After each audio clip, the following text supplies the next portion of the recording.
closer. There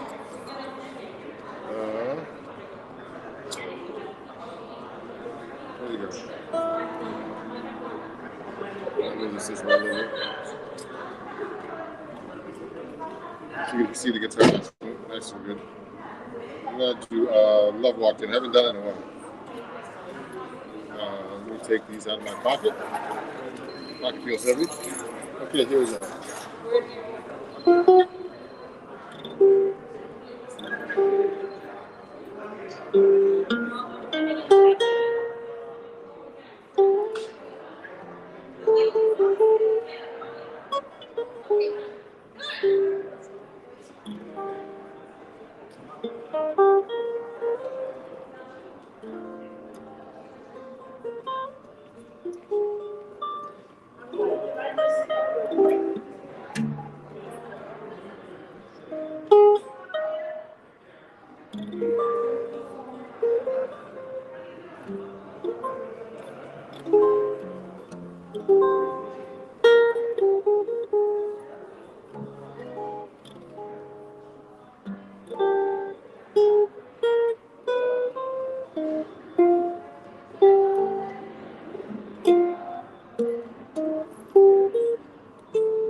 Thank you.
Oh, good, good, good. Let me check this out real quick.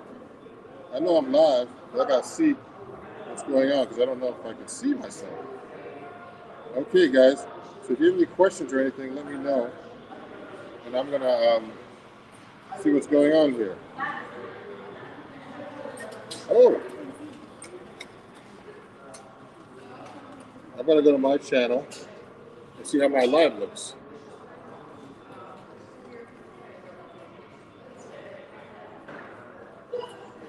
Because I don't see anything or anybody talking yet.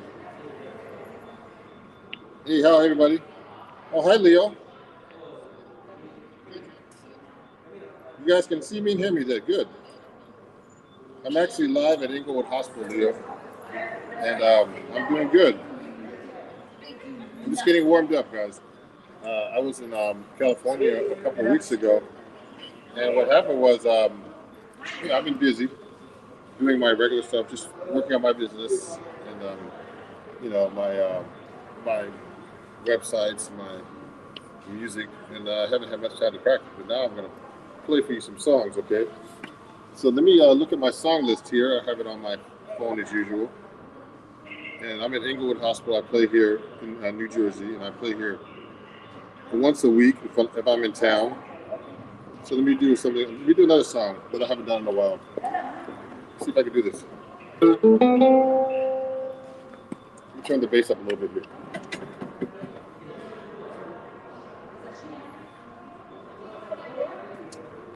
Here we go.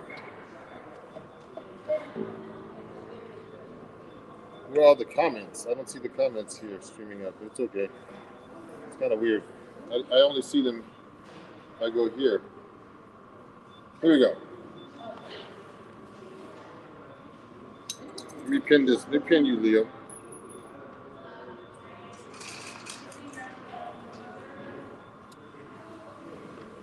Here you go.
Yeah, thank you.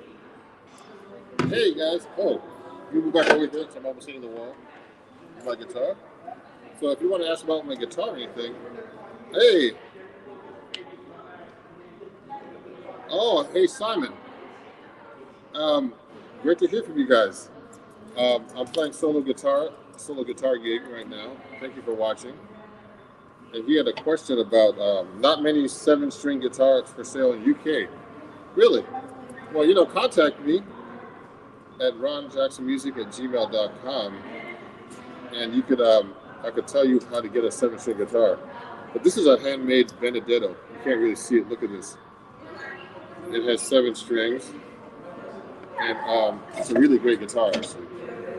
And it's a handmade guitar, so they're really hard to find. Let me pin your comment. And so they really exist, but you have to look for them. Eastman guitars I play Eastman. Sometimes I bring them out, but I don't have to use my Benedetto from now on because it's like a superior guitar. But they're expensive. But you can get an Eastman guitar pretty good, They're really great guitars, Simon. And Leo. Oh, Joe Ravi. I know Joe Revo. I know Joe.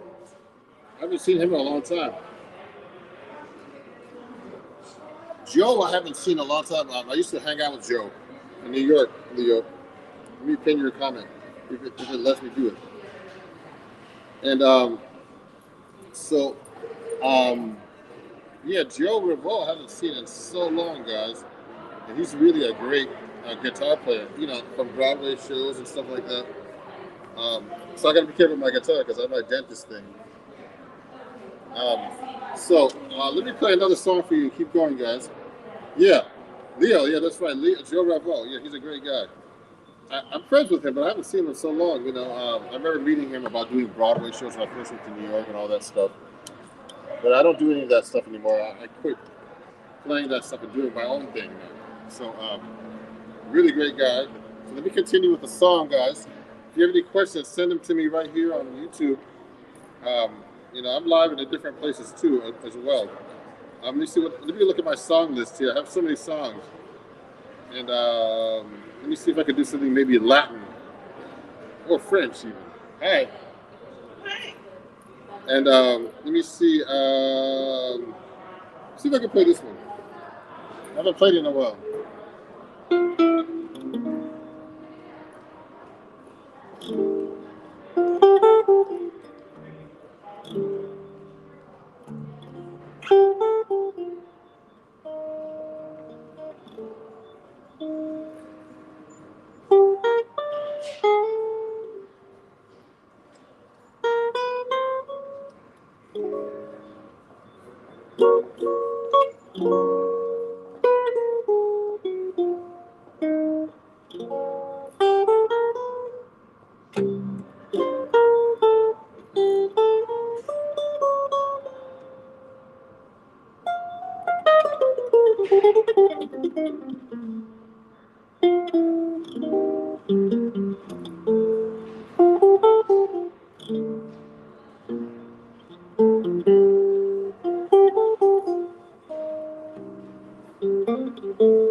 All right.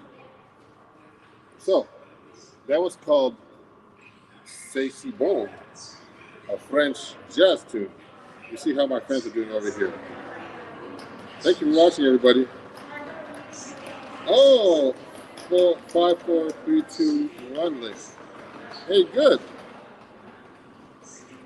Oh, so Oscar, can you play No Moon at all? I don't know. I played that before, Oscar Ortiz, but I don't know that one really because I just don't know the song. I've played it like with singers, so I don't know the melody.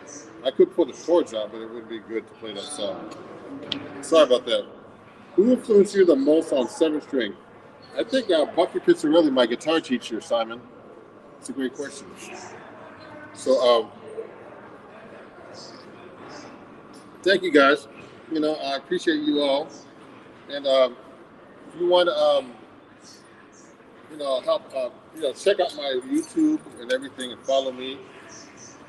bands in town. If you want, I'm going to be trying to come to England soon, Simon, etc. You know, and if you want to, oh, you sent my info to, oh, great, to Bravo. Yeah, I think Joe has my number, but I haven't talked to him in so long. So yeah, Bucky Picciarelli influenced me the most because that's who I studied with. That's how I started playing seventh string. Ralph talks about George Van Epp, if spelled correctly. That's his name. Yep, that's who Bucky studied with actually. And George Van Epp to a little A string here. And Simon, yeah, I do a lot of the Barry Harris method.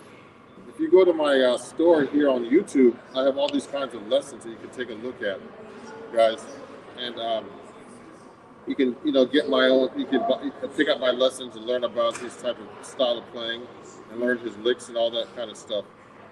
You know, and I appreciate you guys watching. And also, if you enjoy my content, I have a super chat there, and PayPal and those other things if you want to help support my music and everything. And let me go right here and actually play something. Yes, I'm trying to get to England right now. I'm having my booking agent work on that right now. Let me see if I can do like a Latin song for you guys. Okay? And I don't know why I can't see the chat on Facebook. I'm sorry, guys. I don't know why. But let me continue now with another song. I'm going to go here for about an hour. Let me see if I can find like a nice Latin type of song for you guys. Let me look at this right now. Okay. Oh, I haven't played these in a while. Let me do this one. It's been a while since I played this. Let's see.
All right, everybody.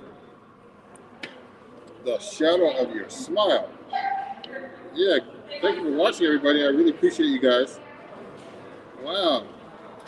We'll do one. I want to do more fluid playing. Yeah, me too. Um, I need to practice, guys.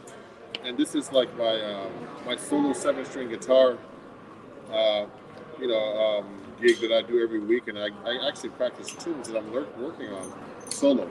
And right now, I'm gonna go live like every time I play for like the first hour. In the second set, I'm gonna do my own stuff, work on tunes. And hey, Ron, it's do you approach 7-string just like 6-string? Does bass player ever get in the way? Well, that's a great question, Simon. So just so you guys know, um, I play differently when I play with a bass player than when I play by myself. Because I try to avoid the 7th string with the bass player, but I use it as effect, and I might use it in my soloing. And it depends on the bass player. Most bass players are cool, but some guys aren't. If you play the bass note, they get really mad. Say they get to the register and say, "I'm playing the bass, man." I've had that happen to me, so I just have to be careful. But usually, if I hire them, they have to accept that I play 7th string and that I play the bass note. That's a great question. Let me pin that comment. Yeah.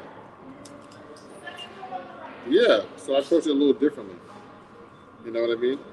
So that's the question.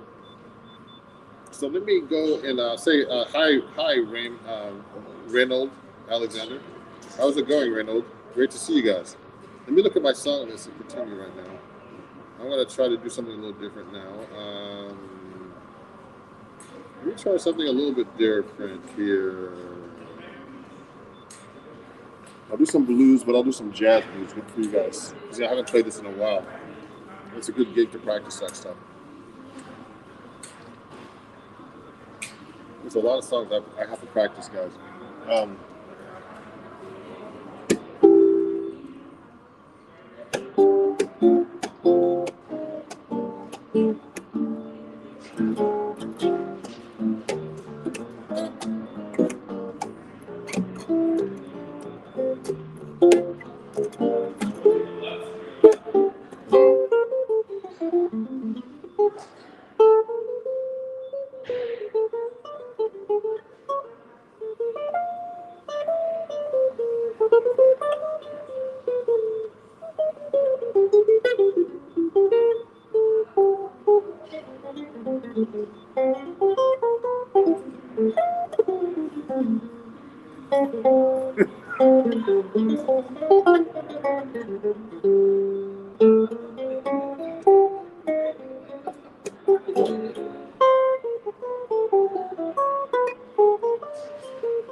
I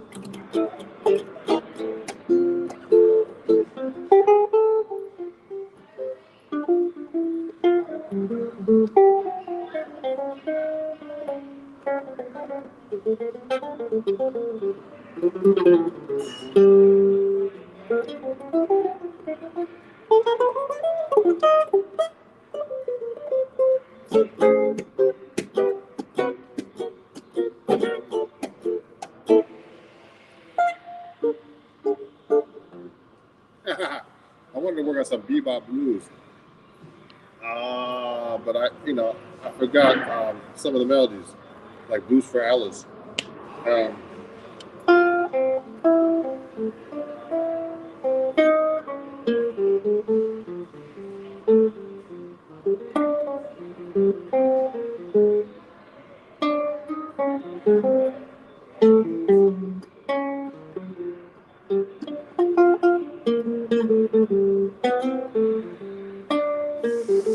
yeah, I used to know Blues for Alice. That's one tune I never really learned.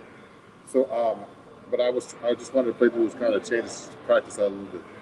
Now we can do a ballad for you guys. I haven't done a ballad for you. And if you have any questions or anything, let me know. And I'll keep playing. Otherwise, ah, thank you guys. Thanks for watching, everybody. Um, Someone talked about 2/5 licks. I do those licks. I'm trying to expand myself and not do this kind of licks anymore. But let's work on that. And let me keep going now. Let me see. Let me put his comment. Hi Raymond. How are you? Okay, let me go and continue now. And guys, if you enjoy what you do, what I'm doing, please follow me. Go to my website, ronjacksonmusic.com. I have a lot of lessons up there, etc. And let me continue with a couple, a few more songs before I take a break and have lunch. Let me see if I can play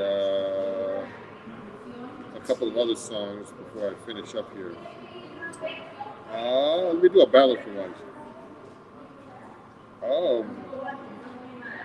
Okay, I haven't played some of these songs in a while. So I'm gonna do. I'll try this one. I haven't done it. Let me see.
Yeah. That was called "You Are Too Beautiful." I haven't played that in so long. This is a great little gig solo guitar to be able to do that. So, oh, I best start slow. I can't play scales fast yet. Yeah, Simon. Yeah. So when I'm playing, though, just so you guys know, when I'm improvising, I'm actually not playing scales. I'm trying to play lines, jazz lines. So eventually, you have to start learning how to play jazz lines, not scales. You have to learn your scales. But the best way to get this together, guys, is get a teacher. Like I've always had teachers. They can tell you, well, you're not doing this right, or you got to do this right. And so you can't just really judge yourself. So I teach people online from everywhere in the world who are really serious about doing this kind of stuff. So I'm gonna probably do one or two more songs. And Simon asked for the Bluesette, which I haven't done in quite a while. Let me pin this message. And I appreciate you guys. If you want to, if you're enjoying what you're hearing, please, send me a super chat, or if you like, um, and you see my different things that I do here, different donation options. And I really appreciate you guys. And I'm gonna take a break soon and have lunch. And this is my weekly seven string jazz guitar gig. And we really appreciate you guys watching. And and especially from all over the world. I see people in England, and I'll be going live again tomorrow here at the same channel, doing the same thing. Okay, so here, let me get started and do another tune for you guys. Right now, let me think about this for a second though. Oh yeah, lose that. I'm gonna sip my coffee and get started. Thanks for all the great questions and talking about scales and old friends like Joe Revo. Let's see if I haven't done this in a while. Before I start, let me tune my guitar a little bit. I'm gonna take a little bit of the treble off too. There's a little treble. Let me see.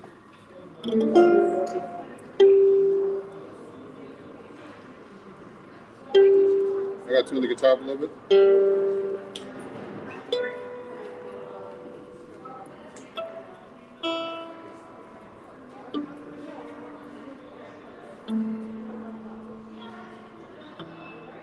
So standard tuning with the low A.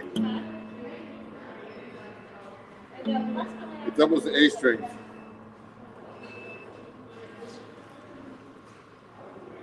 So let me do a little bluesette for you. I haven't played it.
So thank you everybody for watching.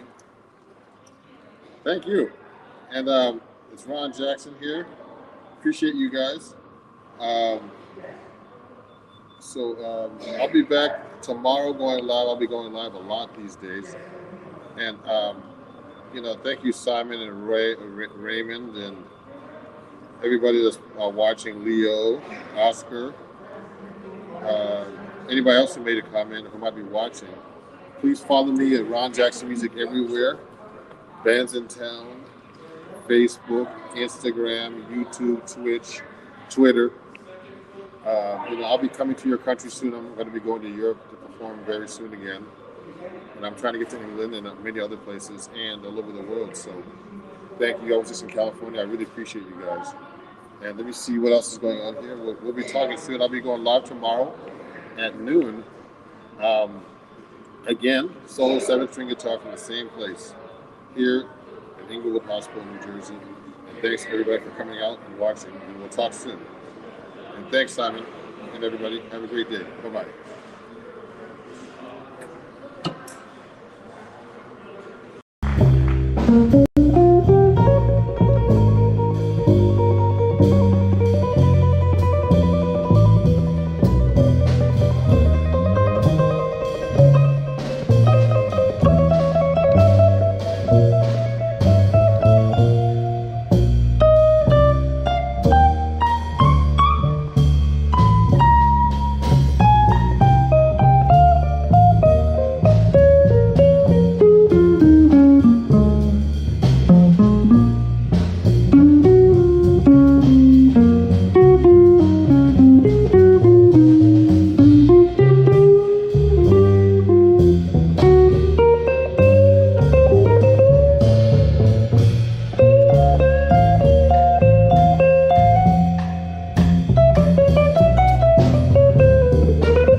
my favorite songs.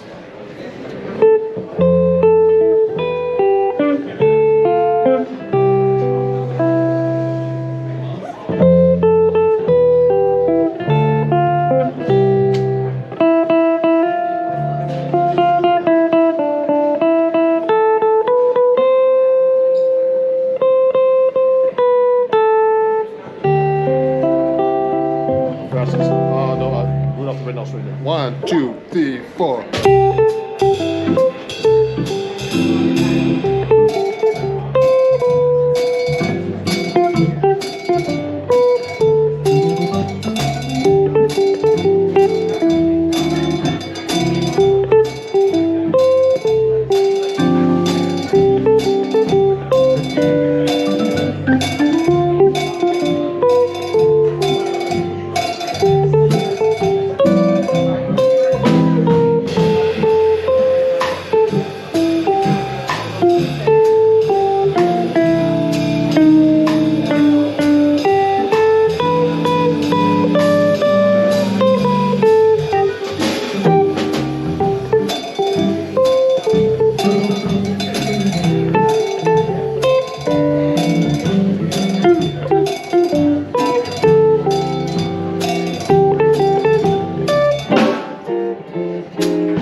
Thank you.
One of my favorite songs. Yeah, what do you think? Oh, we can go. Oh, I haven't played that in ages.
You got some shots, boy. Oh yeah, you too. I'm trying.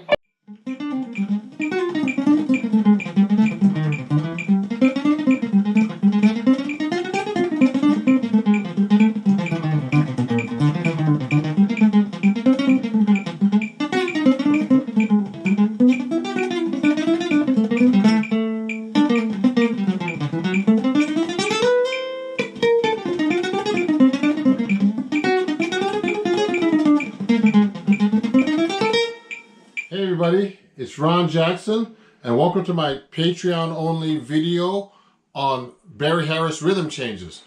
Now Barry Harris makes everything really simple when he's actually playing over rhythm changes at a really fast tempo. So I'm going to be showing you how he actually does that. For example, rhythm changes is based on the song called I Got Rhythm, and a lot of songs have been written over that tune, like Moose the Mooch by Charlie Parker and Anthropology by Charlie Parker, Oleo. So many songs, okay? That song was originally written by George Gershwin. There's a lot of chords in this song, and the most important thing to know is we're in the key of B flat, is that the A sections, which are, the form is actually AABA. The A sections, some people play it just one scale there usually, but to be able to play on the changes, you should know all your scales to be able to play on the changes. So what Barry actually does, he actually simplifies the changes. So in my exercise in the music here, I'm going to be playing you first the chord progression or rhythm changes. Then I'm going to play you the simplified version that Barry Harris uses, okay? Which is eliminating all the chords and just making them one chord per measure. Now, usually in rhythm changes, the first 2 bars are B flat major 7, G minor 7, C minor 7, F7, okay? But Barry actually just plays a B flat for 1 bar, B flat major 7, and an F7 for 1 bar, okay? So he eliminates the second chord, which is a 6 minor, and he eliminates the 2 minor to the F7 because those are really just substitutions. So like that, he'll just do this: 2, 3, 4, 1, 2, 3, 4. Okay, so that's what he actually does. So you're gonna actually learn how to take a solo just on the simplified changes, which is much easier than playing an arpeggio or whatever notes you can get through the A section with chords in every 2 beats of the measure. Let me show you how rhythm changes goes all the way through the whole song just with the regular changes. I'm going to put the metronome on. Here we go. 1, 2, 1, 2, 3, 4.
So that's regular rhythm changes, basically. There's slight variations, but that's regular B-flat rhythm changes, AABA form. I did the tempo of 140 for you. So I'm going to simplify them for you the way that's written on the music here, where Barry eliminates every chord, just makes every chord one whole bar and eliminates the substitutions. Instead of playing a G minor 7 right after the B flat chord, you could just play a B flat all the way through for 1 bar and eliminate the G minor, because the G minor is just a substitution for the B flat, and also the C minor is a substitution for the F7 for 1 bar. Okay, so we're going to eliminate the G minor and the C minor and play 1 bar of each chord, B flat major 7 to F7. And also we're going to substitute like a 2-5 going to the 4 chord, which could be an F minor to B flat, or you can play a B flat major 7 and go to the E flat dominant and go to E diminished. We're going to eliminate all that and just play straight B flat 7 for 1 measure, then E flat 7 for 1 measure, then go back to the B flat major 7 to F7 for 1 bar each. So we're eliminating all those extra chords, and the bridge, of course, there's no eliminations because it's all dominant all the way through, 2 bars each, okay? And then we're doing the same thing on the C section, which is basically like the A section going to the second ending, which is the ending of the song. Let me play you the chord progression that's simplified that Barry wrote, okay? 1, 2, 1, 2, 3, 4.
So that's how Barry simplifies the chords of rhythm changes. So now, what he does, especially when you're playing this really fast, instead of playing over each chord, playing a lick every time,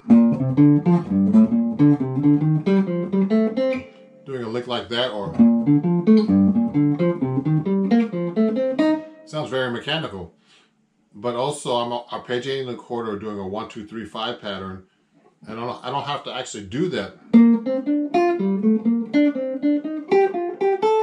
I can do that pattern to get through the changes, a 1, 2, 3, 5 pattern on each chord. When you get to the minor, it's a 1, 2, flat, 3, 5 pattern. But Barry actually just does a scale going up in eighth notes, like the B flat major scale on the B flat chord, ends on the fourth beat as a quarter note. Okay? 1 and 2 and 3 and 4. Now, it's very important because that's how you learn how to improvise and play over each change and play in time. Remember to practice this every possible fingering.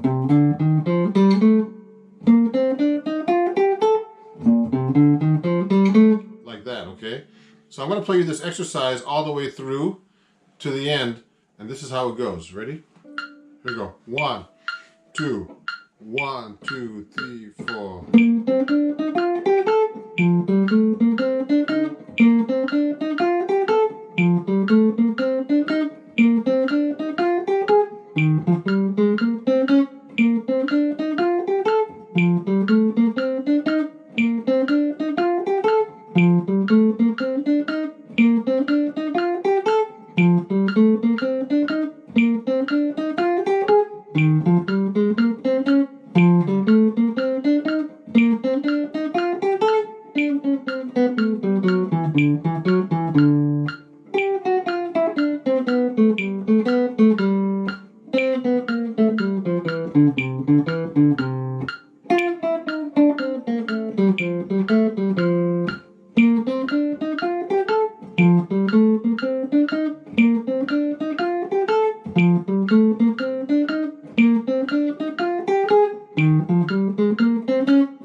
So that's actually how you play the Barry Harris rhythm changes right on each chord on a rhythm change song that's simplified. So what he's doing is actually replacing all the notes that you would play in between and just simplifying it to play the scale that actually works for both chords. But when you're actually playing fast, that's when you start using this, because then you don't have to think about all those other chords. This will work. That's how I did my intro. I was thinking just playing 1, 5 in my solo, and made it much easier for me to play over each change. So that's the Barry Harris method. So if you have any questions, please email me. And this is Ron Jackson. My Patreon page is www.patreon.com/Ron Jackson Music. And thanks a lot for listening. Have a great day. Hey everybody, it's Ron Jackson, and oh, I see people watching already. Just so you know, I got a new guitar. Send me a chat if you have any questions, my Patreon friends. And right now, we're going to talk about rhythm and using a metronome particularly. Oh, hey, Michelle. How you watching?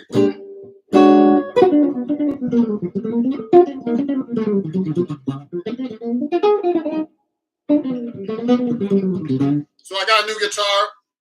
I'd like to thank D'Angelico. Let me fix this a little bit. I don't know. I got to move this closer to make sure I look like I'm a seamless background. I got to work on this, actually, everybody. But I put a background behind me, but it doesn't look seamless. So let me move this over a little bit this way. And so let's get started here. Um, I just got this D'Angelico. It's called the XL1 model.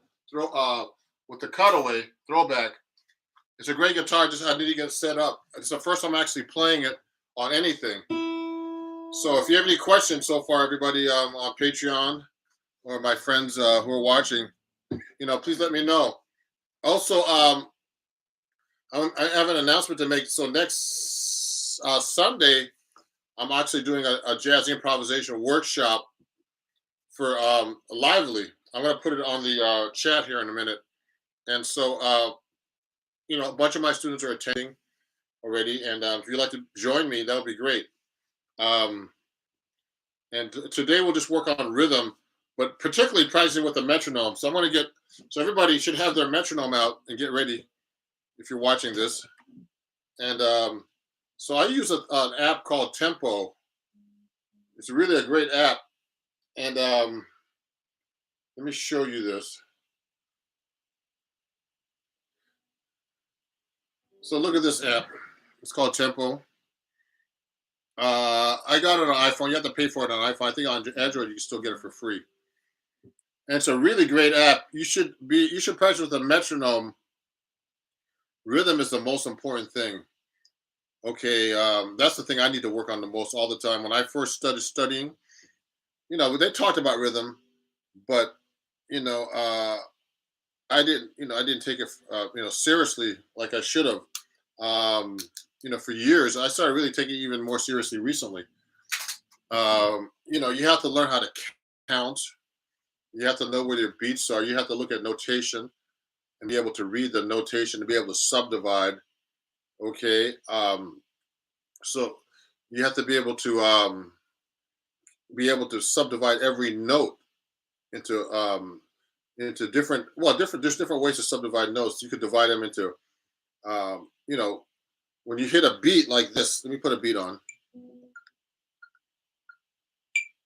So this is a 4/4/90. I'm going to slow it down a little bit. So for example, I'm playing 4/4/90. 1, 2, 3, 4, 1.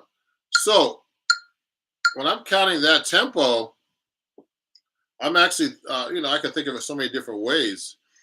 So I can think of it just quarter notes and just trying to make sure I play along with those quarter notes. So I can go, and I can just go like this.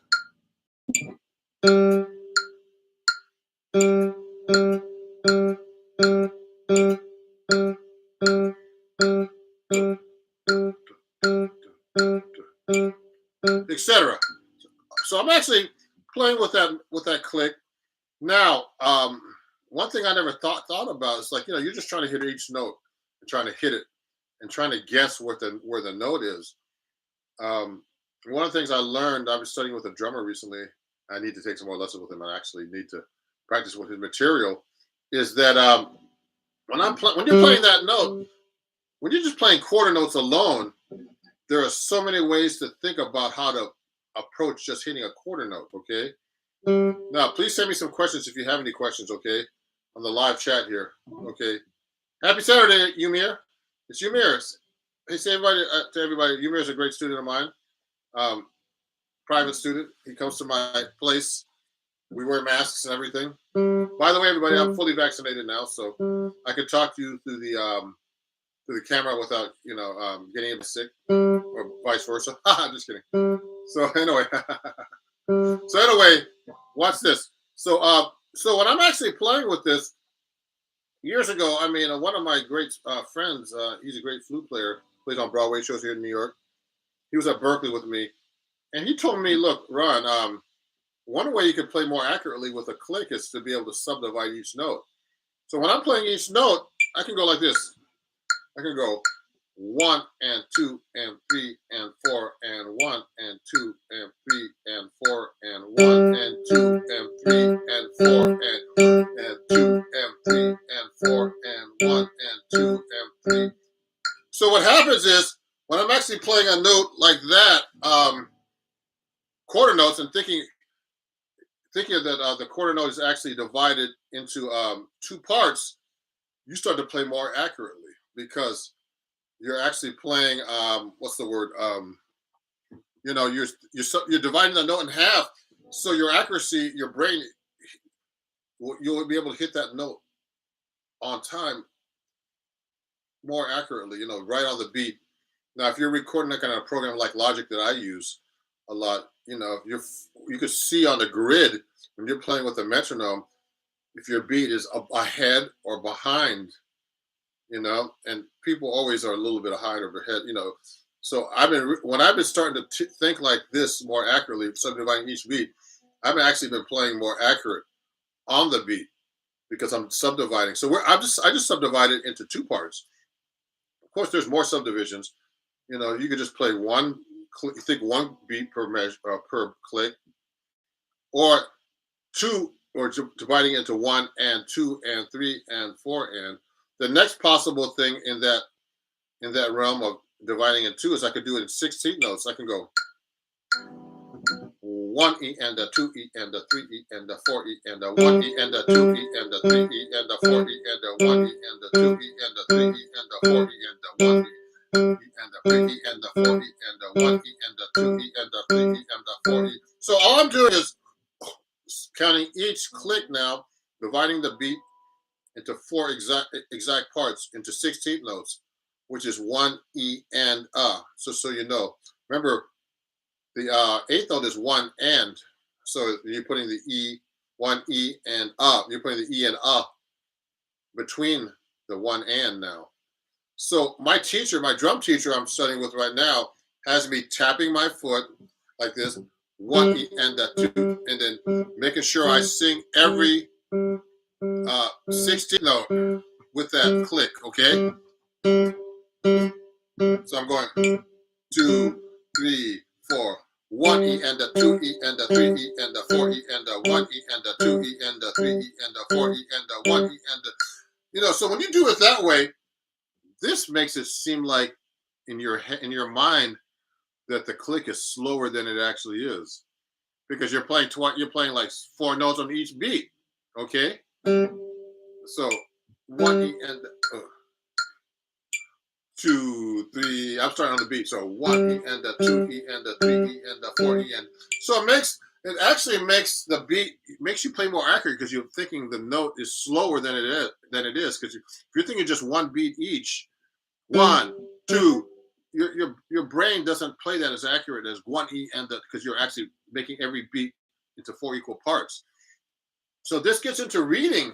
So when I'm reading like a 16th note melody or 8th note melody, he has me actually doing the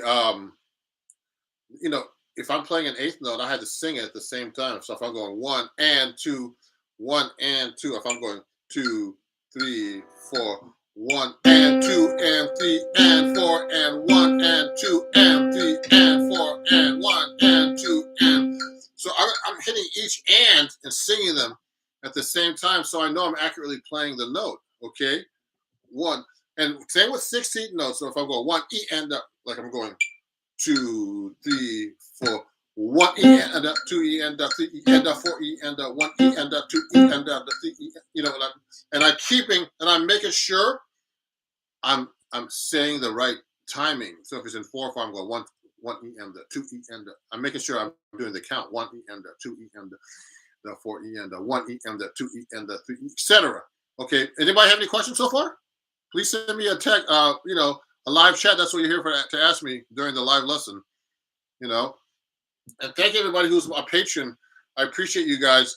I'm trying to make sure I give you at least a couple of lessons a week. I used to just do one, but people were saying that wasn't not enough. So I'm trying to keep you, at least 8 10 lessons a month. Put more videos up. If there's any questions, please send them to me. Email me at ronjacksonmusic@gmail.com. Okay, about anything that you want to learn. I have so much material that I have to gather still and put into like tabs and everything to put for you guys, including this kind of stuff I'm teaching you about timing, etc. Okay, so I'm trying my new guitar today that I got from D'Angelico. They gave me this guitar because of all the followers I have now, and I appreciate them. So I'm going to be doing an unboxing soon. I already filmed it, and I'm going to have to edit it, and I'll be putting that up soon. And so when I'm doing timing, okay, so we just divided into like one count per beat, for example. Now we're just doing quarter notes, and then I divided into two, like one and two and. Then I divide into four, one E and a two E and a. Now you can divide in three, okay? So you can go like this: 2, 3, 4, 1 and two and three and four and one and two and three and four and one and two and three and four and etc. So if I'm playing, I'll go like this: 1 and two and three and four and one and two. Oh, sorry, I'm off now. 2, 3, 4, 1 and two and three and four and one and two and three and four and one and two and. So when you're playing the guitar, particularly because everybody's watching on guitar, you could use in any exercise you could use your pick as a metronome too. So let me slow it down because it's kind of fast. It's at 80. You should be doing this slow anyway when you practice the beginning. Look at this. Oh yeah, so someone has a comment on the Patreon page. So let me go to Patreon too. I hope they can still see me. Yes, I can. Yeah. So let me. Okay, sorry about that, guys. I'm trying to make a comment. Oh, Sean, my student I just had earlier, Sean said the first way to learn was to enunciate the word triplet. You could do it that way too. Actually, the only thing is when you're doing triplet, you're not saying the numbers.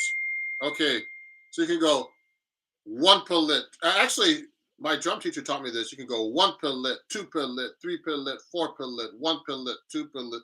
Make sure you have the beats in there, okay? So you know what beat you're on. Because it's very important to know where your beat is so you don't get lost. Like you should always know where one is. Okay, one bit. So I go one and so that there's a couple of ways to do this. So the way Sean is saying is you can go triplet, one pellet, two pellet, three pellet, four pellet. You can go one and two and three and four and you can do that too when you're counting these rhythms. Okay. Now remember, people who just got here, rhythm is the most important thing. I want to see what someone said on Patreon while I'm doing this, because I have to look. I might have to look on my phone. Let me get my other phone here. Hold on, everybody. I don't want to look at my Patreon while I'm on the computer at the same time. So someone had a question on Patreon. Let me get my other phone. I'm going on my Patreon right now. So yeah, Sean, that's a great great comment. Let me go to my Patreon and see what this person said, whoever that was. Okay. Hold on. So let me go to my home here. Ooh, something's on my phone here. It's acting weird. So anyway, I'll skip that for now. So if you have any questions, just please send them to me right here on oh yeah, Reggie. Reggie has a question here. Would you practice your scales like that? Yes. So Reggie, so if I'm practicing my scales, he asked me actually doing these exercises like this. I'll particularly practice my melodies like that, but you can practice your scales like that. So if I'm playing, let's play this out here.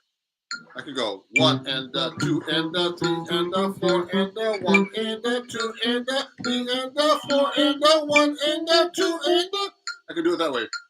1 and 3 and oh, sorry. 1 and 2 and 3 and 4 and 1 and 2 and 3 and 4 and 1 and 2. Now, it's hard to do all this. I'm trying to count, play the notes, tap my foot.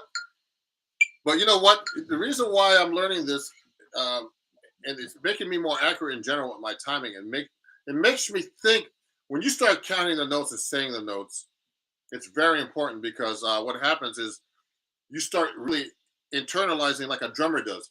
A drummer, all he does is count all the time. He's just playing count 1, 2, 3, 1 and 2. he has no rhythm or harmony. I mean, he has no harmony, excuse me. He has no harmony or melodic instrument to play. So it's all about time. They're counting all kinds of stuff. They're counting with one hand and another hand's counting something else, the offbeats and stuff. So if you can apply that to your playing, it makes you even a better musician to be able to count one and then two and then. If I'm playing 16 notes, one and then the two E and the three and sorry. It's hard to do. One E and the two E and the three E and the four E and the four E and the two E and the three E and the four E and the one E and the two E and the three E and the four E and the one E and the two. Plus, I'm running out of breath when I do that.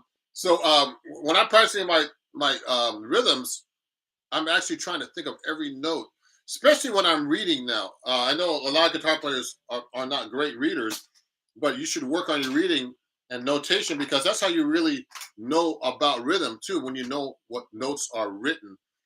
So if I'm looking at like any kind of real book thing here like this, I'm actually doing the same thing when I'm reading now, and I'm actually thinking more about what I'm reading now. If I pick a hard song like with some 16th notes in it, like then I'm really thinking much more accurately about what I'm doing. You know, I'm trying to think of some cool songs that might have 16 notes in here that are kind of complicated. So let's take this song has a few 16 notes in it. Conception. Yeah, it has some 16 note triplets, some jazz stuff. Jazz has mostly 8th notes, just so you know. So a lot of jazz musicians, just so you know, another pro tip is that jazz musicians are really good at. I'm thinking about myself more as a jazz musician than like a horn player, but like a horn player would probably play more like what's the word? Are much more accurate with the reading because that's how they start. Yeah. Oh yeah. And Ymir said Aerogen. Aerogen. So Aerogen is just it's a jazz tune, but it doesn't have that many rhythmically. It doesn't have that many notes in it, rhythmic wise. Let me see. Let me pull that out for him. Aerogen. Do I have it in this book? I know the song. I don't know if I have it in this book. Oh, here it is. So Aerogen has a triplet in the beginning, like it goes like one, triple. So I would go one, triplet, or you do it one, triplet, or one, two, and then I would go 3 and 4 and 1 and 2 and 1 and 2 and 3 and 4. So what I do is this. If I'm playing with a metronome, I want to learn a melody. I want to play the rhythm exactly perfect. I play it real slow like this, and make sure I have the clicks on 1, 2, 3, 4. I will go like this: 1, 2, 3, 4, 1. So I would go 1 and 2 and 1 and 2 and 3 and 4 and 1 and 2 and 1 and 2 and 3 and 4 and 1 and 2 and 3 and 4 and 1 and 2. It's so hard to pun. 3 and 4 and 1 and 2 and 3 and 4 and 1 and 2 and 3 and 4 and 1 and 2 and 3, 4 and 1 and 2 and 3 and 4 and 1 and 2. So what I'm doing is, it's hard to keep the count and sing and do everything at the same time because I'm doing it pretty fast to do that. But what I'm doing is when you start really counting every note and thinking about thinking about each rhythm of the note, that's the point I'm trying to make is you're actually internalizing the rhythm better, and deep down inside subconsciously your mind plays with better rhythm. That's the whole point of this class today. So practice with your metronome like that. Counting and make sure you know your subdivisions of the beats. So I can actually read pretty good. So I wouldn't be, when I'm actually playing like a regular fast tempo, like let's say I'm playing faster. Let's put this up to like 90. I'm not playing that fast. I'm going to put it at 100. 2, 3, 4, 1.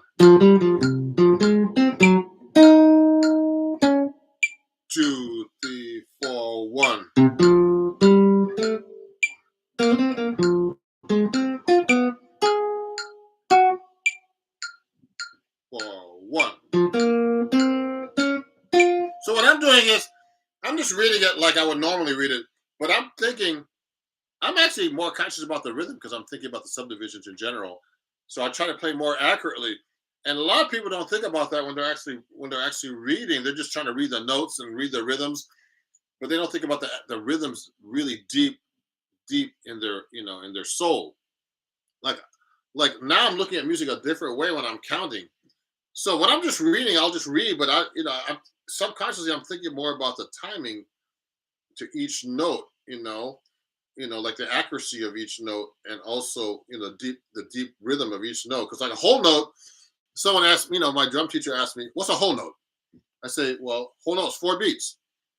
But what is a whole note too? It's 4 quarter notes tied together, for example. Okay, so when you think of it that way, it's like instead of going 1, 2, 3, 4, 1. So those are whole notes. So, but if I think 1, 2, 3, 4, 1, 2, 3, I'm thinking of the whole note as 4 quarter notes. Your mind thinks differently that it's actually 4 quarter notes tied together, or it could be 8 notes tied together, or 16 notes tied together. So you play that really accurately in your brain, and drummers think like that because also that's all they have is rhythm. Okay, so it's very important to be able to feel rhythms and also have them internalized by counting. And drummers, ever since I've been studying drum with drum teachers, I've been checking out drummers.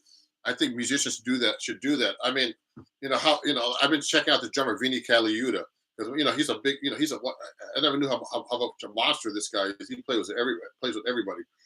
Herbie Hancock, Chick Corea, Sting.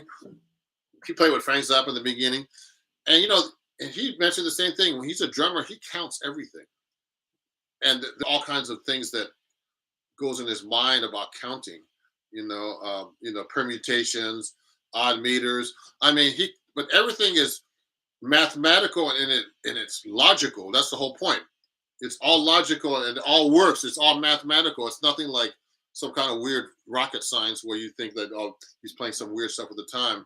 No, it's all counted actually. So if you want to get deeply into rhythm, I think you should study with a drum teacher and check out drummers. So a couple more topics. I'm doing a short live lesson today, but one thing I like to do is so this metronome. You should practice in odd meters, which I need to practice more in too. I mean, we shouldn't get to odd meters too much today, but so this metronome, I don't know if you can see this, but it can go into 3, 8, 6, 8, 9, 8, 12, 8, 5, 8, 3 plus 2, or 5, 8, 2 plus 3. I mean, all kinds of stuff. 4, 4, 7, 4, 11, 11, 2. I mean, just all kinds of stuff. But another thing you should practice when you're playing jazz is actually just play on one, like half notes. Let me show you. So I'm gonna. I have to turn my phone down because I'm just trying to see who's texting me, just in case there's a problem going live with people here. I had that problem before. Yeah. So hold on. Let me turn this down a little bit. So, for example, everybody, look at this. So if I'm playing, I like to change my metronome to 1/4. So it's just one click. This is the first thing I like to do is just practice with my metronome. Just click, click. No, 1, 2, 3, 4. So I like to practice with my metronome on 2 and 4 when I'm doing jazz, particularly. So when I'm counting, this is another way to practice with the metronome too, just so you know. So when I'm counting, I like to go 1, 2, 1, 2, 3, 4. This is 2 and 4. 1, 2, 3, 4. 1, 2, 3, 4. 2, 3, 4. 1, 2, 3, 4. There might be a latency. My hand looks slower. 1, 2, 3, 4. 1, 2, 3, 4. 1. So that's a very common thing to do with jazz. With the metronome is practice on 2 and 4. So I'll practice the same way like I do with my other stuff rhythmically. I'll go 1, 2, 1, 2, Aerogen.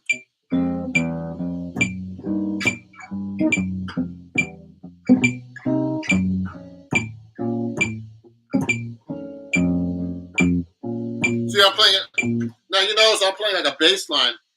Now, the reason why I do 2 and 4, if there's any questions, please send them to me. Let me just see if someone else sent me a question real quick.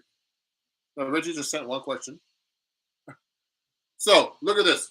So, if I'm playing, when you're playing in a jazz band, the 2 and 4 is really important because the hi-hat does this and the drummer does it. You know, the hi-hat, the drummer plays a hi-hat like 1, 2, 3, 4, 1, 2, 3, 1, 2, 3, 4. So they hit the 2 and 4 just like that, okay? And the bass player emphasizes that too. He'll go 1, 2, 3, 4, 1, 2, 3. I'm kind of exaggerating.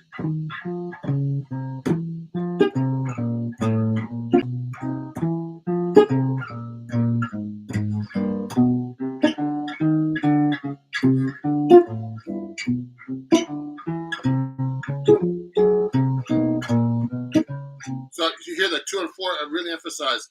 So that's a very common way to practice with your metronome is to emphasize 2 and 4. So let me put that on for a second so you get an idea. 1, 2, or 1. So and you notice people will go like this: 1, 1, 2, a 1, 2, 3, 4. So they're saying the 2 and 4 like this: 1, 2, a 1, 2, 3, 4.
So you know what I'm doing too?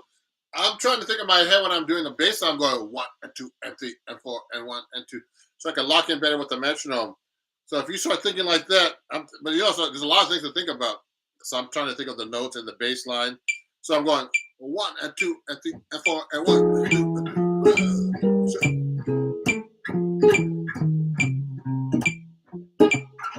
I'm going 1 and 2 and 3 and 4 and 1 and 2 and 3 and 4 and 1 and 2 and 3 and 4 and 1 and 2 and 3. 1 and 2. Oh, so you know, I'm going. I saw I messed up there. 1, 2, 3, 4. 1, 2, 1 and 2 and 3 and 4 and 1 and 2 and 3 and 4 and 1 and 2 and 3 and 4 and 1 and 2 and 3, 2, 3 and 4 and 1. 4 and 1 and 2 and 3 and 4 and 1 and 2 and 3 and 4 and 1. So you notice too, we talked about the rhythms like 1, 1 and 2. What I'm doing too, I'm making these into swing eighth notes. I forgot to talk about that. So there's straight eighth notes and there's swing eighth notes. Also, there's swing 16th notes and straight 16th notes. So you can go like this with the eighth note, like this: 1, 2, 3, 4, 1 and 2 and 3 and 4 and 1 and 2 and 3. So I'm doing swing 8th notes right now: 1 and 2 and 3 and 4 and so that comes from the triplet actually. You know that we mentioned earlier. Sean mentioned like the triplet, or you can go 1 and 2 and 3 and but now you're taking the 1 and or trip and putting it into one note and go triplet, triplet, triplet. You know, you're holding the note over it. So if I'm playing straight eighth notes, it would sound like this. Here's the difference: 1 and 2 and 3 and 4 and 1 and 2 and 3. It's the same tempo. Same tempo. 1, 2, 3. 1 and 2 and 3 and 4. Those are swing eighth notes. 1 and 2 and 3 and 4. Now I'm going to do straight.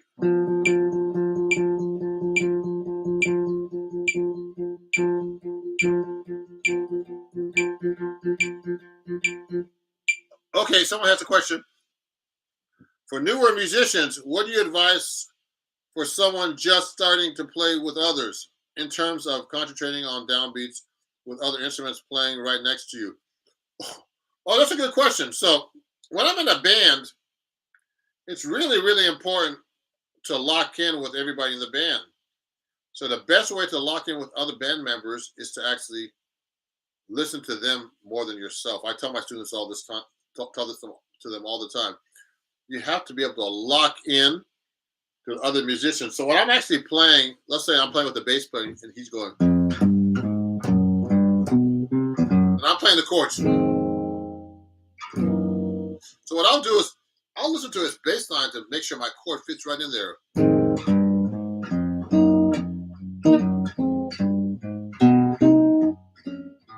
So kind of like me copying myself and playing the bass line, I try to fit my chords right where he's playing the bass line. Okay, also, I listen to the drummer. Oh, I gotta learn that song, Ymir. I gotta learn a million songs actually. But well, anyway, Ymir said that sounds like Jen. I gotta learn that one. Jen Krishna. Who's that by? Send me that, Ymir. Send me who the composer for that is. I'm gonna take a screenshot of the live lesson at the end. But yeah, so when you're playing in a band, the most I learned this from Rufus Reed, the bass player who lives right here in Joe Henderson. Thank you. And when I say Rufus Reed, he told me that's one of his things that he teaches. Like, when you're a band, you got to think of it like a pie. I'm hungry now. I want pie. I'm just kidding. So let's say you're playing in a band. You're in a pie. You have the piano, bass, drums, and guitar. So you got to think of yourself as 1/4 of that pie in a 4-piece band, and your focus. You're a part of that pie, but your focus is around the whole band, actually. So when I'm in a band, I listen to everybody else more than myself, actually. Because what happens is when you listen to yourself, you actually lock in better in many ways, not only with timing, but with like harmony, caller response, everything that has to do with playing in a band. So I'm doing everything in that fashion when I'm actually doing when I'm in a band. So that's how you lock your groove in, and that's part of timing too. Like when someone's playing an off rhythm in the band and you're playing on the beat, it's better you follow them, and so you're playing with them in time as well. So it's very important. So remember, so we were talking about. I have a few more things before I finish up here, but look. So for example, when I'm doing 16th notes too, let me make this into a straight 4/4. So if I'm doing 16 notes, so what I'm doing is I'm doing straight 16 notes right now. So I'll count in my head to 1 E and 2 E and 3 E and 4 E and 1 E. This is kind of fast. 1 E and 2 E, especially if you're counting out loud. 1 E and 2 E and so those are straight 16 notes. But what I like to do, in a lot of funk and rap music, they do swing 16 notes. So it's like this. 1 E and 2 E and 3 E and 4 E and 1 E and 2 E and 3 E and 4 E and 1. Hear the difference? Straight. So they're like 8 notes, swing 8 notes, but put into 16 note context. So rap is a lot of swing 16 to 8 notes, actually. Let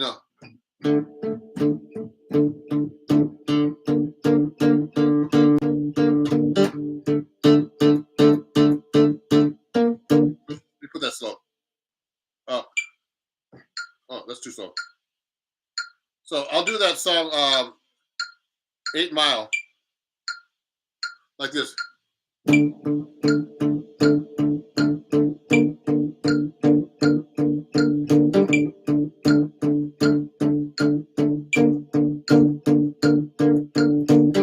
So what I'm doing is I'll swing at that. Those notes, the B flat, G. I'm hitting a D drum.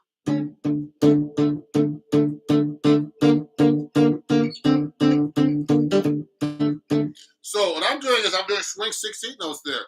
That's a great example So a lot of rap and pop, a lot of rap music is actually from jazz. The swing aspect of it, even the rapping and the syllables they use is like scatting in jazz. Now, if you hear a rap guy go,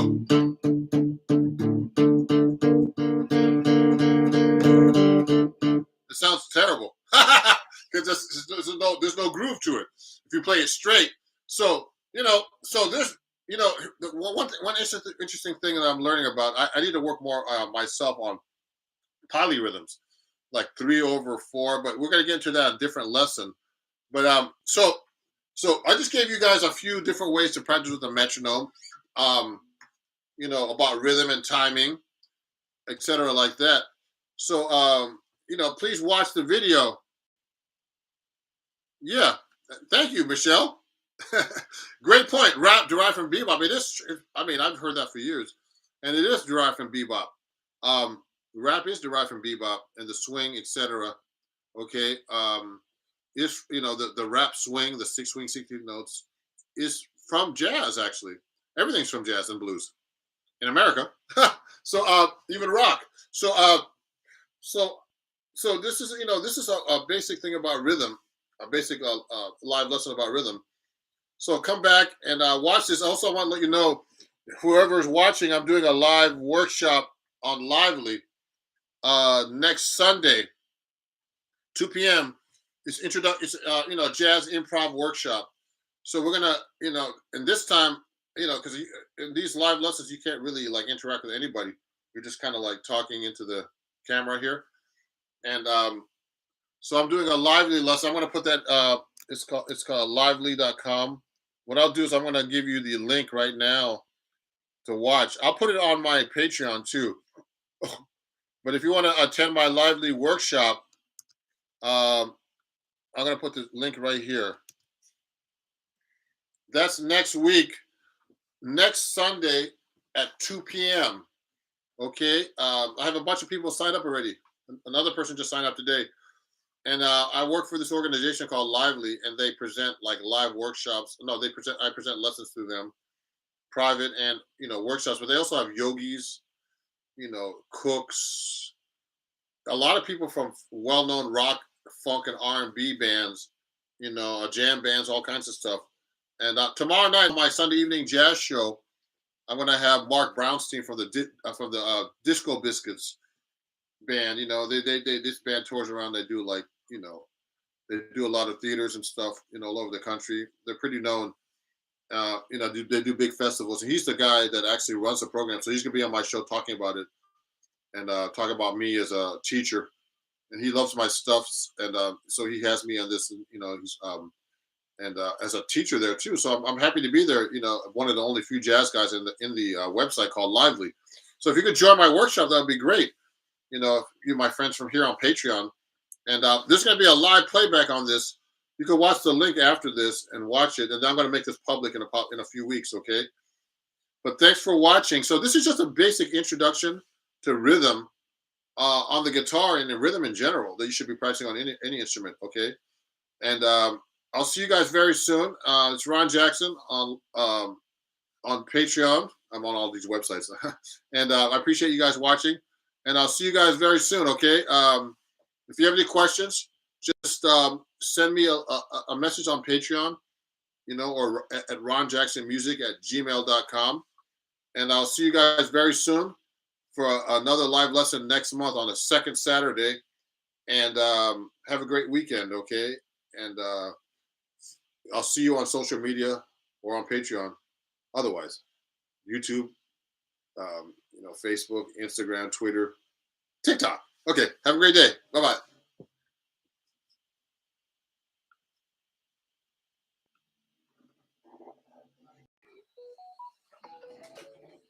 Hey, everybody.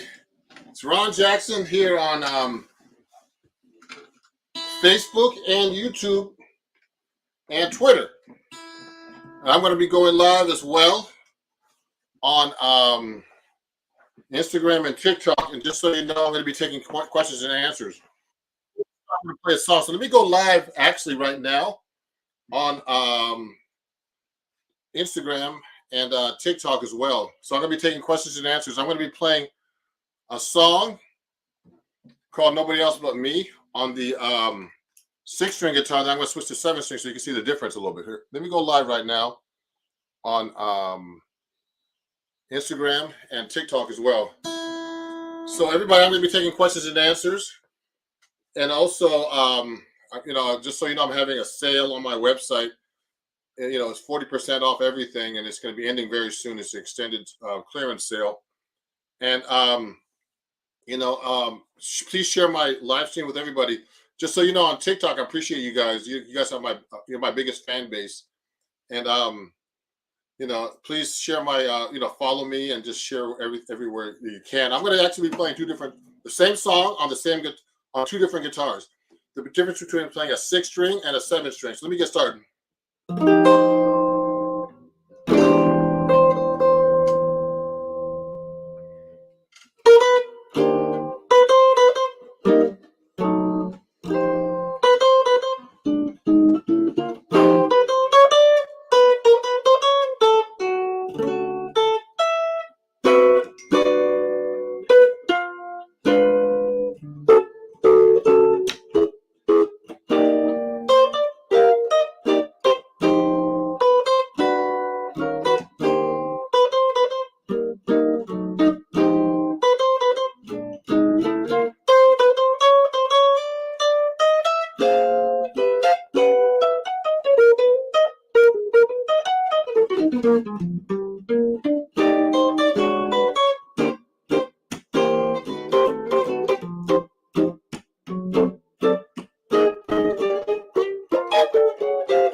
On the 7-string guitar, then we'll take some questions and answers.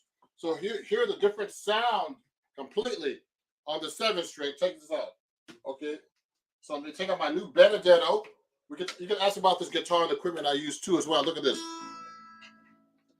So this is a completely different sound now with the 7-string. Here we go.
So that's the 6 and the 7 string guitars played differently. So let me take some questions and some comments here from my fans out here. Hey, Bill, can you hire me for your next record? I promise to practice. Okay, yes, Bill. Yes, I'll hire you for your next record, and I'll promise that you'll practice and you'll pay me for my next record. My friend Bill usually just wrote me on YouTube and actually on Facebook, and he's a great saxophone woodwind player, man. Been around for years. Played with George Benson, one of my heroes, and he just texted me, and I really love this guy, and I haven't seen him in years. But let's play soon, Bill. So everybody, this is a question and answer session for all my fans here, and let me grab me something. So if you have any questions about equipment, guitars, anything you like, just send me a question on on a comment, and I'll answer them as best I can.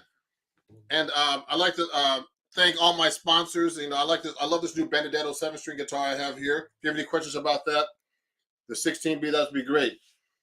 Starting with how to tune the guitar. What are the first 5 or 10 things a complete beginner should learn before moving on to the next step? Get a teacher. That's what I think. Don't look at YouTube videos all the time. That's what I suggest.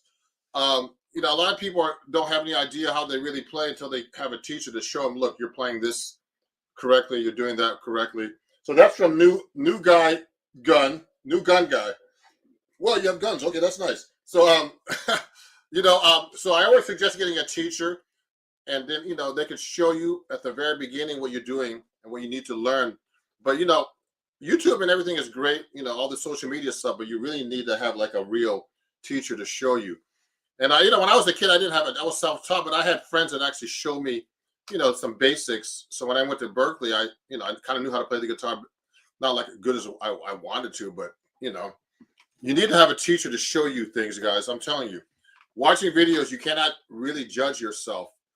You can't say, well, you're playing this note like you're playing a note like that. You're not making any sound. You need to have someone show you, look, you got to put your fingers the right way. You have to curve your fingers, put your thumb behind the neck, and depending on what you're playing, just all the basic techniques. You need to start with the basics first, and a teacher really helps with that. Now let me answer some other questions. That was great question, guy. New gun guy. Let me look at my Instagram people here. Let me see. Happy Sunday, Indiana. That's great. 955. If you have any questions, please send them your way. I'm gonna wave to you guys. And also TikTok, I'm going to answer your questions too. I always have tons of questions from TikTok. Let me see. I'm going to wave to all these people here on Instagram and see if you have any questions. Please send them your way. Let me see. Any questions on Instagram yet? Coming soon, I hope. Maybe you do. I just can't see them yet. Let me see. I'm going to go with TikTok in a second. Getting there. And please share my live stream, everybody, because and if you don't follow me, please do so. And that'll be great, And let me see. I'm looking here. I'm looking. Someone gave me a heart. That's great. Let me see. No questions on Instagram yet that I see. Maybe there are. Nothing yet. Oh, close. Let me go to Brian. Brian is the best guitar teacher. Great. So who are your favorite 7-string players? Okay. Someone's asking me that on TikTok. Look.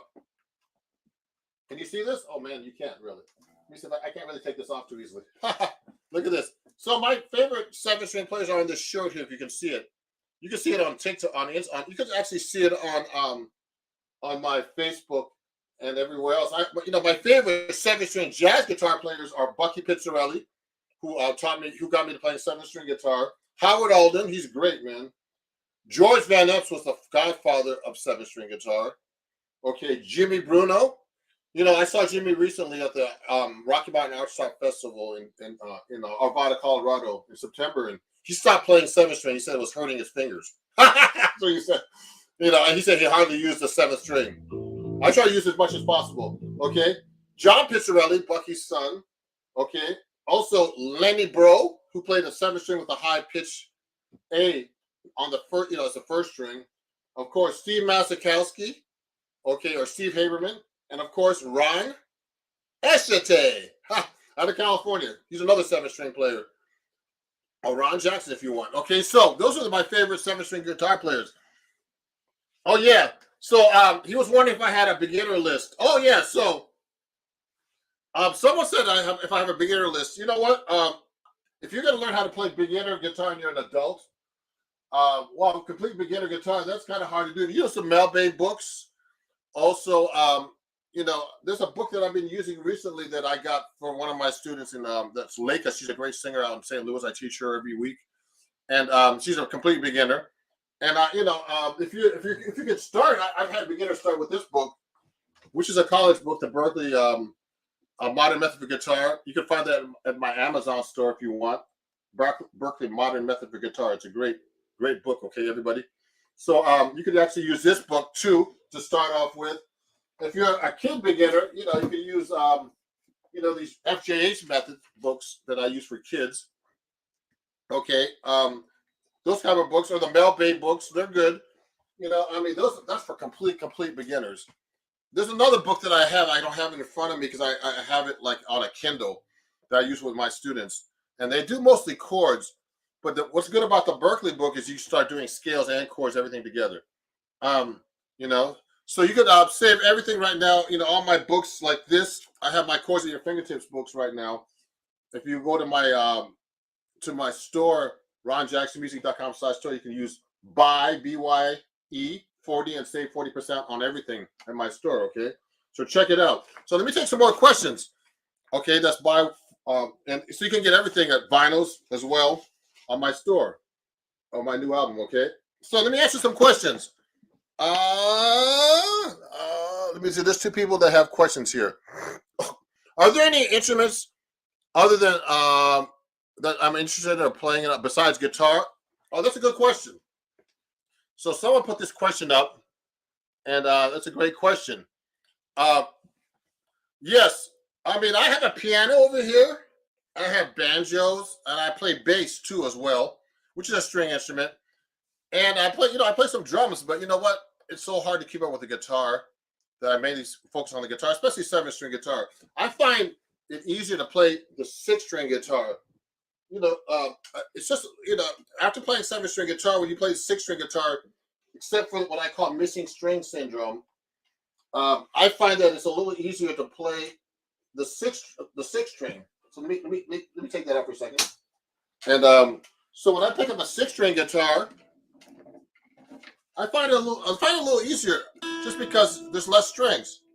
The only thing I have a problem with when I'm playing 6-string guitar now from 7-string, I have this thing called missing string syndrome. Sometimes I think there's a 7th string down here, so I have to adjust. But physically, it's easier to play. Even though I use these heavy strings here, I use 14s. I use 14s on my guitar strings. Okay, and look at this. You see that? So I use these Labella jazz tapes, and these are 14 to. I use them on this guitar too. So they're 14 to 79 if you play 7-string, and 67 on your 6-string. So I just basically play the same strings. They are nylon tape strings. Okay, and so I find it much easier to play guitar, a 6-string guitar, because the 7-string, man, you really have to think a lot. Not only about thinking about hitting the notes, but you actually have to, it's a different spacing, so you could miss easily on the 7th string. On the 6th string, since I'm so used to it, I've been playing it for years.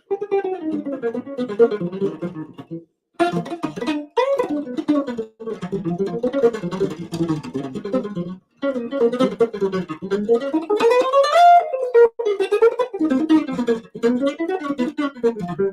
mean, it's a little easier to play on the 7th string. If I'm trying to do that, I have to think a little bit more. Watch this. If I'm trying to play really fast stuff on the 7th string, there's a 7th string there, so it kind of messes you up a little bit. Let me do that right now. I can do it, but it's like weird to play really fast on the 7th string. So you know, that's why I don't play any other instruments right now.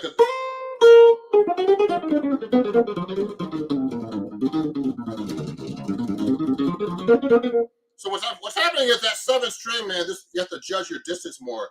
So it's kind of hard. Okay. Someone said have a nice shirt. Thank you. So that's why I play mostly 6th and 7th string guitar, and I don't really play any other instruments, but I should practice the piano because that's really good to do. So that's a great question. Let me show it. Let me see. Someone had another question here. What type of music do you like to play? Let me see. Cancel. Let me show you. Oh, so I like to play mostly jazz, but I love all styles of music. Actually, I love funk, rock. I started out playing rock. You know, I saw a lot of rock concerts when I was a kid. Actually, I love all styles of music. I love classic. I studied classical guitar a little bit. You know, Brazilian, everything. It's all hard to play and really master well. You know, I think most guys who play guitar or any instrument, they're really good at one thing mainly, and they can play other stuff. But you know, it's hard to find someone who's a rock guy who's really like an amazing jazz musician or a jazz musician who plays amazing rock. It's just because it's so different. You know, I mean, you know, the whole style. I mean, it's everything's different. You know, but you know, there's some monsters out there that, you know, very few guys who are real monsters who do everything or could do everything. But I think it's rare to find that. So I mean, yeah, you know, I played mostly jazz because I always loved jazz. But I was into rock when I was a kid, and you know, like, you know, kind of like country stuff. I love all styles of music, you know, country and picking and all that stuff, you know. So let me see. I gotta answer some questions now on TikTok because I'm neglecting my big fan. I have the most fans on TikTok, everybody, just so you know. And I can't let those guys not answer a question. Can you walk and chord at the same time on the 7th string? Of course. Someone's asking me, can I walk on the 7th string? That's what it's all about. Let me see if I can do something.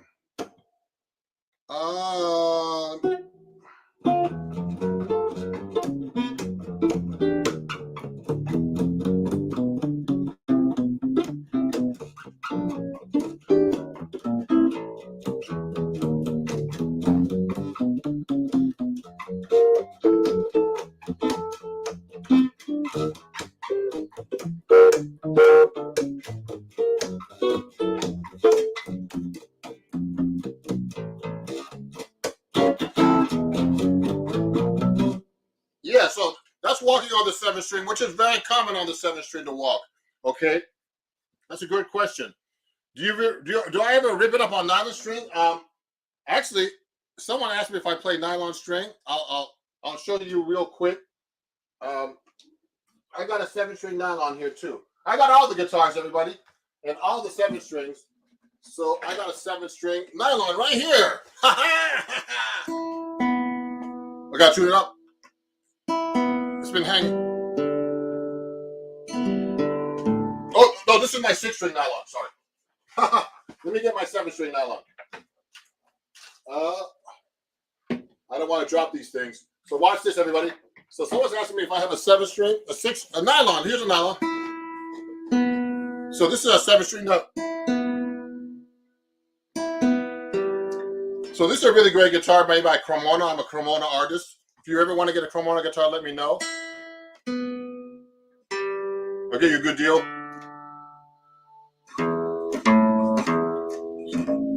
So this is a 7th string nylon, everybody. Look at this. Hey, man, how many guitars do you actually need? Oh, man, you know what I say, Liam? Someone's asking me how many guitars I need. I need as many as possible. You know, it's funny. I mean, talk about guitars all the time, but we have too many of them. Actually, I just traded one in recently. I have like at least 20 guitars, but you know, I get them a lot from companies directly. Like I have 4 or 5 of these Cremona guitars. So this is a 7th string. So you know, these are nice guitars.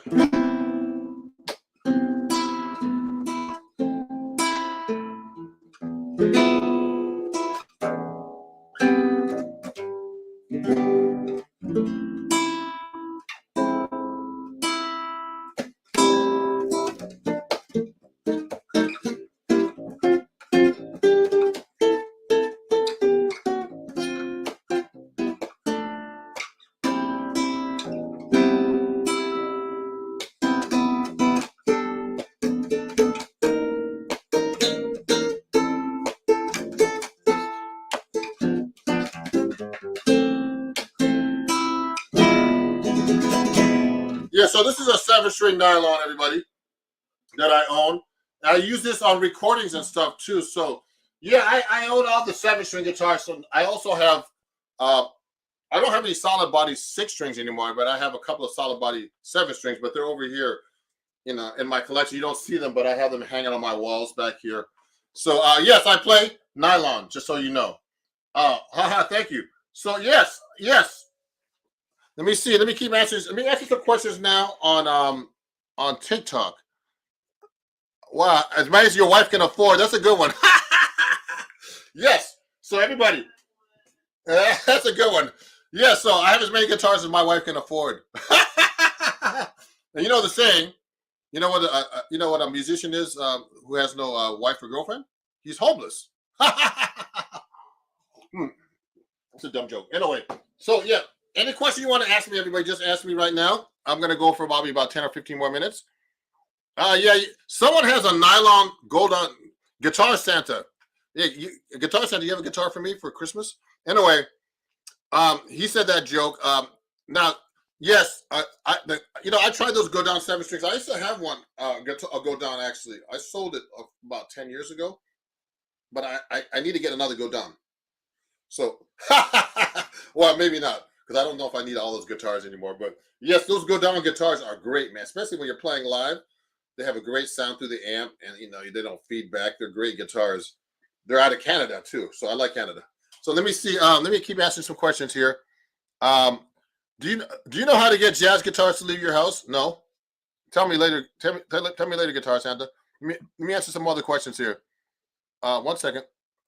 Someone says, God damn, you're mad good. I'm trying, man. You know what? Just so you know, everybody, I'm trying to practice as much as I can, but it's hard, man. Too much business, and actually, last year was my one of my best years as a musician, and so it's just so hard to keep up with this stuff, all the social media and my Patreon and my stores and all this, and all my fans. Thank you, everybody, for being a fan, and please share my page with all your friends. If you're not following me, please follow me. Let me keep looking at your messages here. Lenny did some amazing country type stuff too. Lenny, bro, yes. Have you ever enjoyed any metal or anything like that? Of course. You know what? I don't want to show you guys, but I have one of these Abasi 8-string guitars back here. I love Tosin Abasi, man. He's one of my heroes. I've talked to him on Instagram a little bit. I met him in person when I was in LA recently. He's great. And I love Animals as leaders. They play some crazy music, man, and I need to practice. But I have an 8-string guitar over here that's hidden behind here, and I can't take all these guitars out. I've had this guitar for about a year more, and I haven't taken it. I need to practice it. So tell me to practice, and I'll do it. So I have an 8-string. It's like, if you think 7-string is hard, take a look at 8-string, man. It's a really, really difficult, man. Really difficult for me. And Tosin could go between 8, 7, and 6, and he plays even when he gets to 6. It's like even easier for him. It's like, he's like 6-string is easy. That guy's amazing, man. So anyway, let me keep going. I love Megadeth. Do you like reggae? Of course I like reggae. Bob Marley. I mean, Toots and Maytals, all those guys. Can you walk now? Jinkies must have an 80 on the 7-string. Yeah, so yeah, someone says this is a 79 on my 7-string, everybody. That's kind of normal. But I need, I don't like, just so you know, if you play heavy strings, that's a good question. You get more of a sound in general, a bigger sound, and you don't need to rely on the amp for your sound. When you play with lighter strings, you need to rely on the amp for more sound because there's less, density of the string. That's normal. That's why Pat Martino, man, he had such a big sound, man. I think he used 15s or 17s, or I don't know. He used heavy strings, I forgot when I studied with him what kind of strings he had. 14s, yeah. When I play 6, I usually feel like something is missing. Oh yeah, really? So pick up a 7-string. You can take lessons with me. Oh, Steve Haberman's your teacher. Wow. Is that Steve Haberman? No, no. I didn't know Jimmy played 7-string. Yeah, Lenny Bro. Yeah, I see George Van Epps. Brian is the best guitar teacher. Thank you. Who's your favorite teacher? I use 7 on the low end. So everybody's asking me on my 7-string. I use a low note. So this is a standard tuning: E, A, D, G, B, E, and A. So it actually is 2 octaves below the A, the 5th string A. And I have to keep this into. So everybody, just so you know, if you're asking me, everybody's asking me what tuner I use. So I use the I use the Peterson tuner. Okay, it's the strobe tuner. You see that?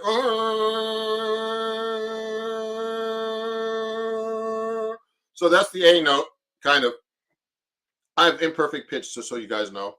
And these are great tuners. They're the best tuners. And I'm one of their artists. I have the Seymour Duncan hat on.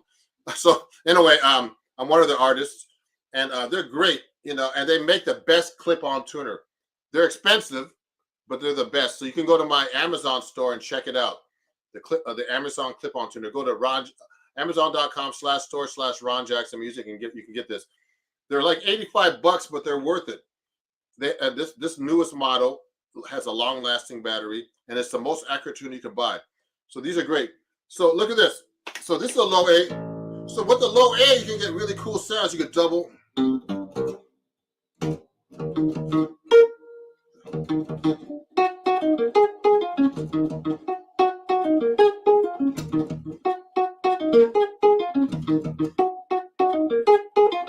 get that low sound. And what's really cool, you could do the slam Stewart bass lines like this.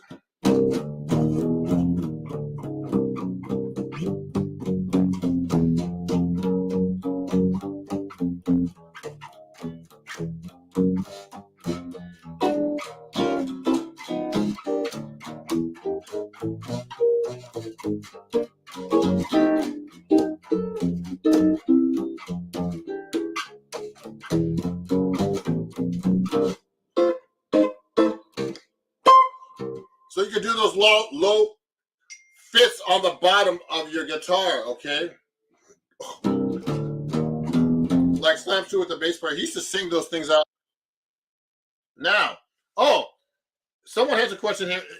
Has it been hard to stay afloat in terms of being a jazz guitarist in this day and age? I would imagine social media helps, but in some way, I think it's also more difficult. You know what? Just so you know, everybody, someone's asking me a question: Is it hard to stay afloat as a jazz guitar player? Yes, it's hard to be a jazz guitar player, but you can do it. It just takes a lot of work, and that's what I love to do. And I appreciate all my social media followers. And it's been really good for me to have all the social media people following me on social media. But you know what? I like to perform, so I've been touring more, and booking stuff overseas and all over the country. You can't just do social media. You got to have live events and other things happening as well. So I'm also involved with teaching, and all kinds of stuff. So I'm trying to mainly do bigger performances and events, and as well as doing my social media and doing my own business with for example, I'm doing a lot of stuff with my website. So I have my books. I'm going to be doing ebooks soon, everybody, of all my licks, like these type of licks, like the dominant, all the licks that I sell on my website. I'm going to be putting a book together, so check that out. I have those already on there, but I'm going to be putting a book together with those different kinds of things like chord melody and all my favorite jazz guitar riffs, picking techniques. I do a lot of my own business stuff like that. So you got to think like rappers, everybody. Kanye West, all those guys. They don't only do music, man. They do like clothing lines. So I have my shirt back here. If you see my shirts, I'm going to do hats soon. It's all on Amazon too, so check it out, everybody. I have my own Amazon store at Ron Jackson Music. Okay, so you can't just do just jazz. I think that's the problem that I think with jazz musicians aren't great at marketing themselves. You have to market yourselves too, as not just with the jazz, with playing. Of course, you have to be a great player. I think, you know, and I think that I think a lot of jazz musicians shun the aspect of marketing and all that and selling things. I think it's a very important to actually do all kinds of other things. Um, so so I don't only focus on playing jazz. Of course, I play jazz, but I focus on the business as well. Okay, so it's very important to do that. That's a great question. So yes, it's difficult to be a jazz musician, but jazz is only less than 1% of the market. So I try to reach people who don't listen to jazz. That's what I'm trying to do. Not only jazz musicians, and I think in general, I think musicians don't support other jazz musicians in general. I think it's other people that do. So you know what I mean. They'll say, "Hey, man, you play great" and all this other stuff, but will they buy something from you, or will they take a lesson with you? Will they come to your concert? Most likely, no. So a lot of us are busy. Like I mean, sometimes I go see concerts, but sometimes I'm working, so I can't. So I think it's important to reach across the aisle too, and have different different people follow you. I don't know what your opinion is, everybody, but you can save your opinion too on here. Let me see what other questions there are on my Instagram, because I haven't talked to anybody on Instagram in a while. And just so you guys know, I have to teach within about an hour with a student I met on Instagram, who's been like a great student of mine. He's probably watching right now. His name is Chris.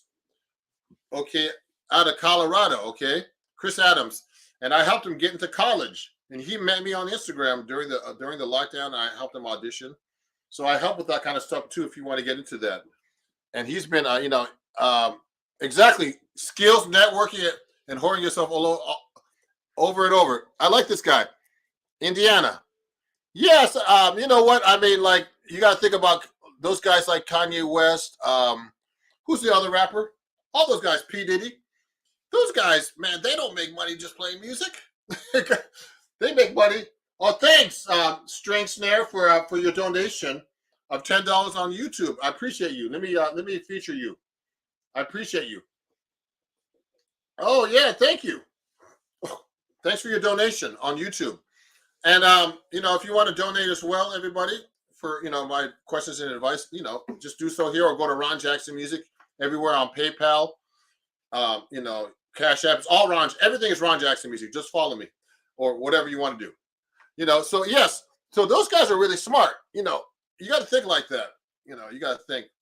What are these rappers, man? They're not billionaires from like just rapping and doing concerts. They have like Ciroc line. I think that's P Diddy. The Yeezy or whatever Kanye, Ye, whatever he has all kinds of stuff that he sells. So he's a great guy, man.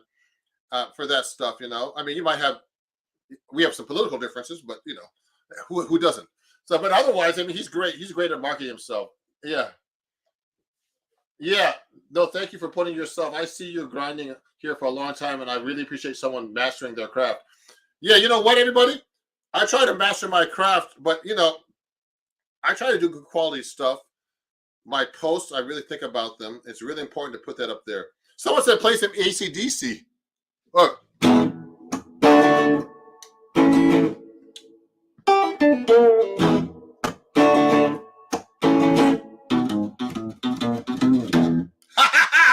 That's some AC/DC on the 7th string with 14s on top. That's kind of hard to. So the problem with the guitar, man, when I bend those strings, I had to get my friend out called tuning, the tuner, because these strings go out of tune really easily on this guitar for now. It's a brand new guitar, but I do bend the strings on the 7th string, just so you know. So let me keep going. Let me answer some questions. There's a bunch of questions everywhere. Let me see. What? Did someone make a comment? What's the comment? Oh, someone. Okay, someone's texting me on the computer. Oh, private chat. Oh, I don't know where that is though. Oh, hold on. Someone sent me a question here. Hold on. Let me look at it. Now, while I'm doing that, let me look at these questions right now on Instagram because I haven't been like answering. Hi, Ron. Someone said hi, Ron. Jor Prenesti. Let me say hi. Oh, hey. Hi from Argentina. Okay, great. Thanks for the live, Ron. You're welcome. Gonna check out the books. Great, Sharky. Sharky 335. Hey, man. Oh, man. Thanks for watching. I appreciate it. Isaiah, is that Isaiah Sharky? Man, one of my favorite guitar players, man. Amazing guitar player. Just so you know, Isaiah, if you're watching, one of my students was a big fan of yours years ago before I knew about you. Was Ray Gorin. Check him out. He's a young guitar player that lives in the LA area. And he was a big fan of yours, like when I was teaching him about maybe 10 years ago.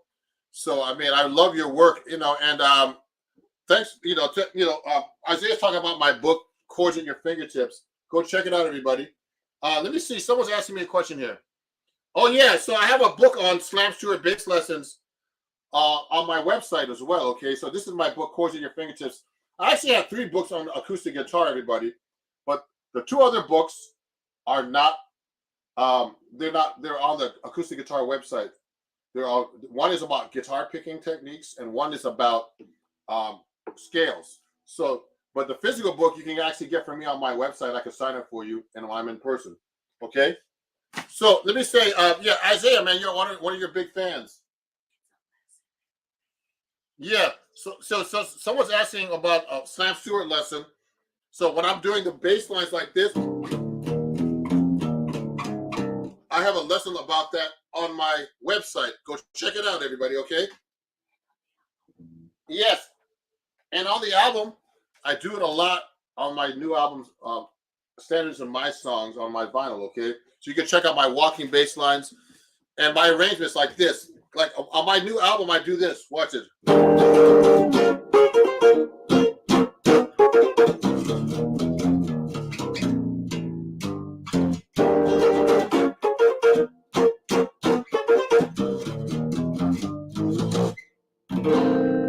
So that's a 7-string arrangement with my Slam Stewart bass lines. Okay, so I like that arrangement. That's the song called "Will You Still Be Mine." It's my arrangement with a Slam Stewart kind of bass line like this. So I go.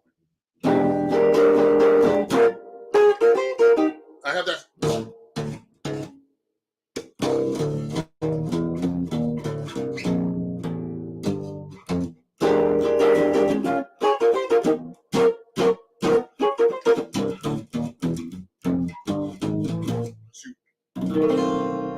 So I love to use that 7-string when I can in my arrangements too, especially when it's a trio. So that's another way you could use a 7-string on the guitar. Let me keep answering some questions now. I have tons of people trying to ask me questions here. Let me see. Let me go down. Oh, 1 second. Let me go back down. Wave. How you put that down? Good. Oh, drop D. So someone's asking me what this note is again. Yeah, you're welcome, Isaiah. Thank you. I love your playing, man. And I'm sorry I missed you in New York recently when you played, but let me know. Send me a message when you're back in New York playing, or if I'm on tour. I'm going to be in the West Coast in a couple of weeks. If you're in Bay Area, maybe I can meet you. So yeah, so this is a low A, everybody. It's not a drop D. Okay, this is a 7-string guitar with a low A. Doubles this note, okay.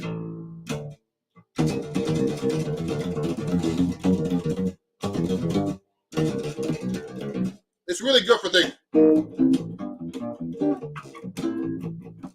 Let me see. See if I can do that right. Here we go.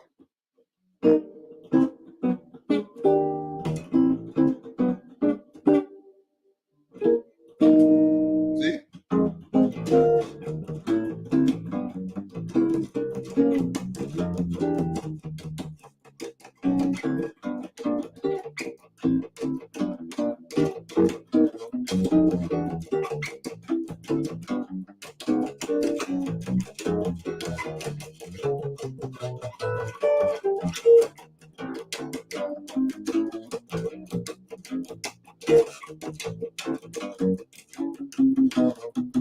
So I'm playing giant steps on my 7th string, but it's tricky on the 7th string, man, to even play giant steps because all the notes are so different.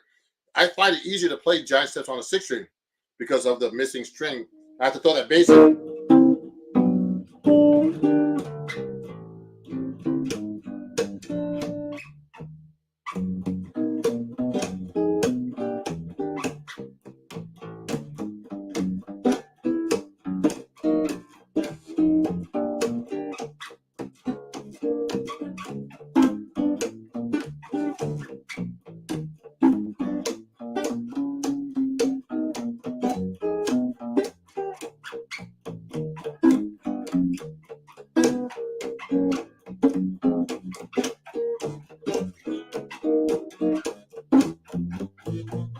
Ah!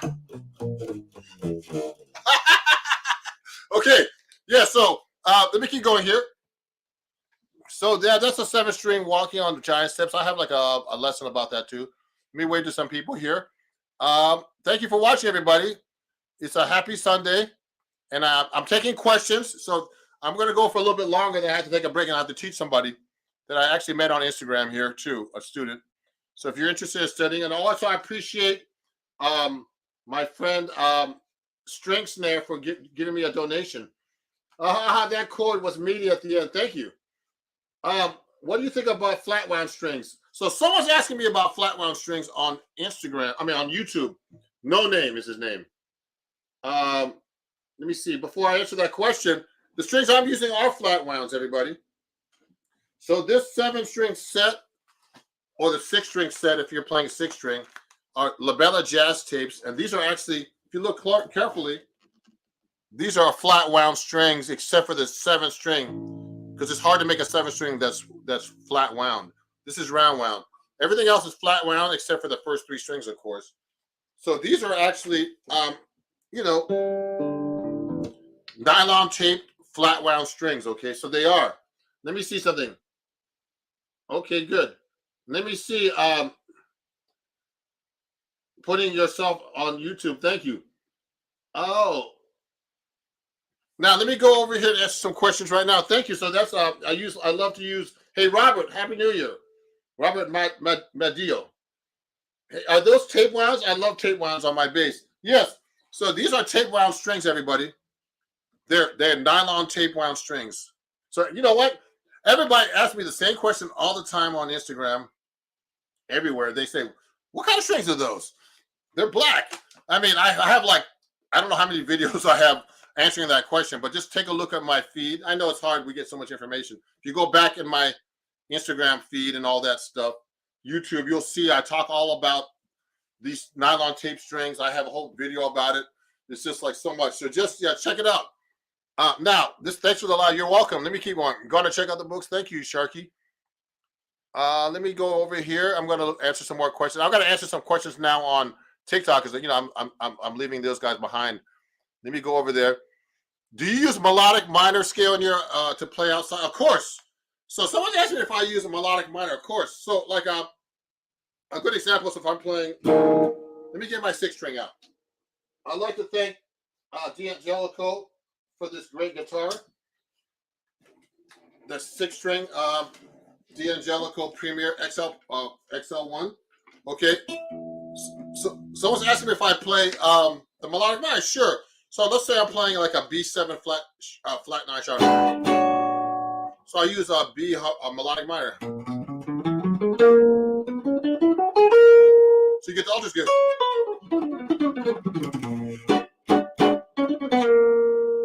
See?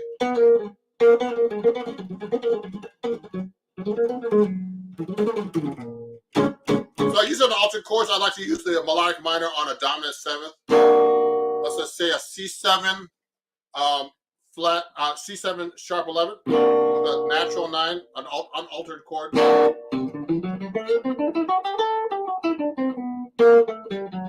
So I'm actually using a G melodic minor.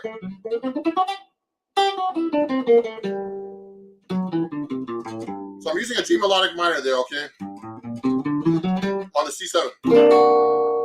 I use it a lot actually. On a Locrian, natural 9. That's a C melodic minor. So that's a Locrian natural 9 scale. So it's like a Locrian scale with a raised 2. They also call it Locrian natural 2.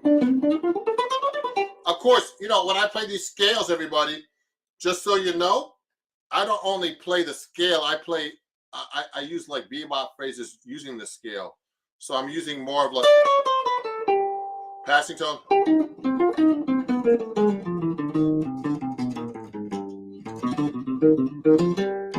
Oh, sorry.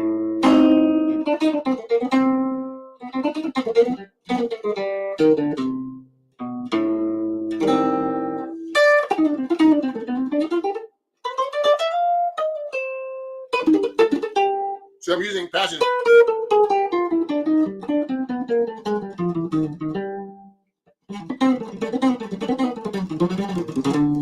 So yeah, so I'm using you know, melodic minor there in that situation, you know.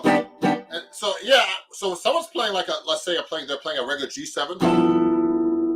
If I want to take it out, I use A flat melodic minor, which makes altered.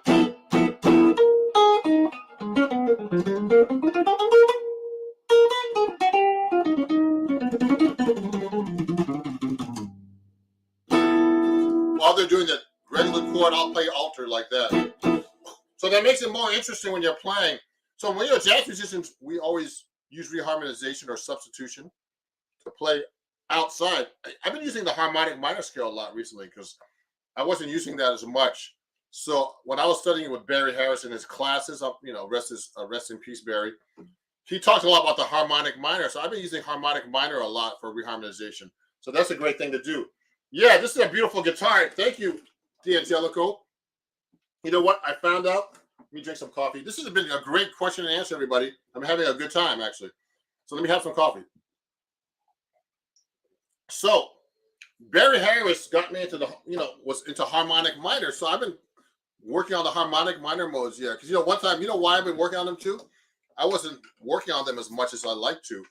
One time, you know what kicked me in the butt was when someone walked up to me. Someone on Instagram said, "You know your harmonic minor modes." I was like, "Oh, I do, but I don't know them as well as I should. Thank you." So let me practice them. So you know what? You always have something new to learn. So so I like to use the harmonic minor a lot in my solos too. So if I'm playing like a A7 altered, now Wes did this among Les Montgomery.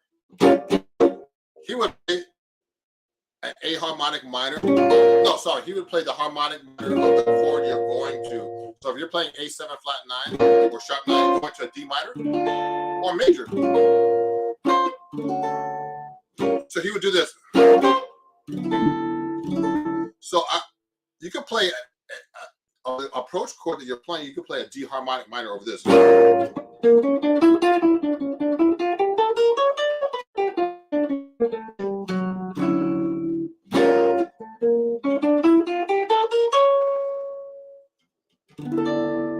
could do that reharmonization, okay, everybody? So I've been using that a lot in my solos.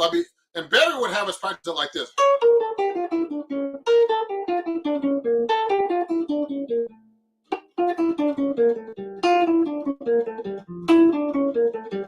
I'm going down in octaves, going up. I'm going octave to octave of the mode of the scale. He would have us do in class.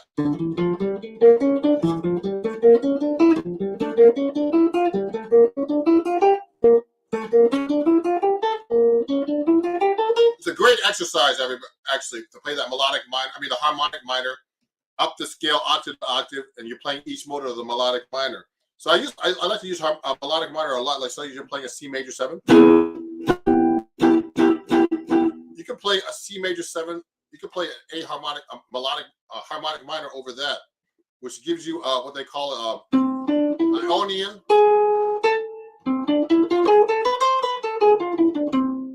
They call it an Ionian raised flat 6. They call it. So that's actually a melodic minor, a harmonic minor. So I like to throw in those things when someone else is playing, you know, a regular chord. That's just reharmonization. We call it substitution. I'm thinking another chord there. like an A major, just 7 sharp 5. Oh, sorry.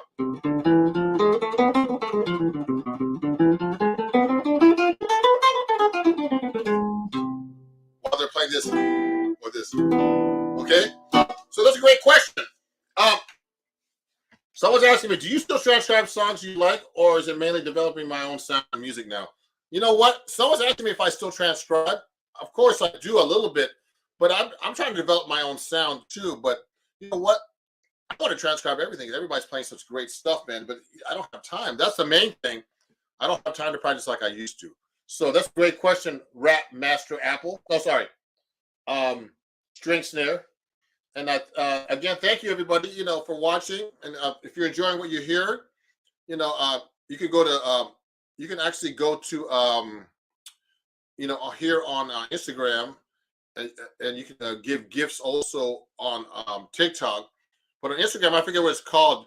You could just actually give a gift while I'm actually, I'm on here talking, or if you text PayPal or whatever on Instagram, it sends you to a link where you can actually give me a donation there. But let me answer some questions now on TikTok because I haven't answered in a while. Let me see. I have like 28 messages.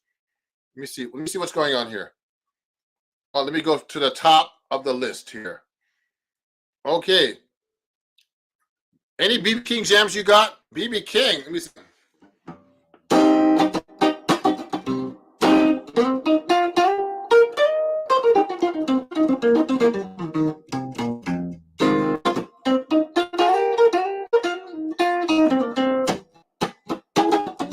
Thrill's gone. I mean, this is really a question and answer kind of thing, more than a request session. Loving the jazz. Thank you. Affirmation. That's great. Great playing. Thank you. Affirmation is a great tune, actually. So this is not a Gretsch. This is a D'Angelico, and my other one's a Benedetto. Let me show you that seven string Benedetto. It's a 16B. Let me get that for you guys. I just found out. I don't know if it's. I think it's true. Someone said that this guitar is called a Benedetto. This is a Benedetto 7 string. Look at the headstock here. Can you see that? Oh, I gotta wipe this. See that Benedetto? So that's a Benedetto 7 string. Okay. Can you see that on TikTok? I guess you can. Okay. And this is so I'm using a D'Angelico on Benedetto. Just so you know, Benedetto was taught by D'Angelico, the original guy. This is not like a real, one that was made by D'Angelico himself. This is like the stock model from that's made in Korea through D'Angelico America. So I mean, and I'm one of the artists. So this is a great guitar right here, but this was made by this guy studied under Benedetto. I mean, under D'Angelico. So that's a great question. What's the difference between the lower top string? That's a low A, just so you know. Okay. Let me see. There's other questions. What's my favorite guitar? I don't have a favorite guitar, but I think this one right now is for now. Let me keep answering. I see George Van Lenny, bro. Yeah. Let me keep going. 14s. Let me keep answering questions. Can you play some reggae, please? Hello from Rapid City. It's brutal, man. I don't know where you find the energy for all this. Pay for pizza. You know how to get a jazz music guitarist to leave your house? Oh, God, I got to ask questions. Someone's asking some questions here. Let me keep going here. I'm having a bass with the guitar. Someone's asking some questions here. Do you improvise or pre-arrange mostly? You know what? It just depends. I have some real arrangements for some songs, Like, here's a real arrangement.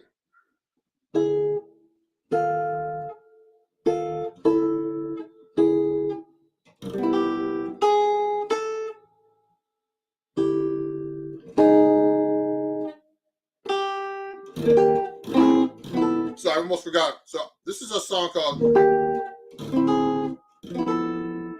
More Than You Know. So I actually have a 7-string arrangement. So this is a real arrangement that I wrote. It goes like this.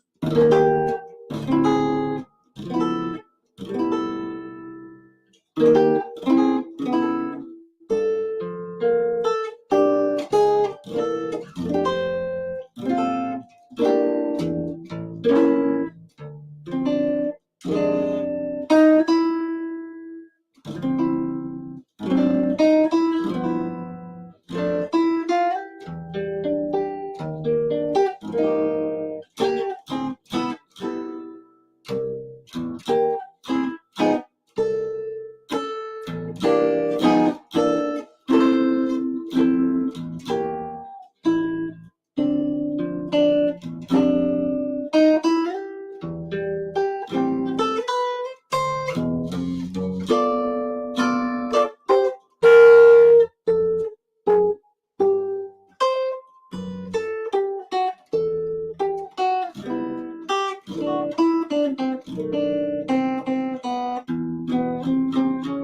that was actually an arrangement. So the melody is like this. That's More Than You. It goes like this.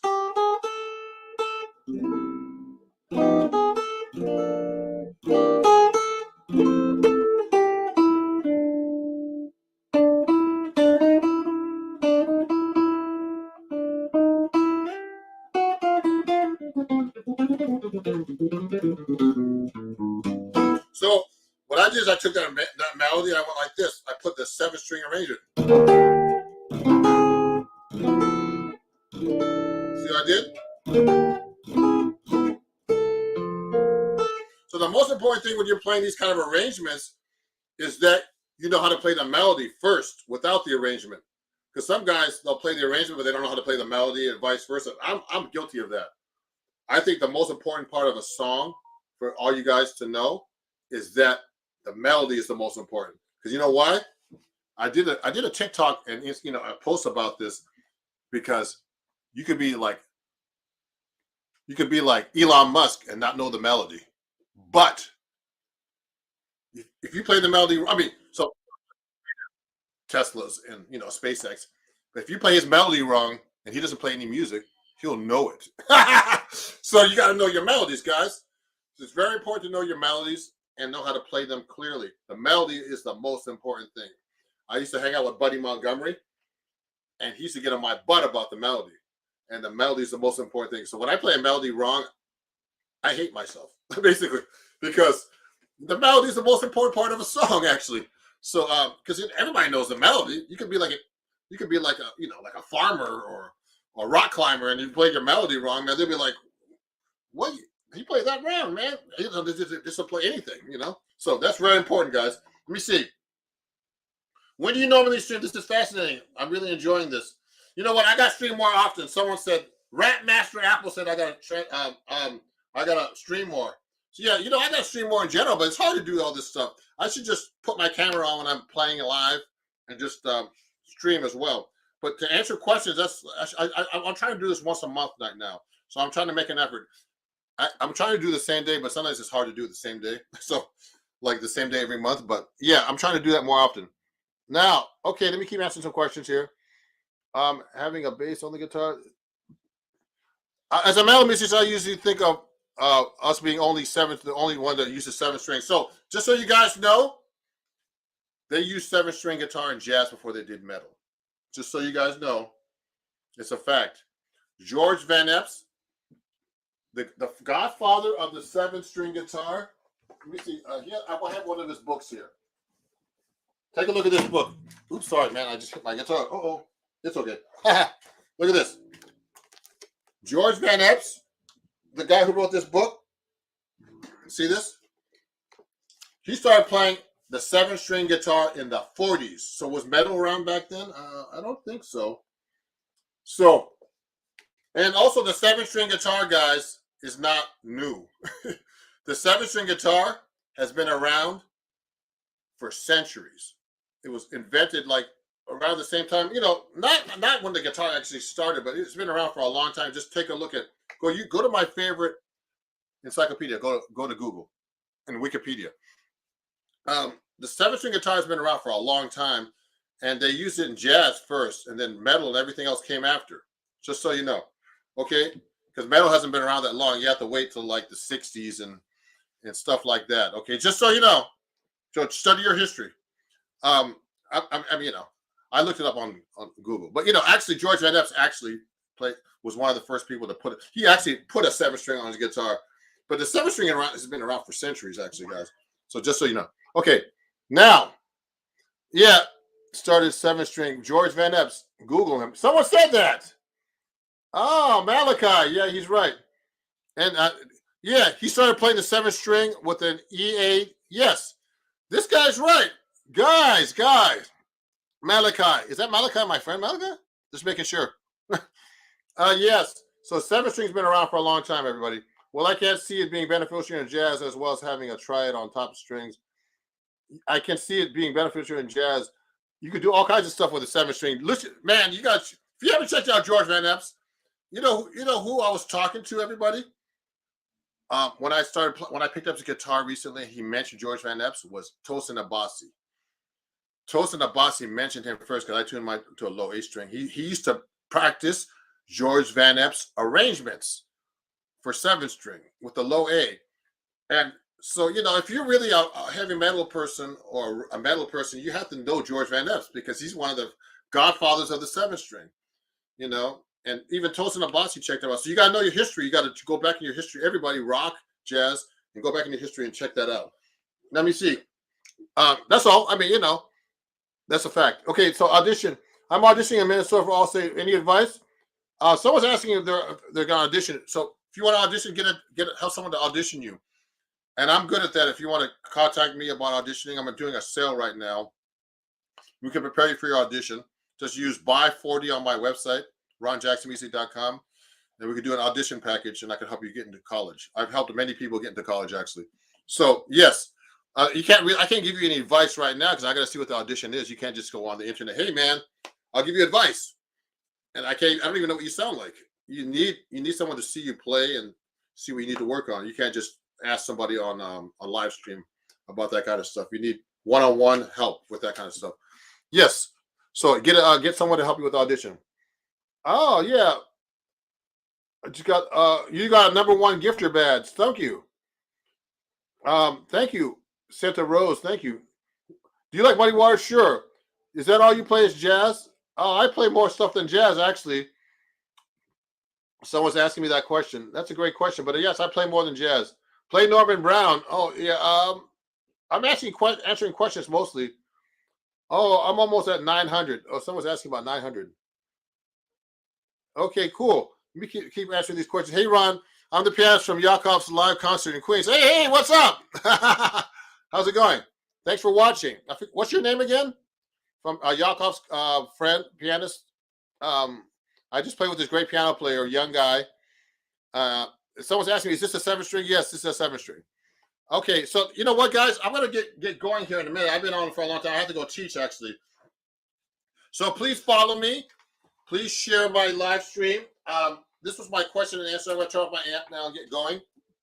I have to teach somebody at 2 o'clock, a student I met here on Instagram, on social media. And if you want to study with me, go to my website, ronjacksonmusic.com, okay?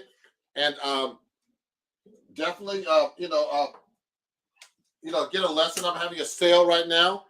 It's buy, BYE, 40, and you save 40% off, okay? If you want to donate, just go to Ron Jackson Music at PayPal. Or if you're on YouTube, I'd like to thank someone who actually gave a gift on YouTube automatically.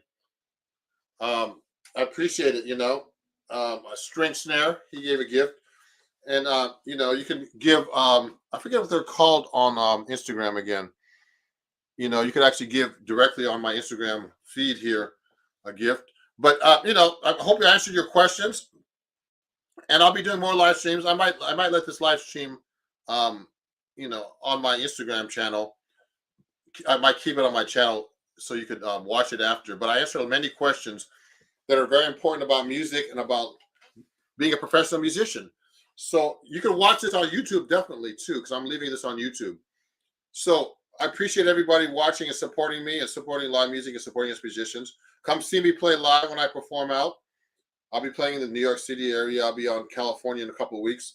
Follow me everywhere, Ron Jackson Music. And, I try to give the best advice I can about all subjects that I think I know about. And I appreciate you guys. I'm going to be recording a new album soon. And it's going to be fun. And we'll see you guys very soon. And thank you for making my last album the top 100 in the Jazz Week charts in 2022 and making it got to number 10 on the radio charts in the United States. This album right here. So, check it out. It's in vinyl and CD and everywhere on streaming. Standards of My Songs. And this album was number 10 on the radio charts in 2022 and top 100 in the United States for the jazz charts. Number 69 out of 100. So thank you guys. I appreciate you. And keep in touch. And I'll see you. And I'll have some cool posts coming up soon. Okay. Thank you. Bye-bye.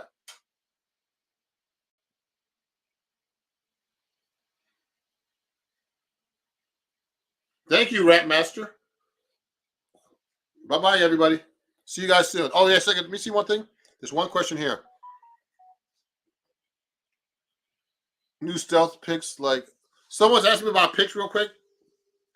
I'm going to answer one last question. I use these Jim Dunlop picks and Pick World picks that are made for me, Ron Jackson model picks. You can get them on my website. Just a regular teardrop heavy pick. And also down to extra heavy. The purple one here is extra heavy. You put that up.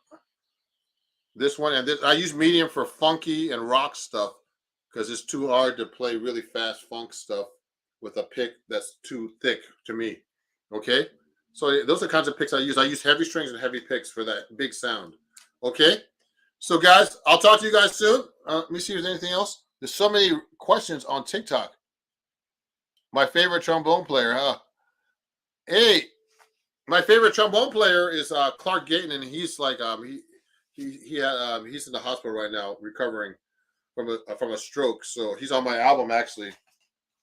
He's on my hit song called Roundabout that was on the Spotify playlists, Top Jazz Spotify playlists. So Clark Gayton's one of my favorite trombone players. So everybody, keep in touch, and we'll talk soon. Bye bye. Thank you. Let me end the.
Video reply to the scales I'm using over Stairway to Heaven. So on the A minor chord, I'm playing an A natural minor scale or Aeolian scale. On the G chord, I'm playing a G mixolydian.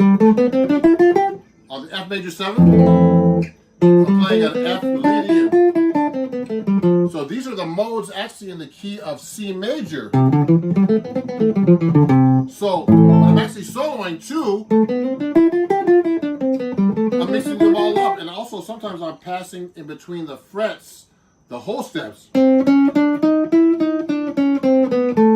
the notes that have 2 frets in between. So that's how I actually play over Stairway to Heaven. And these are the scales I actually use. So thank you. A little warm up.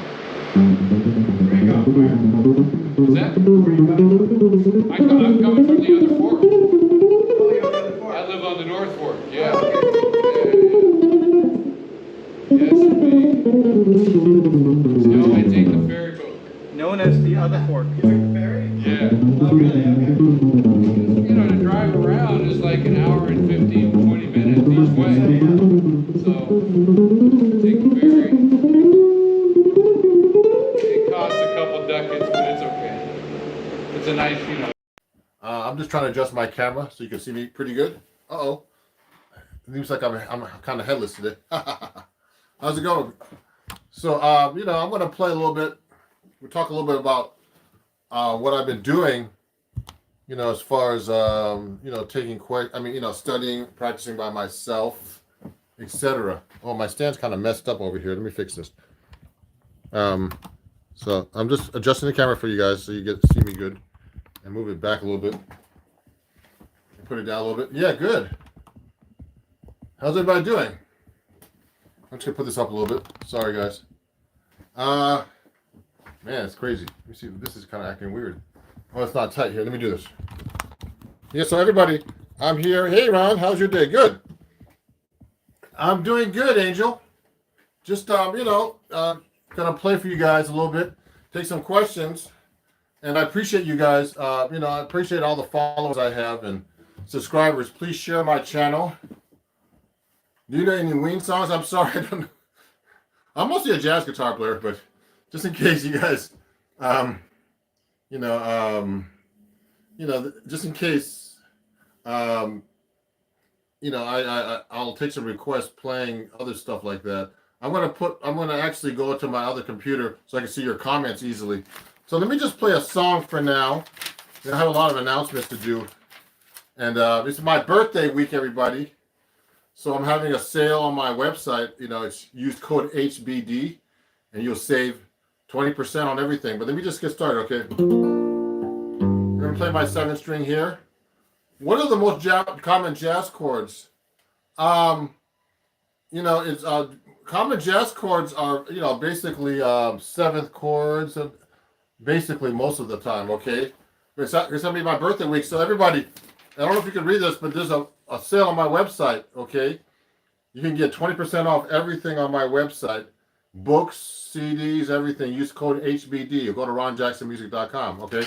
Let me play a song before I answer some questions, everybody.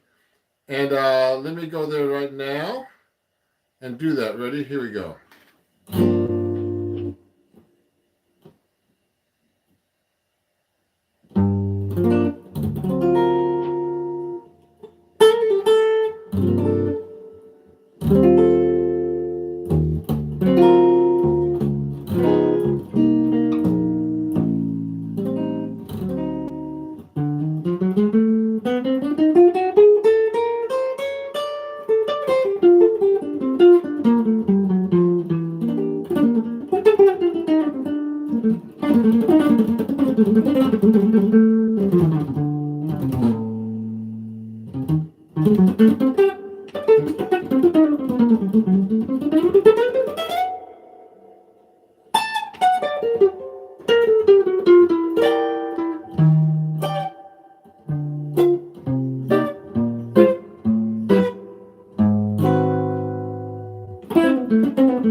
Okay.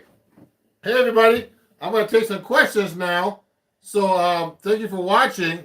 Let me go look up and see what you guys are saying and see some of the questions here. It's really great to see you. So just so you know, it's going to be my birthday on Monday. So I'm doing actually a birthday sale on my website again. Just go to my website and you can buy books, CDs, everything, like my new book over here. Where did I put that book? Uh-oh. I'm in trouble. I got it right here. I got a new book, and uh-oh, I put it away. But anyway, I'll find it later. But I have a new book, and it's going to be a really cool. There's a lot of good things for sale up there, and I'm going to answer some questions right now. Now, let me see. There's a lot of questions already. Someone asked me to play Body and Soul. So I'll play that song for you a little bit. I haven't played that in a while. So that's a request. Let me play a little bit of that for you. And let me get that out for you right now.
Request for Body and Soul.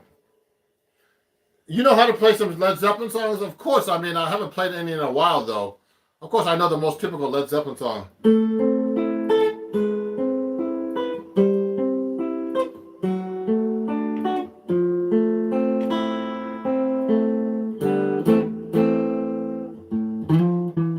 So this is a 7 string guitar. Also, Cashmere is a great song, actually. But I used to know those songs, but I can't remember all those songs. So I'm taking requests, but only if I know them or kind of know them. I haven't played Body and Soul in a long time, and it's actually not an easy song to play. Let me grab something so I can show you something, guys, real quick. So you can see something. Where is that? Oh, I guess I can't find it. Oh well. Anyway, guys, I wanted to show you something, but I can't find it. But anyway, so I'm back. Let me play you another song now. Let me answer some questions. You know how to play some Led Zeppelin. What's the most common jazz chords? I said seventh chords earlier. Can you give some tips and advice on learning how to practice arpeggios with a focus on using them over chord changes? So if I'm playing chord changes, everybody, let's say if I'm playing like a 1-6-2-5. That's the easiest thing to do. Let's say I'm doing C major 7. Let me take my other guitar so you guys can understand what I'm doing a little better. I'm going to take out my 6-string D'Angelico guitar so you can see a little bit easier what I'm doing. And I'm playing here. Hold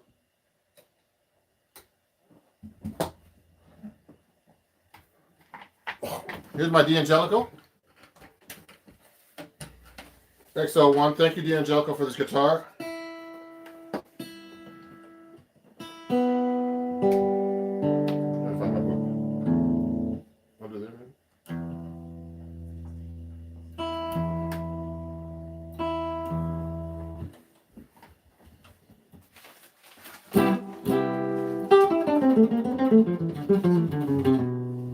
So now look, if I'm playing 1-6-2-5,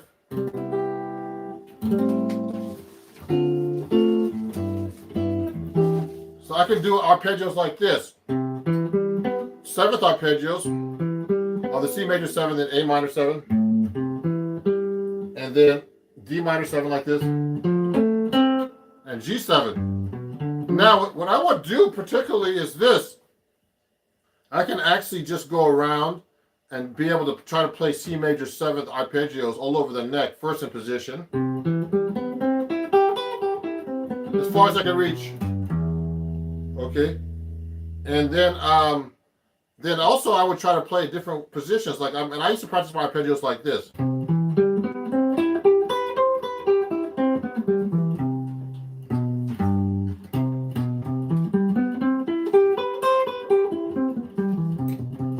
Etc. And every possible fingering.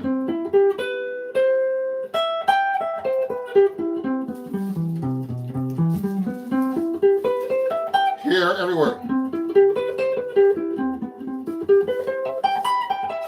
So that way you really learn your arpeggio all over the neck, every possible fingering, everything. And that's a really great way of learning this, actually. So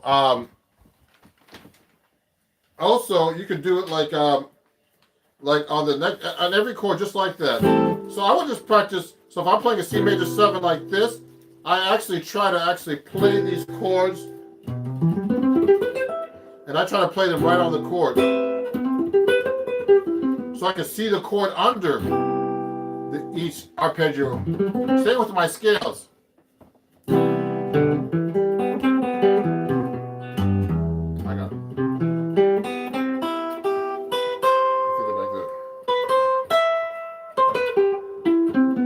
Etc. So that's how I practice my arpeggios, everybody. And and that's basically what I do a lot, when I'm practicing. So now let me see with the focus. So let me move this over here. Go back there. And let me close it. So look at this, everybody. What I'm going to do next is this. I'm going to answer another question.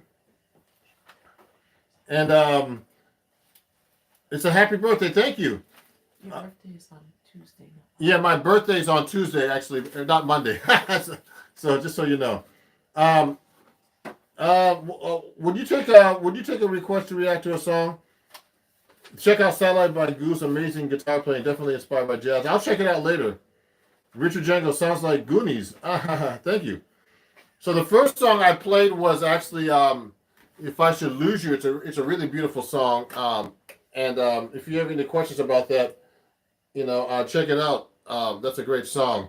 So now I'm gonna play you another song right now. I've been working on Coltrane changes, and actually one of my I started recently with the great Mike Stern here in New York, and he has a lot of great ideas about Coltrane changes. So Coltrane changes are based on the song Giant Steps, for example, and it's 3 tonal systems. We could talk. I'm going to do a video about that, and so for example, if I'm in the key, Giant Steps is basically the key of E flat. So basically, he takes the John Coltrane took the Slominski book, which is this book, okay, and the Thesaurus of Scales and Melodic Patterns, like this. See this? And what happens is this book, they do all kinds of crazy stuff with progressions, octaves, all kinds of different things, and basically he has these exercises where you take the octave and you split it into 3 parts. So you make it an augmented chord, so it's E flat. So it goes from E flat to G to B back to E flat. So you got these chords. And or you could just make it a major chord.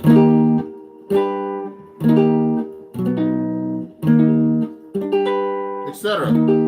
So Giant Steps is based on that progression. So you actually go from from the key of B, then you go to G, then to E flat, and then you go into the key of G, to E flat, back to B. Okay. Now back to G, then back to B. And then back to E flat. So I've been working on patterns to play over that kind of song. So so I'll do things like this, going through those chords instead of playing like arpeggios. You could play arpeggios to that song, for example, Giant Steps.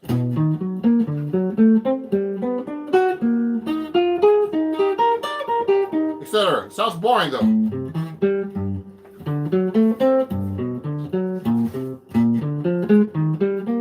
Etc.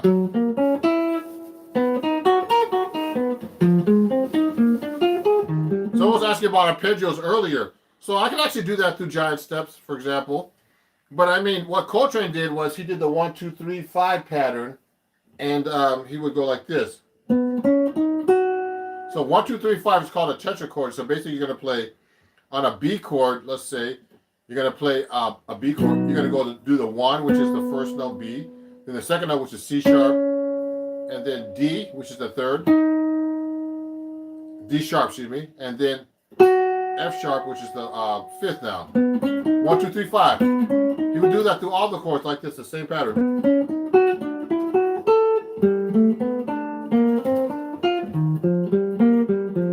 All the way through each chord.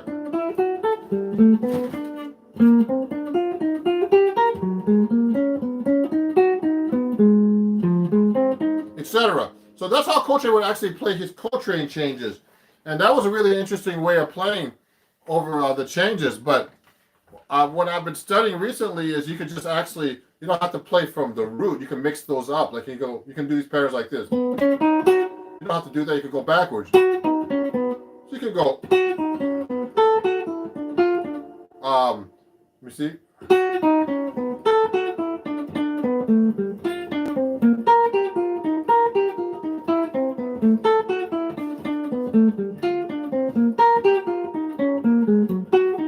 All through those changes, okay?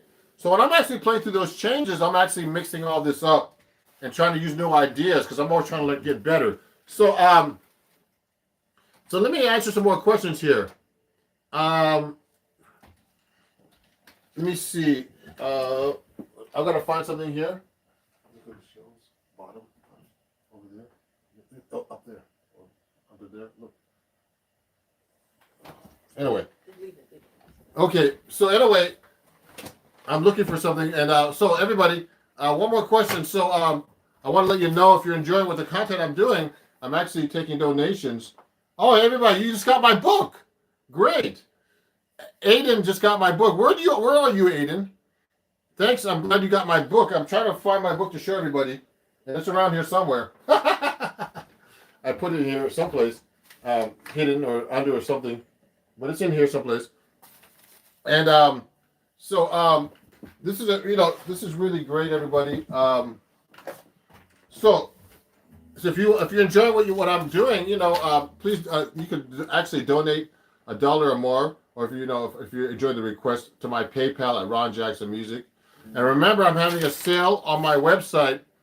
You save 20% off. It's my birthday. You can buy my book up there. Everything.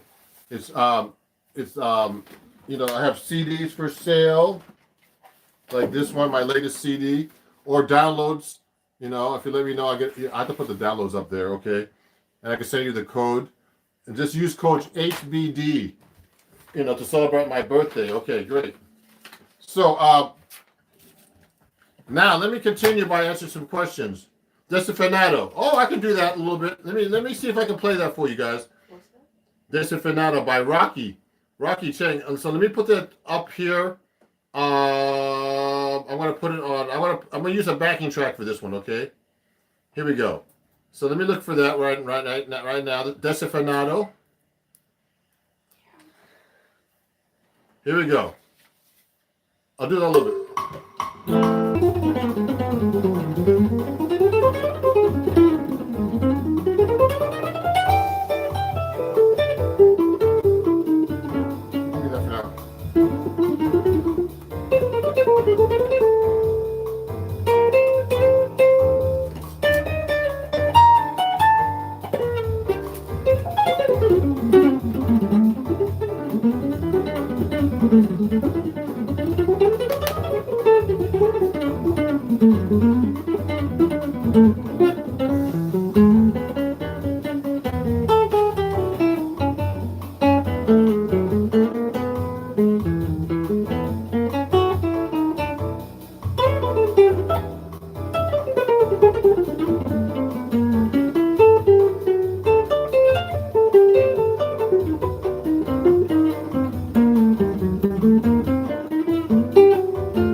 So that was the request.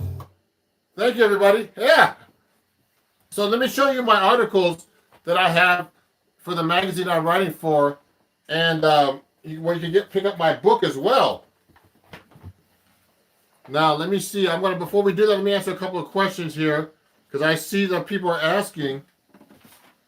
Look, so my book is released by Acoustic Guitar Magazine. When you go to my website, you can actually see I did an article about sweep picking, which I do a lot on my guitar playing. And the book is in that magazine, and and you can pick up my book on my website, and you can see all kinds of good things about chord melody over there. So this is one of the articles. So go check it out, and if there's any other questions, let me know. I'm going to actually see some more requests here online. I got to look right now. Oh, so There Is No Greater Love, B flat. Okay, yeah, someone's asking for There Is No Greater Love. That's a great song.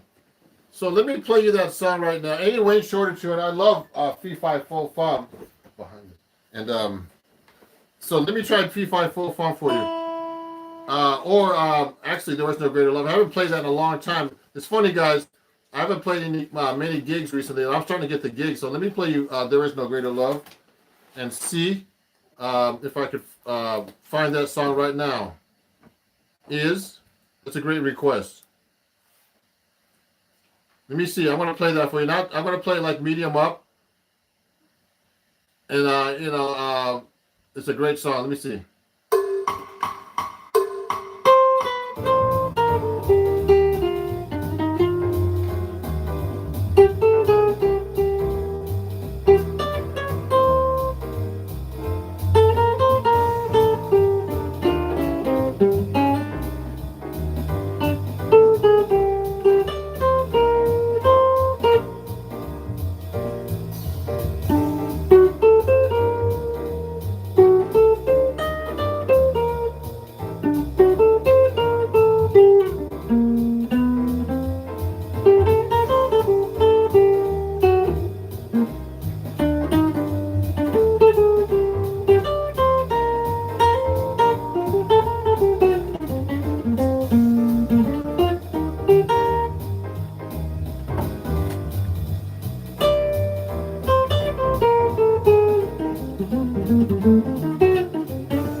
So thank you, everybody. So you know what? I finally found my book that's on my website on sale. It's called Chords at Your Fingertips, and you can get 20% off this book signed. Go to ronjacksonmusic.com and pick up your own copy. Okay. Use code HBD, which is Happy Birthday. I think I have it right here. One of these flyers. This is backwards. So anyway, so use code HBD on my website, and you get you're gonna get my book. And also, if you're enjoying, if you like my amp that I'm playing through, I use this Henriksen Bud 6 amp. Okay, and the Henriksen Bud 6 amp, you can go to henriksenamps.com and pick up your own amp right here. Let me show you. This amp right here. Okay, and go to henriksen.com and use my code Ron Jackson, all one word, Henriksen Amps. It's a great amp. It's 120 watts, only weighs 13 pounds. Comes with a carrying case.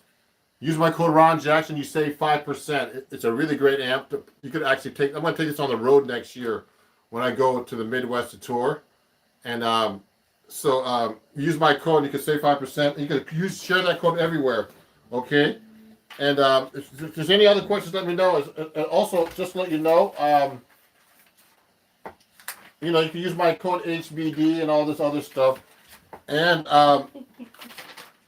if there's any other questions, let me know. So let me see what other people are saying here about questions. I'm trying to get all the questions here. Someone said Django. Love in the Afternoon by I don't know that one. How much is the amp? So this amp it's expensive, this amp actually, just to be honest. It lists for $1,300. So you get 5% off. But I mean, you know what? I'll tell you guys, I'm going to tell you a story. I was trying amps, small amps for years. I pay $100, $200 for a small amp. And they always sound like crap. Because when you start playing loud, they start to like break up. And this one is like a really great amp. I mean, it's really worth the money. I said, man, if you want something good quality, you get what you pay for. So I mean, I'm a Henderson endorser, and also, and I'm an influencer for them, and these are really great amps. I really highly recommend them especially if you want to do a small gig, and you want a great sound. I mean, I take this amp and I plug in with singers, and it sounds incredible. It has 2 full channels. You see that? It has in the back, ins and outs, so you can plug right into a PA system. I've been working with a singer in Brooklyn recently, and they can take a line right out of my amp and go into the sound system. There's an effects channel you can put headphones on. This sounds really great when you want to record directly into your digital audio workstation or your audio sound card on your computer. And it has 2 full channels. You can put a mic or a guitar jack in this thing. And it has reverb, everything on each channel. So if I work with a singer, they can just plug into this. I can plug into this at the same time, and it sounds wonderful. So it's really worth the money, because I mean, I was wasting a lot of money on these terrible amps and stuff, plugging into them, and they never sound great. But this is a good quality. You get what you pay for. So use my code Ron Jackson. You save 5%, and it's really, I'm telling you, it's worth it. Everybody loves this amp for the size and everything. I mean, if I'm playing a bigger gig, of course I'm going to use a bigger amp. But if it's a small gig or even like a medium-sized gig, you can use this amp and it really works really great, okay? So, let me see. So everybody got to look at my book and everything here. And let me see. Oh, yeah, so go to my website as well. Use my code HBD and save 20% off. Everything, okay? This new book, guitar picks, vinyls. I have vinyls as well. All kinds of great things, I have a vinyl for sale that's through Elixir that I won through a contest. It's a limited edition vinyl. You can get a vinyl from me there. All kinds of stuff. But it's all weekend. And, come check it out. So let me see if there's any requests here. Let me see. Any Wayne Shorter tune. Let me do the song called Fee Fi Fo Fum by Wayne Shorter. So, and then let me look for the backing track, and so I can play along with it for you, and we can play that song a little bit. Fee. Here it is. Let me see how fast it is.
55 full fun, my request. Thank you, everybody.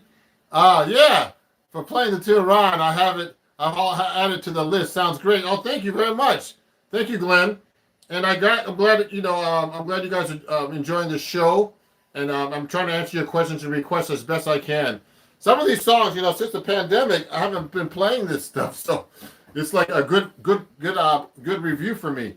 There's been no gigs, so and it's been like a kind of a rough year for us musicians, but we really appreciate you guys.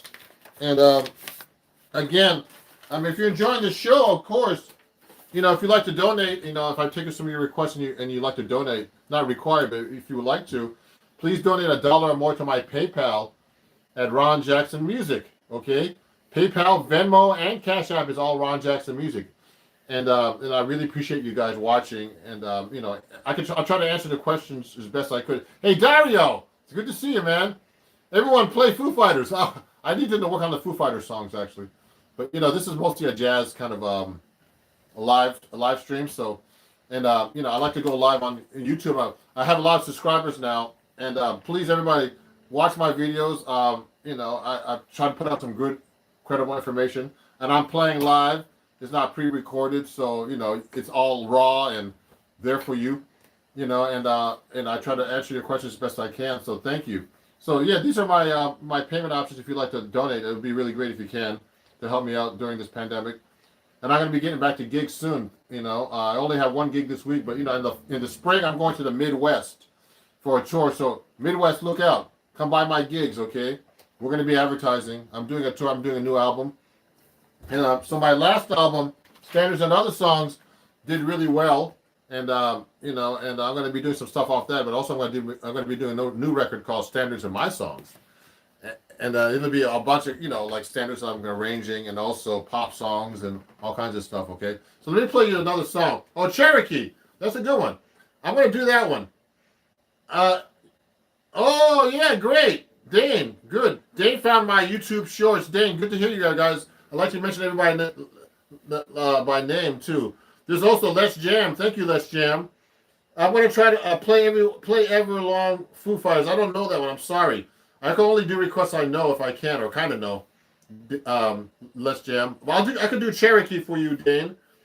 And let me see. Midwest. Okay, Dane, you're in the Midwest. I'm going to be coming to. Just look at my website. I'm doing a tour. I know I'm going to Ohio. Minnesota, Kansas, Wisconsin, Madison. I'm going to be over there. So just take a look at my website. Did you study with Dunbar? I studied with Ted Dunbar. Yes, Shiva. Yes, and I did study with Ted Dunbar. He was great, man. He really helped me learn the fingerboard. Okay, let me play you Cherokee since someone was asking about that. Let me put it kind of up. I need to practice my up tempos today. Just so you guys know, I didn't touch the guitar till now, really. I've been busy, teaching and playing guitar. Also, I teach. So if you want to get to, you want to study with me, please let me know. I'll put Cherokee at 300 right now. Okay, which is kind of a fast tempo, but not too fast. Okay, so here we go. I'm gonna put in Cherokee at 300 for you guys. Here we go.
a good warm up.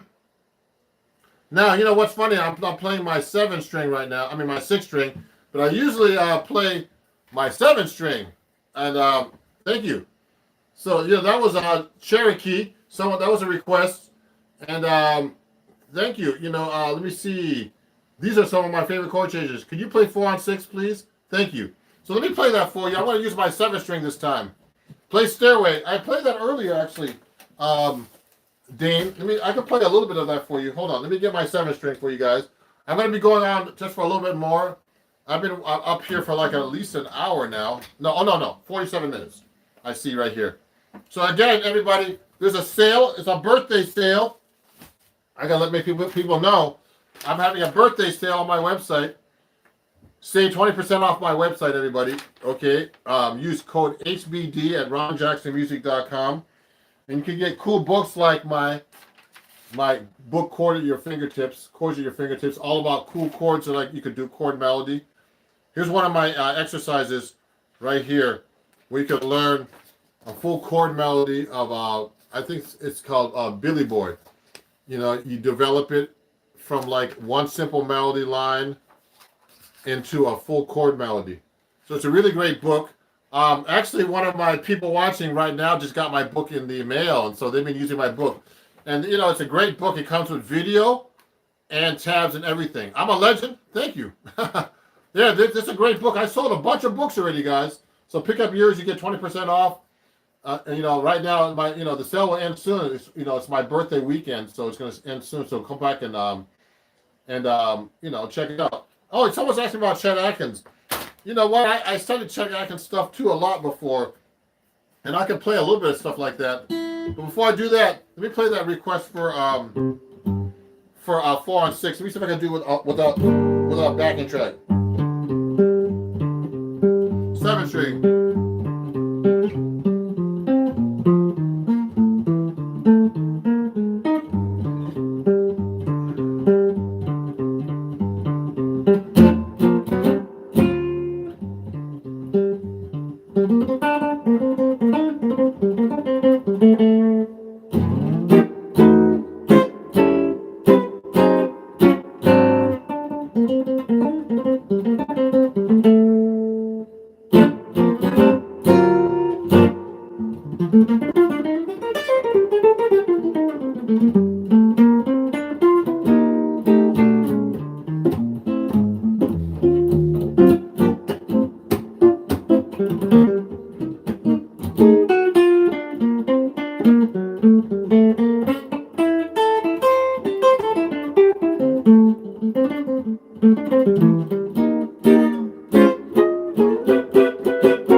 Yeah, it's tricky. It's really tricky to play between 7-string and 6-string. So I was playing a 6-string a minute ago, then I'm playing 7-string. So it can kind of mess you up a little bit. But you know, I'm playing live, unedited and filtered. You know, and I play most of the notes correctly. So that's what it's all about, everybody. I saw this video with Brian May.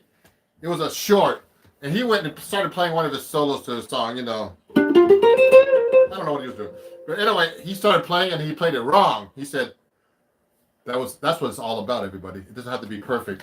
It just has to be. The most important thing is the feeling. You know, so you know, when I'm playing, you know, I put my best feel I can in there, and I try the best I can to play. So let me see. Hey man, much respect. Can you show us how to approach a dominant 7th run? Like how you approach soloing over 1, 4, 5 in the key of A, whatever. Most guys are stuck in the pentatonic box. So if I'm playing a 1, 4, 5 in the key of A, B. O'Keefe. Hey B. O'Keefe, shout out to you. So if I'm playing a 1, 4, 5, A dominant, let me tune up real quick. So if I'm playing A dominant to D dominant, I'll play the dominant 7th scale. Now the dominant 7th scale is, for example, the key of A is just an A major scale, which I don't want to name all the notes, it'll take too long, but it's this scale. You basically lower the note, the 7th, to make a dominant scale. So if I'm playing a blues, if I'm playing over an A, I will play that scale. Then when I get to the D7, I'll play the D dominant scale. Then back to A7. Then D7, then A7. Then I would go to the E dominant. Then D. Then A. Then back to E. So when I take a solo, I'm doing it that way, but there's a lot of ways you can do that. I'm only playing the same fingering to show you that's the easiest thing to do. But you should be able to play all that kind of stuff in you know, with all the different fingerings you possibly can. Do arpeggios.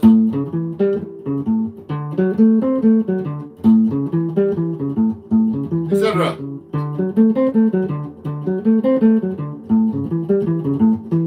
Etc. You can go through the blues just like that. Okay? So that's how you practice the dominant 7th chord in the scales through a blues. So you can get around that pentatonic run. You know, that's a very, you know, I don't want to knock guitar players for playing pentatonic. Actually, we all start playing pentatonic. And that's the easiest thing to play on the guitar is because of the way it's set up, the neck, the strings, excuse me, on how they're tuned. But, you know, if you want to get to jazz and stuff, that's when you have to really learn how to play your scale. So, you know, that takes a little time. It takes a lot of, you know, you have to get yourself to a different level. And, you know, I love pentatonic, you know, and, you know, I love playing changes. So you can mix them both up and make a real cool sound. I was taking a lesson with the great Mike Stern, and he mixes everything up. He really is great, knows all kinds of stuff about jazz, but he also knows the rock stuff. So yeah, so let me see. There's some other questions here. African rumba. Someone asked me about Chet Atkins. I can play a little bit of Chet Atkins kind of stuff on my 6-string. Here's one of my songs off my albums, which is called Old Country Road. Okay, and this is the album. You can get it on my website. Remember, everything on my website is 20% off, everybody. So if you want to get this, use my code HBD. This is one of my records. It has all acoustic guitar, and I do all kinds of acoustic guitar stuff, you know, from African sounding stuff to calypsos to jazz to like Chet Atkins stuff. So you can pick up this album here. It's called Acoustic Adventures. And it was gave a great, Acoustic Guitar Magazine gave this a great review when it came out. Wow. Yeah, get that. It has all kinds of stuff. You can save 20% on my website. Use code HBD, okay? And you can get this great CD. And this is one of the songs on it. So you can get an idea of how I can play fingerstyle a little bit. I'm not the best fingerstyle guitar player, but actually, I'm pretty good. But I don't practice as much as I should. Let me see.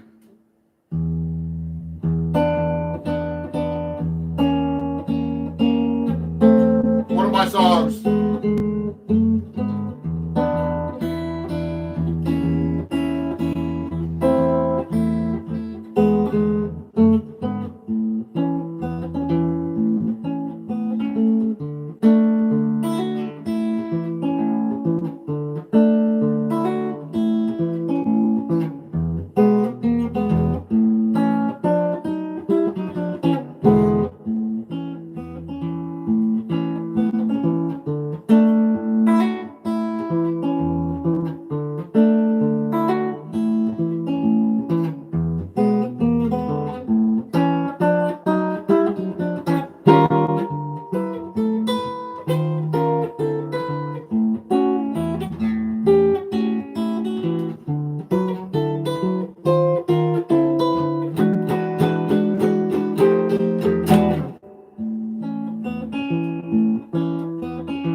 That's one of my songs.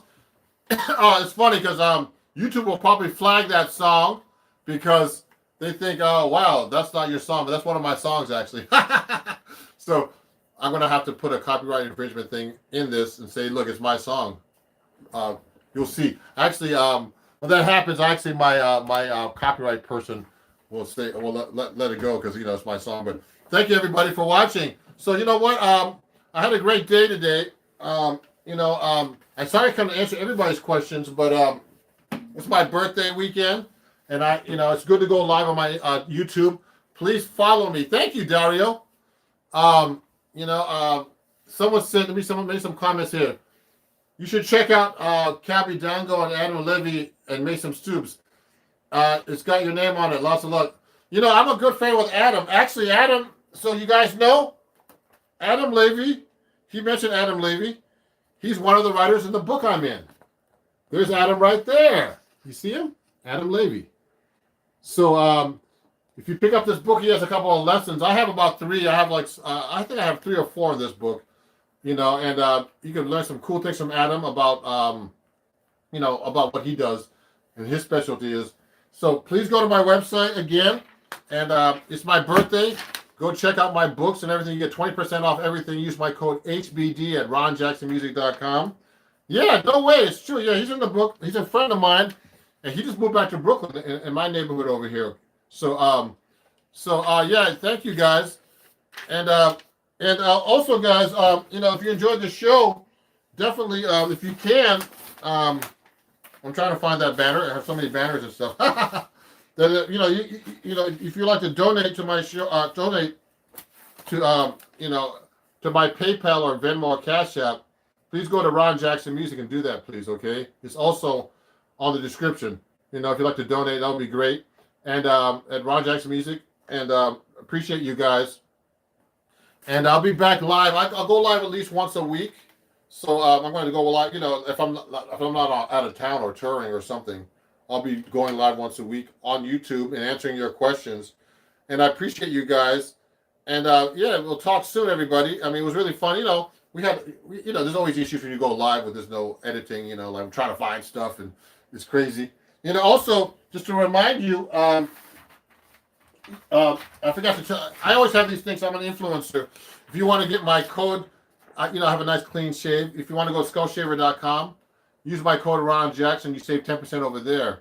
And I have cool razors that I shave with, and they make it for men and women. So that's another thing that you can get a discount through me. Ron Jackson Guitar is Ron Guitar is this one. Sorry, Ron Guitar. Okay. And if you like my amp, Henriksen amp, this amp that I've been using right here. Let me show you. This amp I was showing you earlier, the Henriksen amp, the Bud 6. You can get everything at Henriksen amp for 5% off. They're expensive amps, but they're worth it, okay? I've sold a lot of amps this year using my code Ron Jackson, okay? So use my code Ron Jackson. You can save 5% on Henriksen amps. And thank you, everybody.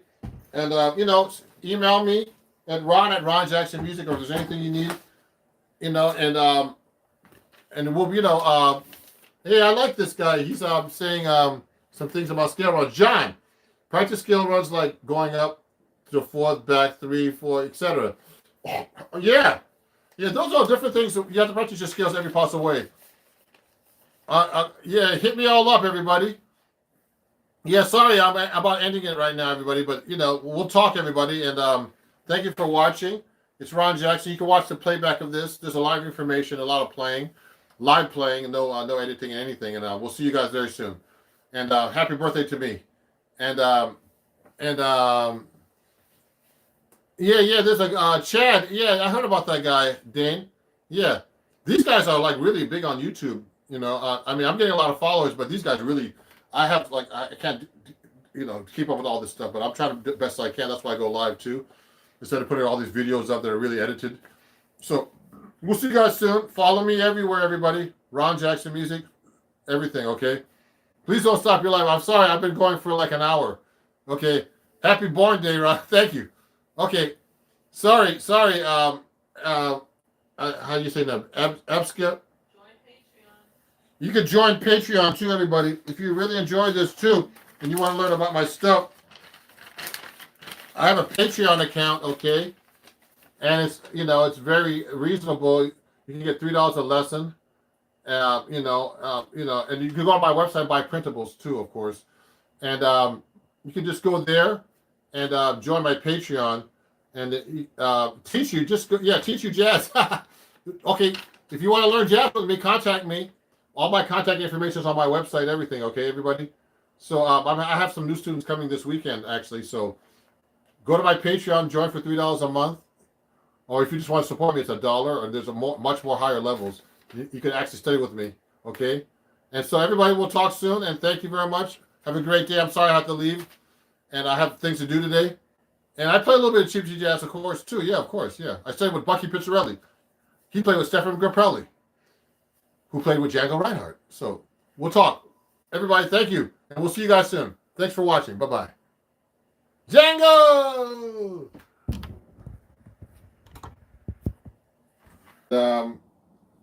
I'm live, and let me move back a little bit. I can't move back too far because of all these guitars behind me.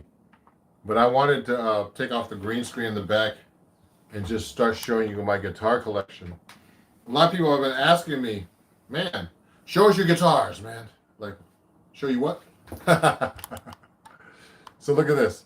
So, like, I have a bunch of guitars behind me. You can't see them. Look. I just have them all lined up. These are my 6-string guitars and stuff. So I think I took them all out. I have 1, 2, 3, 4. Well, this is a 12-string.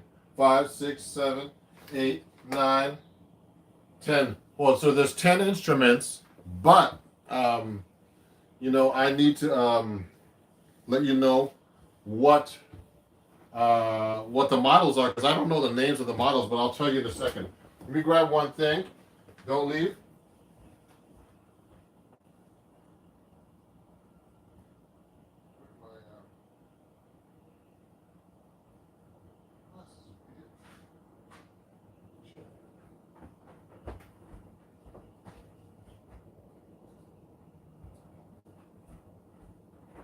So there's a missing guitar, but I have it. Ron! Primitive Assembly. How's it going? So those are my guitars. This yellow guy? Oh yeah, sorry. Almost fell. This is my D'Angelico. So I'll show you in a minute all this stuff, guys. I'm gonna go through one guitar at a time. So and I'll tell you the model number of all these guitars, because people have been asking me what guitars you use. So I'm gonna move this back just a little bit more so I don't get my head cut off. So I'm using a ton of different guitars, but I don't use them all the time. It depends on the situation, everybody. So that's why I wanted to show you like this. Let me get this closed. So for example, I have this 6-string guitar right here. It's made in England. It's not a common model, okay? It's a file D guitar. When I was touring over there maybe 20 years ago, I got this made in 1999. It's a great guitar. Really great 6-string acoustic guitar. They're made in like the countryside of England. Okay, it's a file D custom made guitar. I've had this for like 20 years. And the model is it's just a custom guitar. There's no name. The guy made it so I can use it over here in the weather that's kind of like hot and cold and all that stuff. So if you have any questions about the guitar, let me know. Oh yeah, thank you, Paul. PJ. So this is the 6-string guitar. 6-string steel string, and I recorded one of my albums called Acoustic Invent Yours. Is recorded on this album here. Is all acoustic guitar. You can get this on my website. You can listen to it on Spotify. Go to my Spotify, Ron Jackson. It's a really great sounding guitar for recording. Now, acoustic guitar should not be played with an amp anyway. So this is really a nice guitar. Made in England. They're spelled F-Y-L-D-E, file D. They exist they're not really big on social media, but they're a great guitar company. And I actually met this guy in England. And they never even go to the conventions. I go to the NAMM show, and they never show up to those things. Unfortunately, I think they get more business. But a lot of famous people play their stuff. So let me see. I'm just gonna look right now online and look at your comments right now too. Hold on. So let me go over here and show you my next guitar that's over here. So I'm gonna put this over here on the side. 1 second. I'm gonna go to my channel and make sure I see your comments. Okay, right now, yeah, I'm live. So here. So the next one, you've seen me play this recently. Okay, this is the everybody's like, wow, I love that guitar. This is the D'Angelico XL1. I just got this from D'Angelico. Okay, so in the last guitar I showed you, I used Tomastic strings, just in case you know what I used Tomastic strings on the guitar, but not these. I use these acoustic strings. So the last guitar I used, I showed you, I used Tomastic strings like they're not these, but they're these steel string guitars that they make, steel strings that they make for guitars. Oh yeah, these are called plectrums. Okay, so I'm a Tomastic endorser, and I use plectrums. Now the plectrums are kind of cool. They're they're nice strings. Also, they make interesting. Tomastic makes these flat wound strings, so they're really kind of cool. So I deal with these guys too. I use the George Benson strings on the 6-string guitar. But on this guitar particularly, I don't use that. I use on this guitar right here, this D'Angelico. Let me take this thing out so you can see the neck. It's a really nice guitar. 6 strings. I think it's all maple, laminate top. See that? Okay. So it has a Seymour Duncan pickup on it. I use a Labella Jazz tapes. I use 14 on top for you guys. This is what I use. This is a 7-string set, but I had D'Angelico put on the 6 strings of this. Ah, yes, piano wire, the man string I call it. That's funny. No more kings. No more. You're not a king anymore without heavy strings. So these are great strings. They're like black tape. If you look carefully, there's black tape on them. See that? So they're really kind of cool. They have a great sound. Two metal strings, 3 tape wound, nylon tape metal strings, and these all 4 of these strings are nylon taped actually. On the 7th string, where I use this, it's actually round wound. So I use flat wounds on my jazz guitar. So it's a great guitar. I'd like to thank D'Angelico in New York and Justin over there for having me as a D'Angelico artist. Also, everybody who's watching, if you're watching and you're new, please subscribe here. I have some cool content. I try to answer my fans' questions when I have time. I'm so busy with social media and gigs now, so it's getting a little crazy. But please subscribe to all my channels, TikTok, Instagram, everywhere. I'm everywhere. Ron Jackson Music, okay? These requests were actually the requests to see my guitars were from people from YouTube and TikTok and even Instagram. So I'm showing you these now. These are only my 6-string guitars because I play mostly 7-string these days. So let me put this up here away so I don't break this one. So that's my D'Angelico. It's a nice guitar. I'm hanging it up on the wall. I have like a rack for my guitars, so you can hang them. So this is another one I have. This is I'm a Cremona endorser, and if you guys want to get some great discounts, contact me. My email is Ron Jackson. You can email me at ron@ronjacksonmusic.com. So this is a nice steel string. I haven't been using it recently. I need to get set up a little bit. So I can't send it back to California to get set up. It's not worth it. That's where the Cremona America's Cremona USA is. This is called a Cremona M20E. It's a really great steel string guitar, and you can plug it in. There's not much electronics. It has a volume and tone control right in here. Wow. Yeah, they make violins too. Yeah, Cremona makes violins. So if you want to get a good deal, contact me by email, and I'll get you a good deal for the guitar. Actually, one of my patrons is purchasing a Varia guitar through me. So I'm like a guitar dealer for Cremona. So take a look at this. So these are great. It has a volume and tone right here in the middle. I forget what this is made out of wood, but you know what wood this is made out of. But you know, look it up online. It's a M20E. I'm going to show you. I'm going to put these on the descriptions after. Yeah. These are sync strings. So you know, I need to set up. There's a little buzzing up. It's not bad actually. So I have to get this set up a little bit. That's all. And I'll play it more. So this is a great guitar. I'm going to put it over here. So that's a Cremona. So that's my second guitar. That's my third guitar I showed you guys. If you want to see the other ones.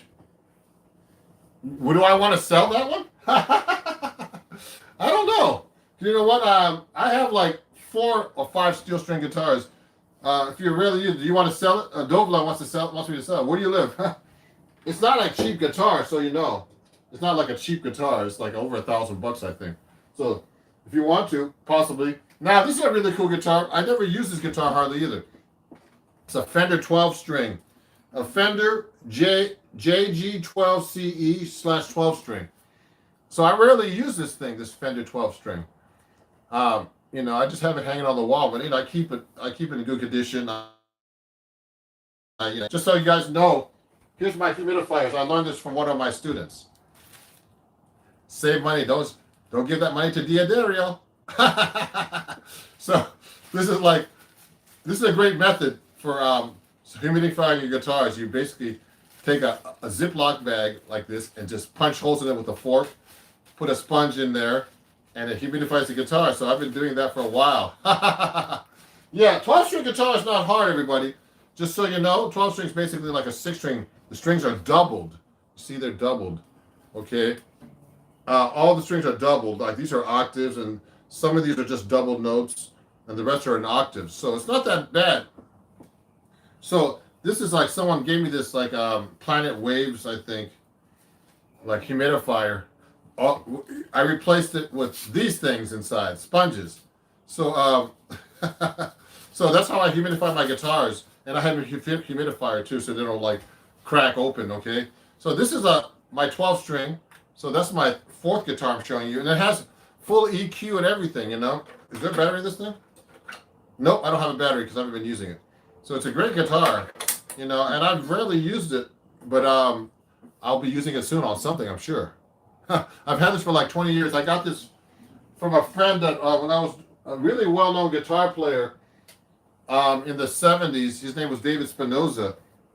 He actually did a lot of recording sessions.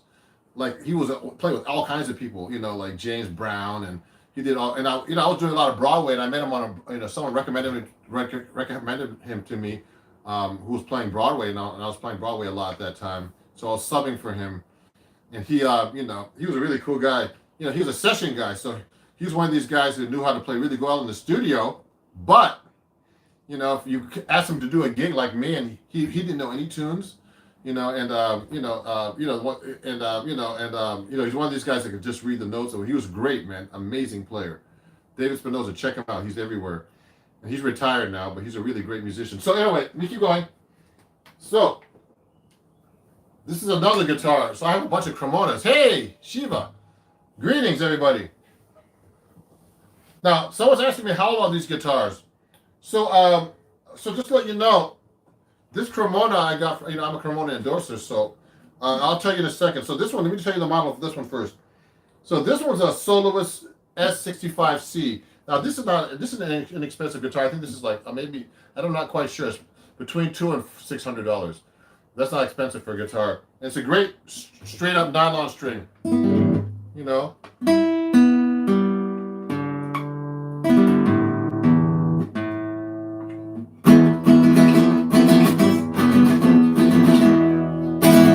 Nice guitar.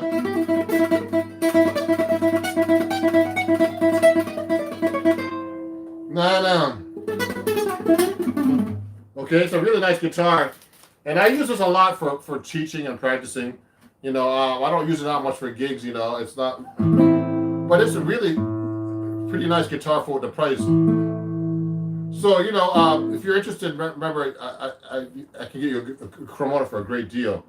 Yeah, that's a nice cost. Yeah, it's very nice. Hey, Dario, Dario sent me some recordings. Really nice guitar player, man, and he's trying to play jazz. So remember, everybody, to play jazz, you definitely need to listen and study with a good teacher like myself. So just so you know.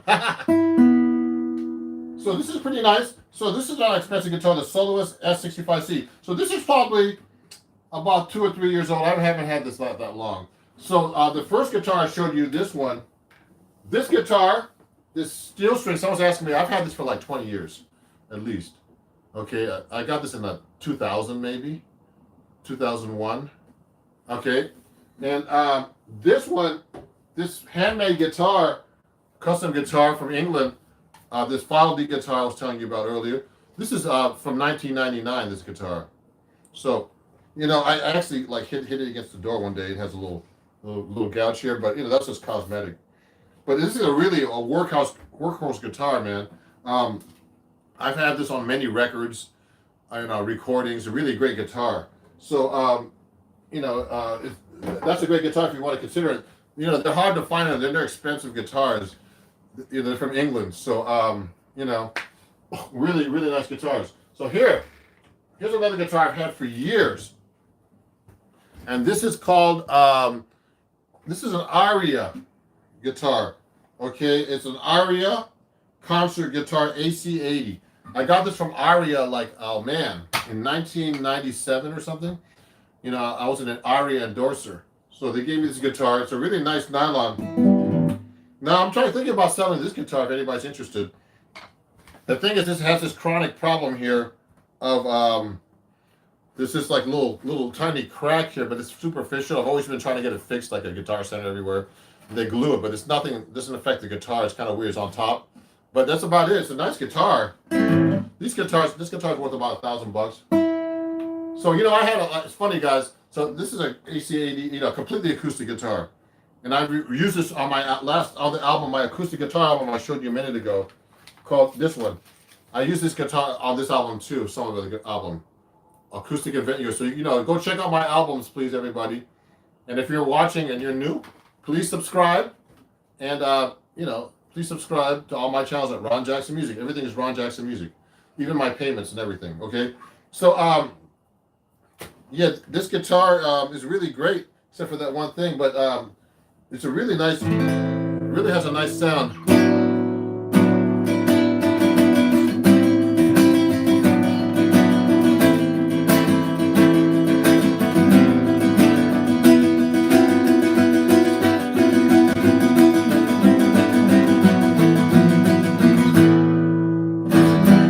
Yeah, so it's pretty nice. So that's my Aria guitar. So let me keep going through my collection here. It's getting I'm getting almost to the end, but not quite. So look, this is the one everybody keeps asking me about. Okay, it's my Eastman. Okay, look at this. So this is called the Eastman T49D/V Amber guitar. Okay.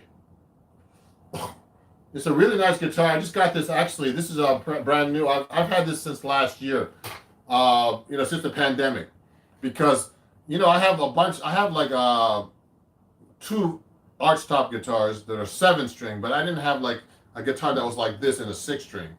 So I teach a lot, online. I do a lot of videos online. A lot of people don't play 7-string, so I had to get this guitar. It's a really, really nice guitar, and it plays great. But I haven't been using it recently because I promised D'Angelico, the guitar you have up there, to show the guitars on video all the time now instead. Okay, so it's a really good guitar. I think this lists for like $2,000 or something. So this is a great guitar, and I've done a lot of videos on this that you've seen on my YouTube shorts and some of my lessons. Okay, so it's a great guitar. It has I think these are Seymour Duncan pickups, volume, tone, 2 humbuckers. Really nice guitar. So let me check out some of these questions. So send it to Ron Fernandez in California. But hey, I live in New York. I can't send it to Ron Fernandez. It'll cost me more money. No, but it's not bad. The crack on this guitar. Someone was asking me about a question here from Dario. Is that I've had it at a repair shop a couple of times and paid money and they still can't fix this thing, so it's okay. It sounds like you care for these guitars. For these guitars are still in good condition and looks new. Thank you, Udian. Yeah, they're in good condition. I mean, I don't mess up my guitars. I have to play them for gigs, so just so you know. So yeah, these guitars are great. So this is my Eastman. So all this I'm going to list after, and you can go to my Amazon store, and if you want to pick one up, let me know. I'll send you the links on my Amazon store after this. And just so you guys know, who's ever watching, just a new announcement. I'm doing a workshop, a jazz workshop, coming up on July 18th at 2 p.m. Eastern Standard Time, Sunday. Come by and see come by and attend my workshop. I had this was on Lively, which is a site owned by a lot of great jam band musicians and all kinds of stuff. So I had the most successful workshop this past April for them. So I'm doing a follow-up, on demand, follow-up. So if you want to, learn some jazz, go to lively.com, lively.com, and sign up for my jazz improv workshop. You'll learn some cool jazz techniques. Okay? So that's on July 18th. So let me see. Oh. You should do an online live with Justin Sheetley's show. Sure. I love him. Yeah. Yeah, Dario, it's expensive postage. So let me show you my next guitar. So this one's a really great guitar. I've recorded with this a lot too.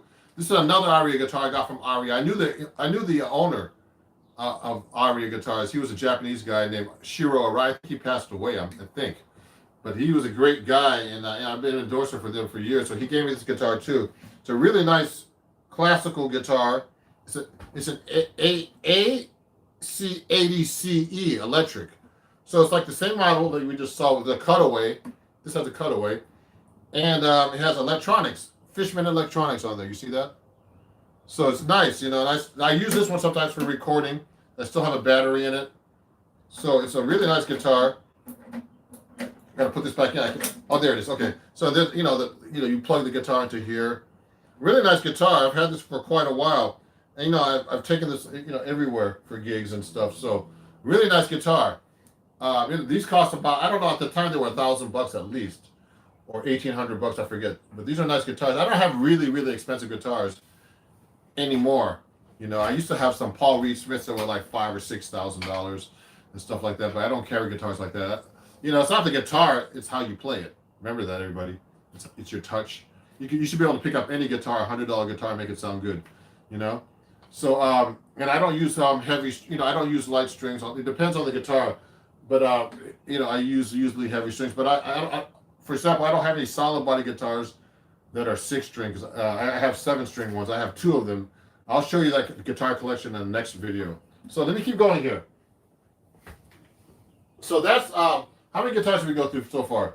We went through 1, 2, 3, 4, 5, 6, 7, 8 guitars. So we have just a couple more before I finish up here. So here's another one from Cremona that I didn't show you. I have a couple of the nylon strings.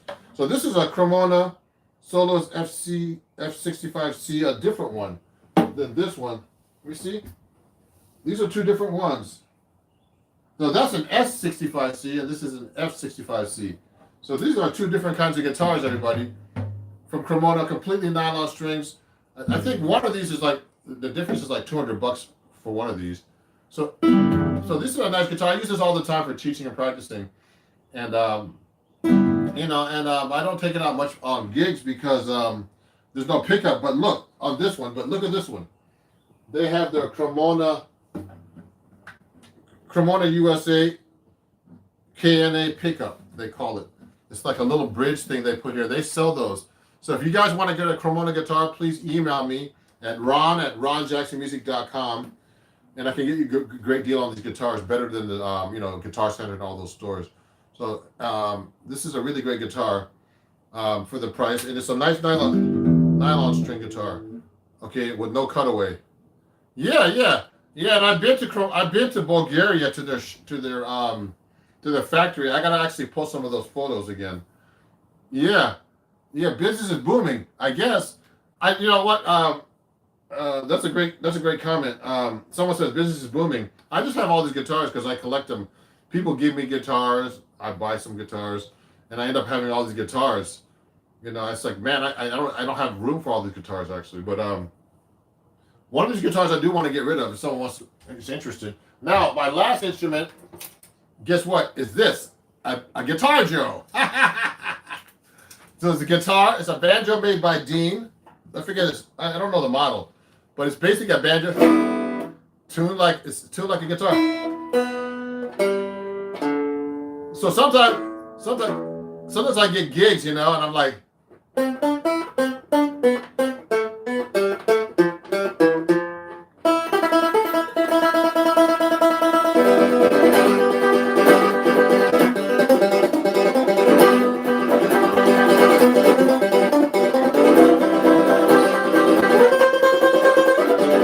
So I got like my little Guitar Joe. So it's like it's a 6-string guitar tuned up like a banjo. It's from Dean. So it's a really nice Guitar Joe, I call it. They call me Sloppy Joe on guitar. So yeah, it's a really so this actually is funny. I was on a gig and the whole cover broke off. This came out of this thing here, you know. But I fixed it myself. You know, the repairman told me just try to fix it yourself, and I did. I was able to glue it back together. But it's actually pretty nice, this thing, for what it is. You know, it cost me a couple $100. I found it somewhere, like Guitar Center or something. So these are nice little instruments. So that's my guitar collection. You know, if you have any questions, yeah, I did it with glue, and you know, and I glued things together. So if you need to promote a guitar, let me know. You know, I have a couple of other announcements. You know, look, if you want to join my my Patreon, actually last time I did a YouTube live, someone joined my Patreon. You could just go to patreon.com and join me at patreon.com/RonJacksonMusic. Okay, and also I use Hendrickson amps, and please share this code if you want to buy Hendrickson amp. You know, they're the small amps. I don't have them right here with me to show you because it's downstairs. But you can use my code Ron Jackson and save 5%. That's a lot of money for the amps because they're not cheap amps, but they're great amps. You can use my code Ron Jackson Music at HendricksonAmps.com. Okay, and if you see like some of the instruments, you can go to my Amazon store, everybody, and use and just go to my store and just go to Amazon.com/shop/Ron Jackson Music, and you can check out my Amazon store. And one last thing, if you like my shave, go to my skullshaver.com and save 10% and use my code Rhythm. Okay, Father's Day is coming up, so you can get something for your father or for yourself. So you know, so that's my guitar collection, everybody. Thank you for watching, and I'm glad you you know, I hope you enjoyed the show. So those are all my 6-string guitars. That was a fan request, and you know, I'm going to list the guitars after. So if you want to pick them up at my Amazon store, or you know, you want to check them out, or you want to contact me, you know, I can put my contact information over there too. So I might want to get rid of one of these things. So thanks everybody for watching my live again. You guys are a great audience. Thank you for having. I just got to 25,000 followers, subscribers on YouTube. Thank you. So please share my videos, everybody. Subscribe if you don't already. And thank you for, you know, I try to give you honest and you know, real content with no BS. So you know, I really appreciate you guys, and we'll see you guys soon. There's a question here before I finish. Do you prefer tube amplifiers over transistor, or does that even matter? You know what's really funny? Someone just asked me, do I prefer tube amplifiers? That's actually, you know what? I prefer tubes, but you know what I just got? Everybody check them out. I got 2 Fender Tone Master amps. They are both actually transistor, but they sound exactly like tubes. So I've been using them at gigs, and they sound wonderful. So go check them out, okay? And you know, I used them on gigs recently. They sound great. They're great to record with, and they're half the weight of a Fender Twin Reverb. So I got one like a Princeton type one, and I got a Twin Reverb one. And if you like the show, you know, I'm also taking donations here at the end. So just go to PayPal and Venmo and Cash App. It's all Ron Jackson Music. Everything's Ron Jackson Music if you'd like to donate anything today for this live stream. And I appreciate you guys, okay? And follow me everywhere and donate everywhere at Ron Jackson Music. And I'll see you guys soon. And thanks a lot. It was really fun. And I got to show you my guitar collection. Have a great day. Okay, bye-bye.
All right, all right.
Okay, everybody.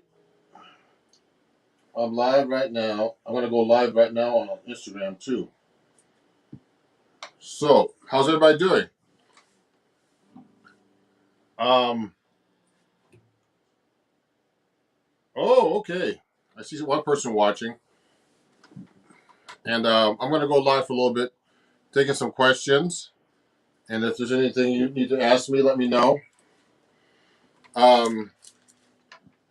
Oh, I see some people coming on right now. So I'm going to play a little bit. And I'm going to, look for your comments and questions right now. And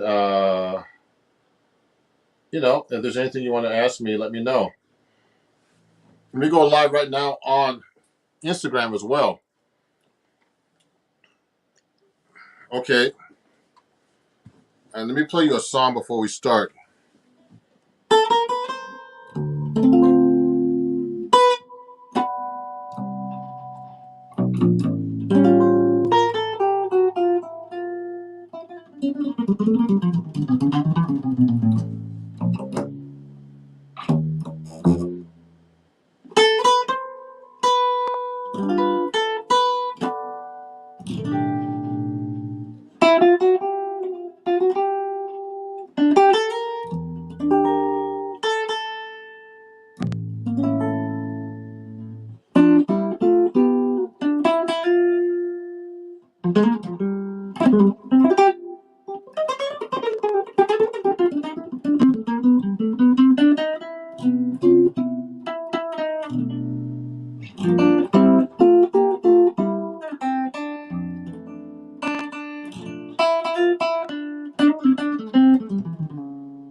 All right.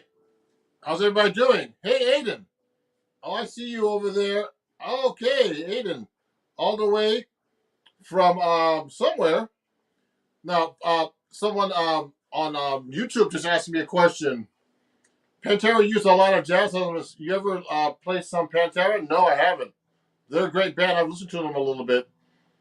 Hey, let me see. Someone's asking me a question. Let me show that question.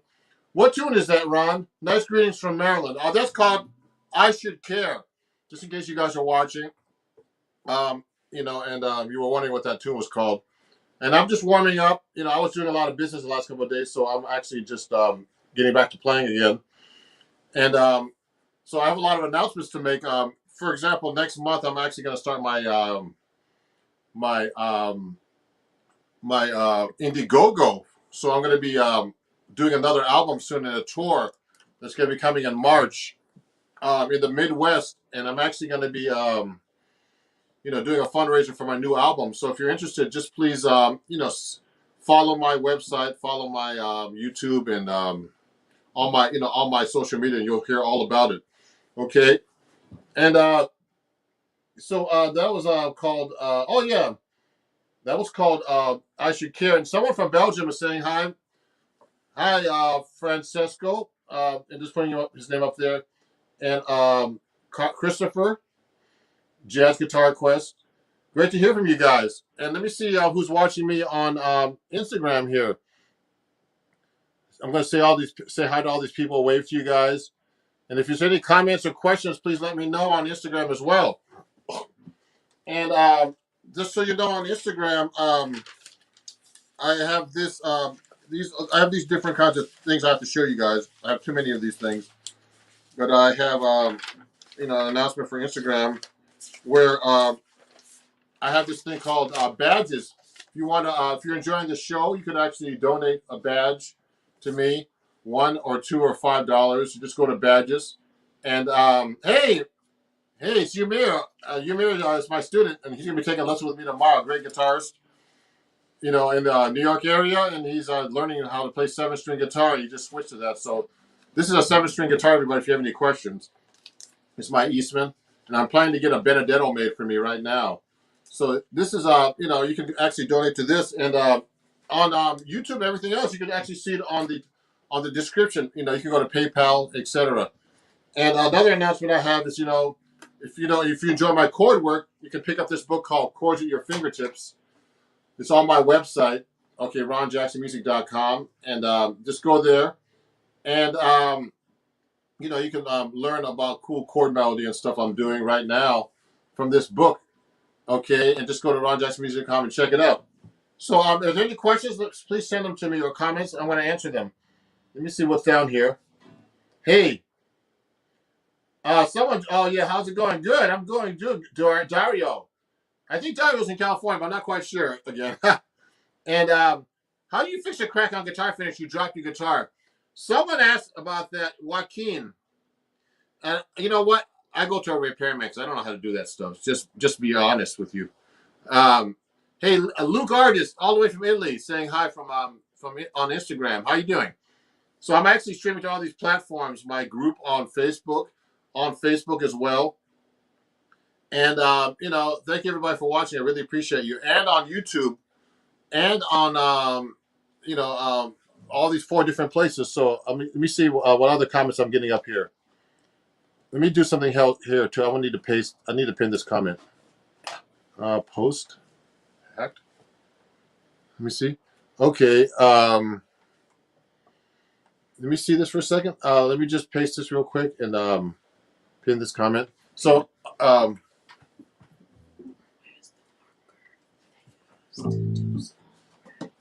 yeah, I know. Oh yeah, let me show you. Oh yeah, let me show you.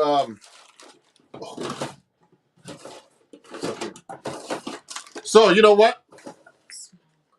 This is all for small cracks, okay? Let me see who that is. Oh, Dario's in Dallas, Texas. Oh, good. I'm trying to get to Texas to play, actually. Oh, good.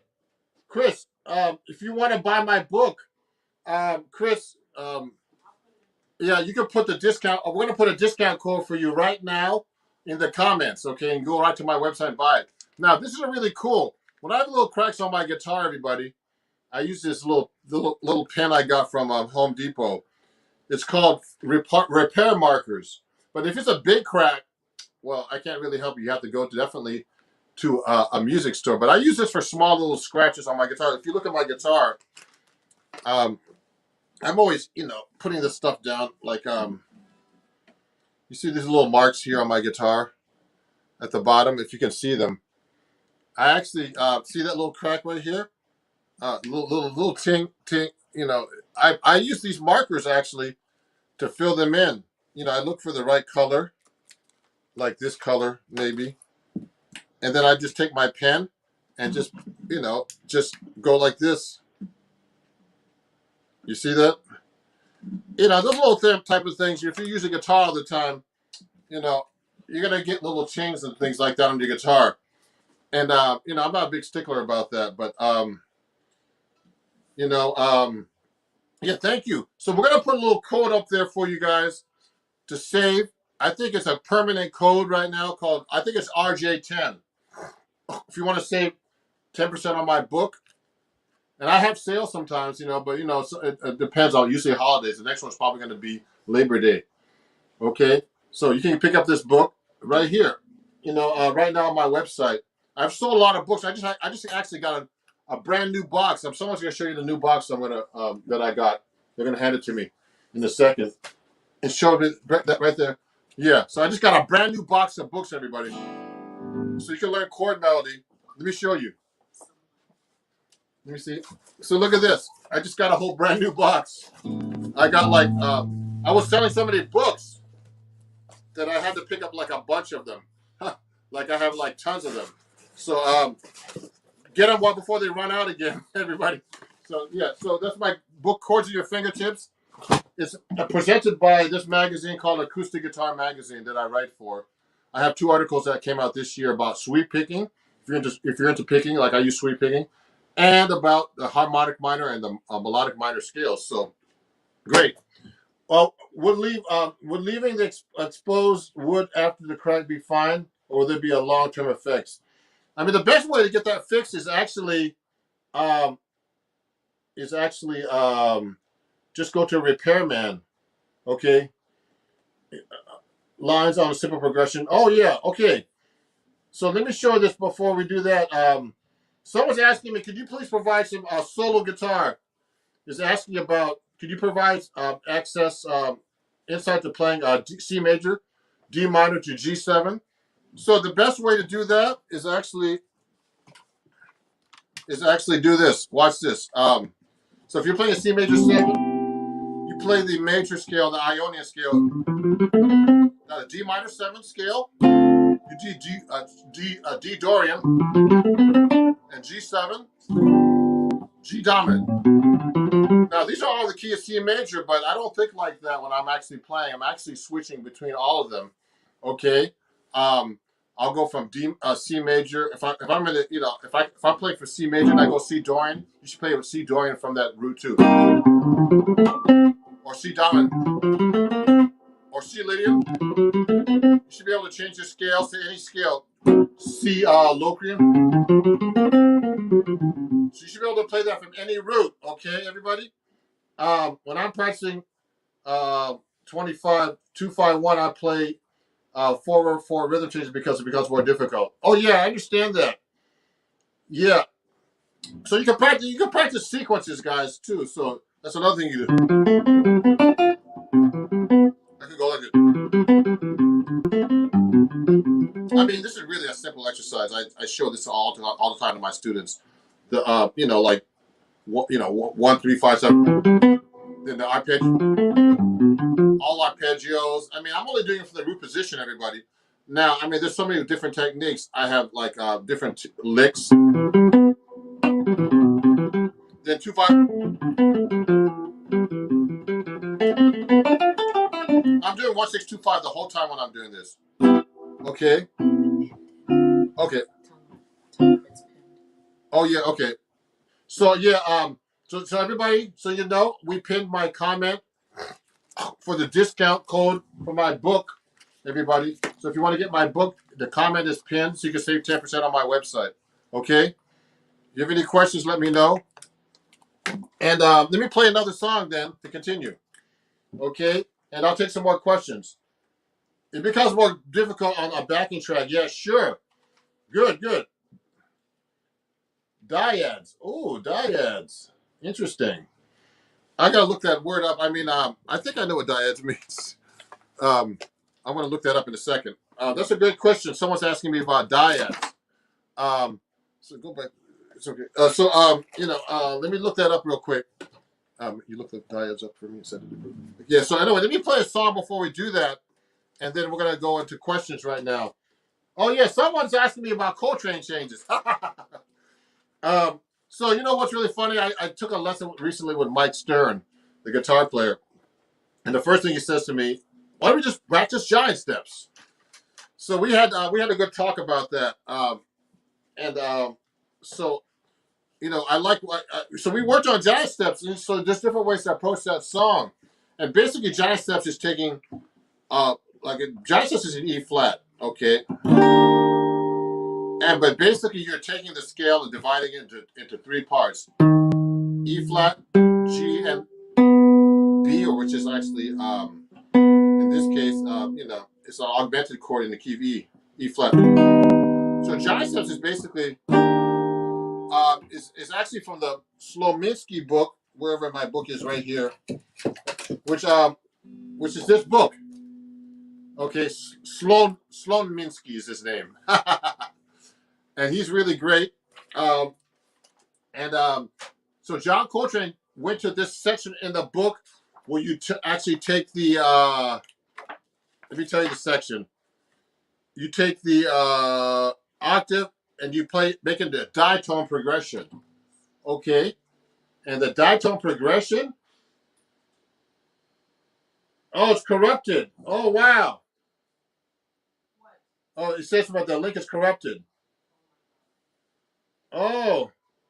Uh-oh. So I've got to go in there and get it fixed, guys. Oh, my link is corrupted, so I've got to contact my company, okay? So we'll work on that next. I'm sorry about that, guys. We'll get that. The banner is blocking the fretboard. Oh, sorry. Oh, sorry about that. I'm going to move that up. I'll move that banner. Let me move that banner.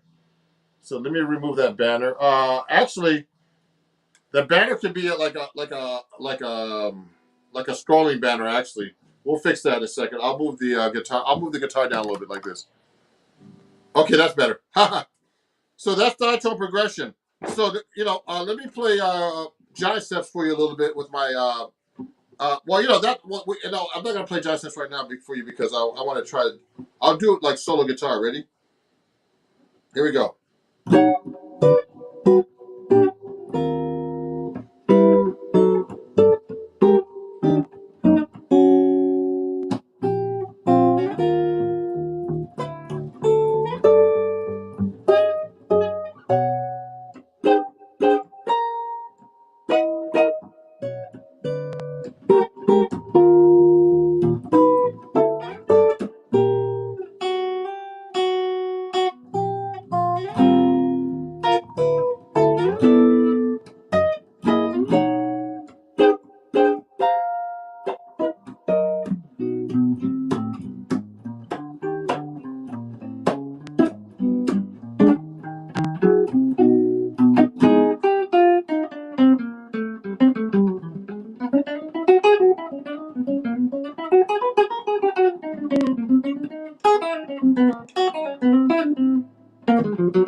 Okay.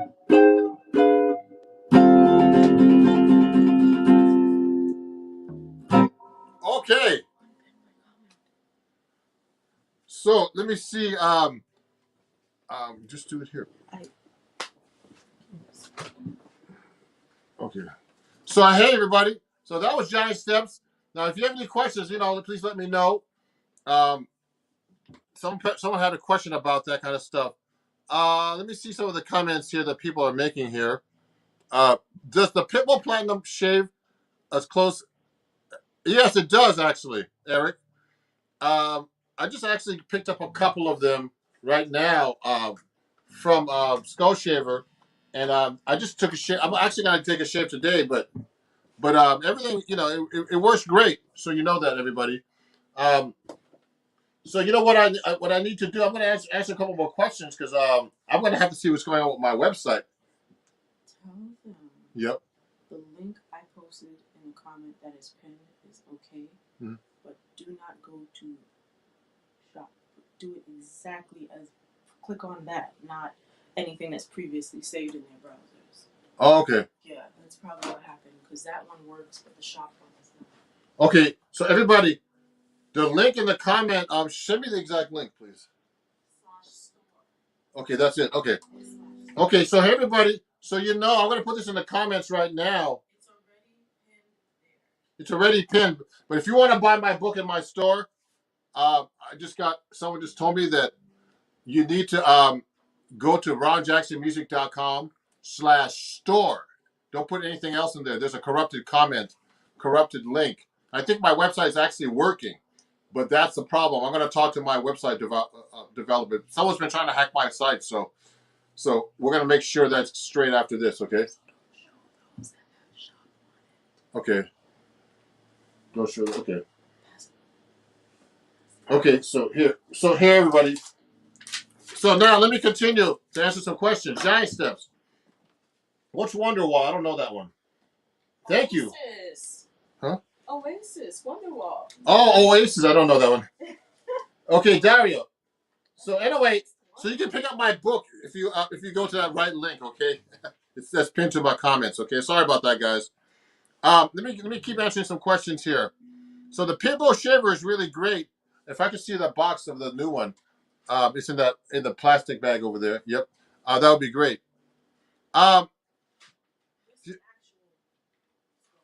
In the bathroom. So anyway, let me see what else is going on here. I want to keep answering some questions. Let me go to YouTube, Instagram. Actually, I study music theory, and I'm struggling. Any tips for that? I try to study a little every time to be sure, but I have understood the concepts. But yeah, sometimes theory blows my mind. Theory. I'll tell you, everybody. Theory is really important, but you can be a good musician without theory. So what I suggest is that that you get a teacher to help you or study with somebody. Now you just have to be able to relate theory to what you're actually playing, and that can be a little tricky. Okay, so when I'm actually playing, I have a lot of patterns memorized and licks. So you have to really be conscious about that kind of stuff. And so when I'm playing, like I know that if I'm playing like let's say I'm playing a C altered scale. So I'm playing through that right now, and I play that really quick, but I know I'm playing it so fast that I can't think of every note. I just remember the pattern. But if I slow it down, then I'll go C altered is actually could be a D flat melodic minor scale, so it's like this. Okay, that's a D flat melodic minor scale. Starting on C. So I know that's altered, but also I know that this is a C note, which is the root. The D flat against the C chord, the C dominant 7 chord with a flat 9, sharp 9, flat 13, all those notes. This is actually a flat 9, sharp 9, a third, a sharp 11, a flat 13, a flat 7, and back to 1. But that's hard to remember all that stuff. So you have to practice it over and over. And to play it, it's a whole different story. So you have to know where to start on that note, etc. So that's really tricky to play, melodic minor and use it for altered, and then use it for different, different sequences. So, you just have to practice over and over, and just study as much as you can. Remember, everything's about repetition. So that's a great question. That's from Luke Artist, one of my friends on Instagram. Thank you for watching. Let me see what other questions there are in the comments. Let me see. Someone's asking, how do you improvise? Fly Me to the Moon. Okay. I'll play Fly Me to the Moon from Timmy Art. Let me play that. It's one of my favorite songs.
Okay.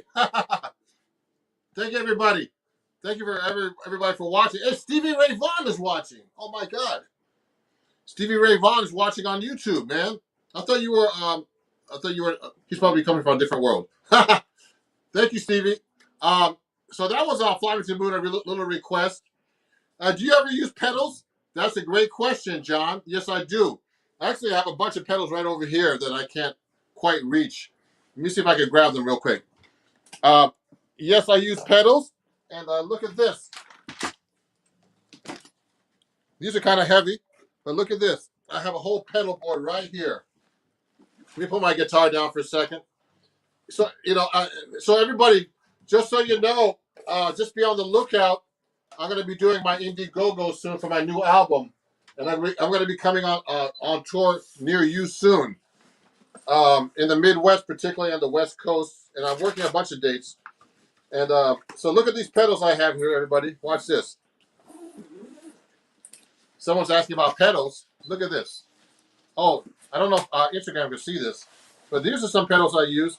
I used this on a session recently. Take a look. These are a ton of pedals, guys.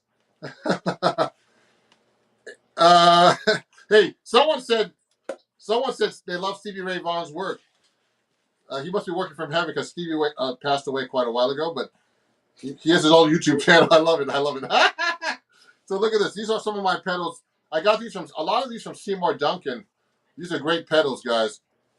And I got the pedal train pedal board, and I got a Voodoo Labs power supply. So I actually did a filming recording session with this recently. So yes, I use pedals. And yeah, thank you, Dario. Those are great. Those are great pedals too. Joyo vintage overdrives. Yeah, so yes, I use pedals. But most of the time I like to play with the clean sound. But when it calls for it, I use pedals. So I got my pedal train here, and I got a bunch more pedals than this. I can't fit them all in this thing, man. And some guys, one of my friends, Alex Skolnick, he's a great guitar player. Mike Stern always uses like some kind of delay. I was taking a lesson with him recently, and they have like tons of pedals, man. I don't know how they loop all that stuff. And I don't know, man. It's like a whole art. I don't know if I have a hard time enough playing the guitar than all these pedals. But so anyway, everybody, I just wanted to go live. And yeah, I have an octave pedal in there. Yeah, I have all kinds of pedals. Let me show you real quick what I have on here, everybody. You want me to do that? So let me show you real quick what I have in here. So it's my pedal train. Watch this. So I have, sorry, Instagram, it might be hard to show you this. But I have like, let me show you.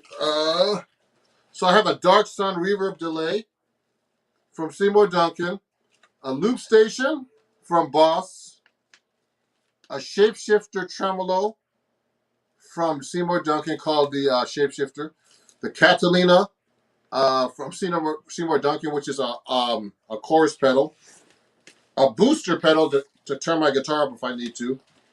It just boosts the output of the guitar. Okay. A Palladium gain stage. It's actually like a kind of an overdrive from Seymour Duncan. So these are from Seymour Duncan. Dirty D distortion from Seymour Duncan. I endorse Seymour Duncan. That's why I have these pedals too, guys.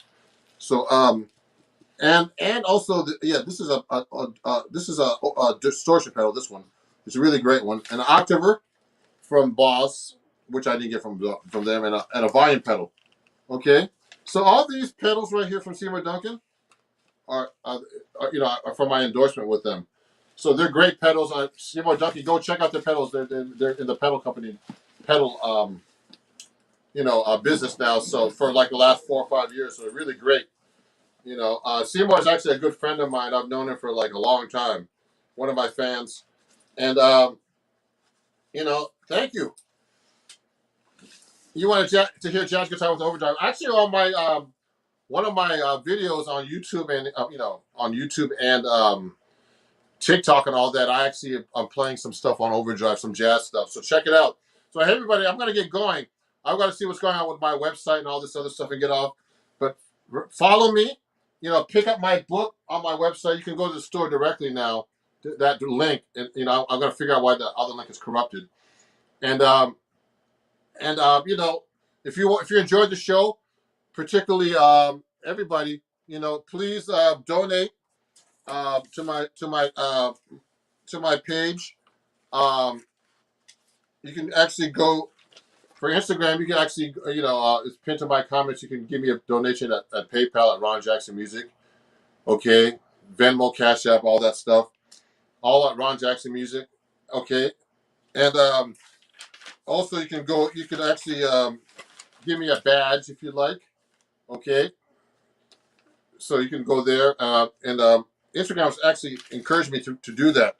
And then on YouTube, just go to these pages right now, and you can actually donate to Ron Jackson Music at Venmo, Cash App, and PayPal. Okay. May I have a song request? What's that? Oh yeah, I'm gonna take that off right now. That comment. Let me see. Let me see. Let me see. Oh yeah, someone's asking about Django Reinhardt. Let me do that real quick. Django Reinhardt's one of my favorite guitar players, everybody. And he's actually from Belgium, a Belgian gypsy, and he was like one of the greats. And he actually played with his fingers like this, seared together, and he was amazing, man. You can actually, if you have two strong fingers, you can actually play a lot of stuff. I've had to talk about this with George Benson one time. You have two strong fingers. Even my guitar teacher Melvin Sparks, one of them, talked about, if you have two strong fingers, you could really play, and he could play. He was great. One of my favorite guitar players. Let me see. Let me show you. Let me see. Dario saying this.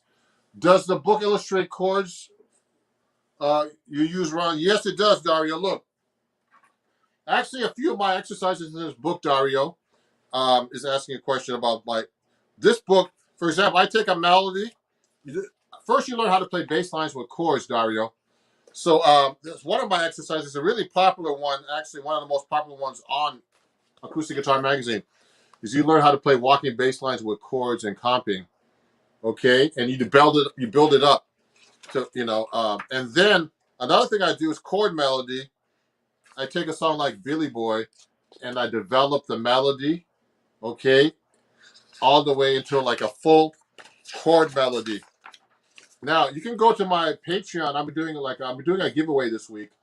You can go to my Patreon, and I'm going to be going live on my Patreon about the book itself. But it becomes a whole chord melody here, guys. So yes, Dario, the book goes over chords a lot. And the book is actually all chords. I have just different writers on here. Not only me. There's a great guitarist like Adam Levy, who's played with like a bunch of different people: Andy DeFranco, Lisa Loeb, Nora Jones. These are all the writers in the book, everybody. So you can check them out. It's a really great book. Okay, so go check it out and go to my website. You get the 10% off. And thank you, everybody. Um, and thank you, Guitar Quest. You just let me show that.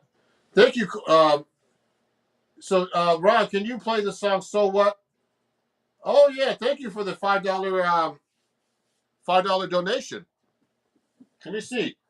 Okay, I'm gonna play that song right now for Guitar Quest.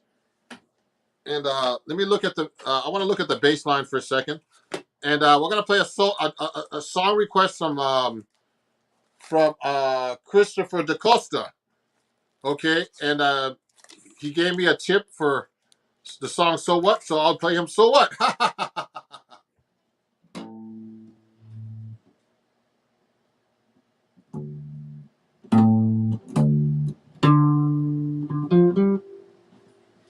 Okay, here we go.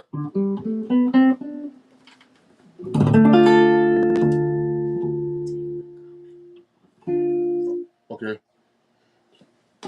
Oh yeah. Okay. Okay, here we go.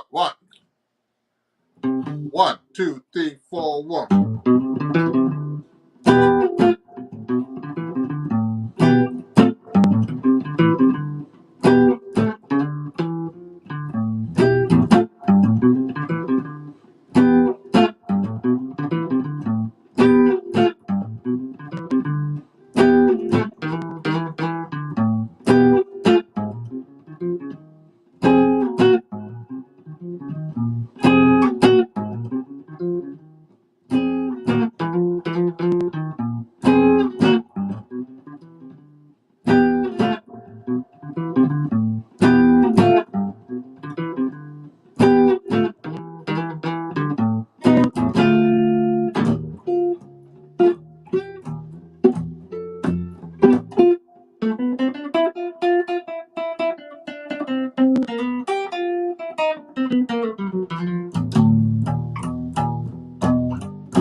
All right. Thank you, everybody, for watching. And that was actually a request from Christopher, and gave me a donation. I really appreciate it. And thank you. It's funny because, like, it's tricky on the 7-string guitar to play all these little fancy walking bass lines and everything. But I really appreciate you guys watching. And so we'll talk to everybody soon. I'll go live. I'll be going live at least once a week on all my channels. And I appreciate everybody. And I remember, be on the lookout. I'm going to be doing my Indiegogo campaign starting on September 8th. And for my new album and my new tour. So I appreciate all my fans. Please share my page with everybody. Please follow me everywhere: TikTok, Instagram, Facebook, Twitter, Twitch. Everything is Ron Jackson Music. And so we'll talk soon. And email me if you have any questions at ron@ronjacksonmusic.com. And we'll talk. And have a great day, everybody. I'm going to get going. I'm going to have to do some things today. I'm going to be seeing some great music tonight with Winard Harper at Moore's Lounge in Jersey City. And he's going to have a great saxophone player named Talib Keyboy, who I work with. And I work with Winard Harper. He's a great drummer. Really great drummer, one of the best around. And keep in touch, support live music and jazz, and support us musicians. And we'll talk soon, everybody, okay? And have a great day. Okay, bye-bye. You can watch the rebroadcast of this after, okay? And I'll see some of the questions I answered, and we'll talk soon. Bye. Okay, bye-bye, everybody. Thank you. Well, I'm going live right now. Hello? Hey, everybody. It's Ron Jackson. And actually, I'm getting ready to, I see two people already up here. I'm just going to adjust the camera and make sure everything's getting ready to go. And let me get my music out. But, we have 5 minutes before the live stream starts. So I'm just testing the mic to see. Because I'm actually going to be using a new setup today with a better camera and a better sensitive mic.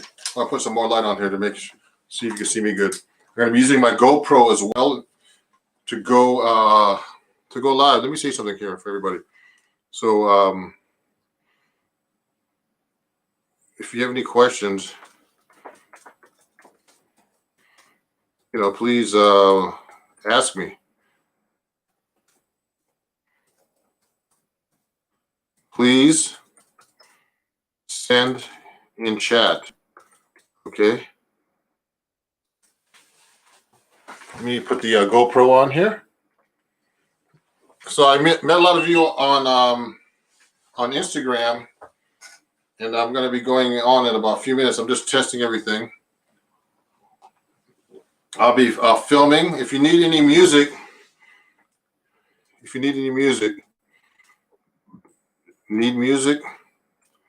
need tabs, etc. The music, email me at ronjacksonmusic@gmail.com. I see two people up here already. I'd like to thank all my guests and everybody from Instagram, all the new people I'm meeting. Let me get that out here. We just test out this guitar. I'm going to be using 2 guitars today because some people don't understand. I play 7-string guitar too, and a lot of people don't understand the 7-string. So I'm going to make sure I play that a lot. Let me move the camera back a little bit so you can see me better.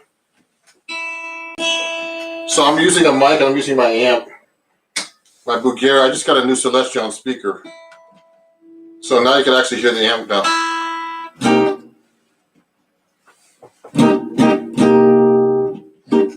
So you see me play this a lot on videos. Okay. I'm going to turn the amp up a little bit. So I'm using a different mic.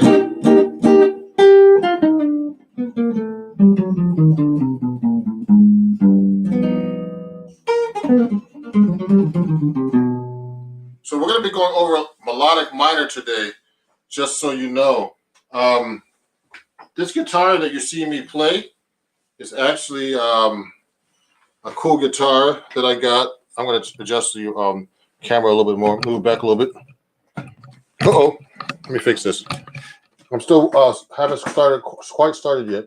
I'm just going to move the camera back a little bit and tilt it forward a little bit so you can see the guitar. I have a new camera. And I want to make sure you see me really well. Oops. Hold on, let me turn this a little bit and turn it down.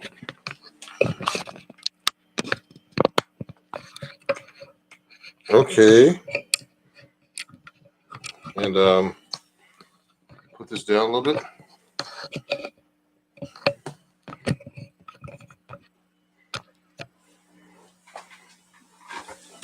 I hit something by accident here. So make sure you can see me good. Oh, that's much better. So let me put this back on. So I see people up here already. Thanks for watching. So we're going to be going over the melodic minor today. So I like to use the melodic minor for certain things. For a lot of things, actually. And it's an advanced jazz scale. But if you have any other questions, please send it through Instagram chat. Okay? And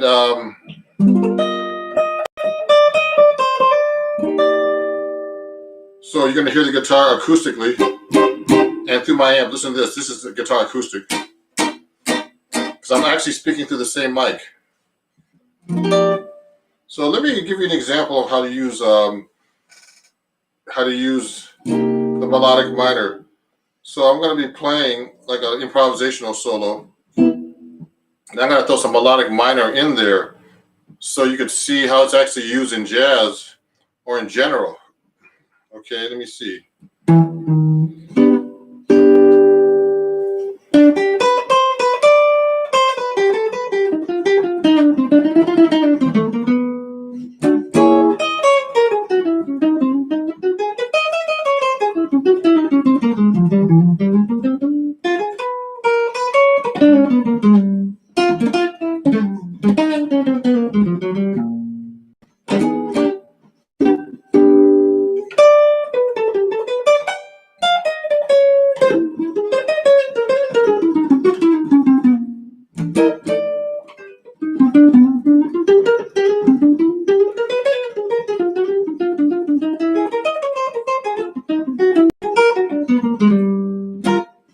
So what I'm doing basically right now is I'm actually just doing a 1-6-2-5 in E flat, okay? And I'm just changing everything into melodic minor. Now, everybody asks me, why melodic minor? They have a hard enough time with a major scale. You should know your major scale really well before you get into melodic minor, okay? And to get into melodic minor, the first thing you should know is all your major scales and every key and every possible fingering. So I actually have these exercises, 8 fingerings. I'm going to write this out for you. 8 fingerings of the major scale.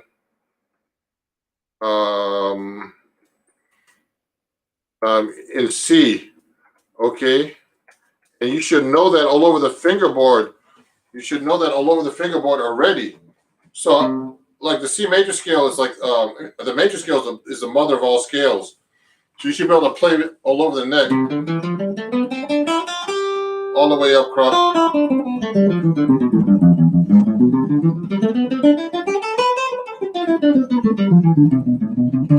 Everywhere, you know.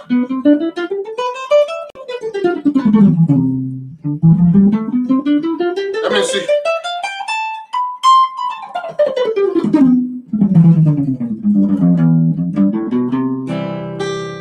So I'm playing it everywhere, but the point is, you should know that already before you get into playing melodic minor scale, because the melodic minor scale is basically a C major scale with a lower third. So I'm just going to take the same scale. I'm just going to lower the third note, C, D to E flat, which is 1, 2, flat, 3, 4, etc.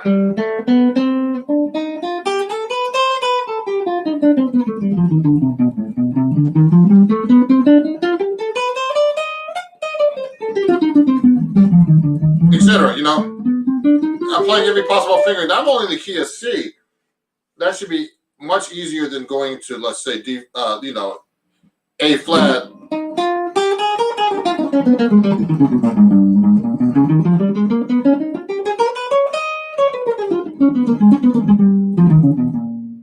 Okay, so what I'm doing is I went to A flat melodic minor. So you should know the A flat major scale. You should know all the possible, all the accidentals for those keys. You should definitely know all that stuff really well. Okay, and then so the point is to really know every possible fingering, and then let me see who else is up here. There's some other people checking in soon here. Okay, so the next part is getting to the next level of learning how to play the melodic minor scale. So just so you know, this is weird, but I know people on my Patreon account, they melodic minor actually won the the contest, because I was going to talk about harmonic minor, melodic minor, and sweep picking. Now, and I write for Acoustic Guitar Magazine, and actually, in the March-April issue, I'm actually writing a weekly workout on melodic minor and harmonic minor.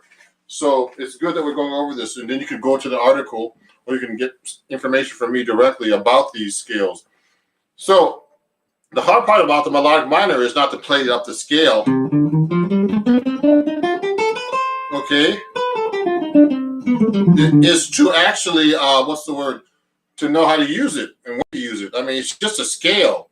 Now, a lot of people play jazz and they want to learn how to play jazz, but jazz is a language you have to learn, and then you have to learn lines. Then you have to take these scales and learn how to actually play them in a way where it sounds musical. Okay, so first you should learn how to play these scales like I'm doing, up the scale, every possible way. See how many ways I played that same line? That's how you really master the guitar. I mean, that's another whole subject. How many ways did I play that? I'm only in the key of C, so you can play the same line with different fingerings in the same register on guitar. That's another thing you have to learn how to master. Now, the next thing to do is learn about in melodic minor, the chords in melodic minor. So the next thing we're going to do is we're actually going to go up the scale. You can follow with me too if you can play. If you have a guitar, you should be practicing like this, not just looking at me. Because you know what? One thing I learned when I was at Berkeley is, in general, even with students I teach, is that you don't practice. You don't practice your theory or anything. You play it on your instrument. So I call it practicing your theory, practical. It's really practical if you take your theory and all this stuff I'm learning and try to actually play it on the guitar. It does you no good, to know it if you can't even play it. That's how I look at it, So you have to apply this. I call it applying your theory, applicable theory or practical theory. So the next thing to do, let me get something to drink here, is to go up the scale in thirds. So I'm going to skip a note. Go to C, to E flat, okay? And we're going to go up the scale just like that.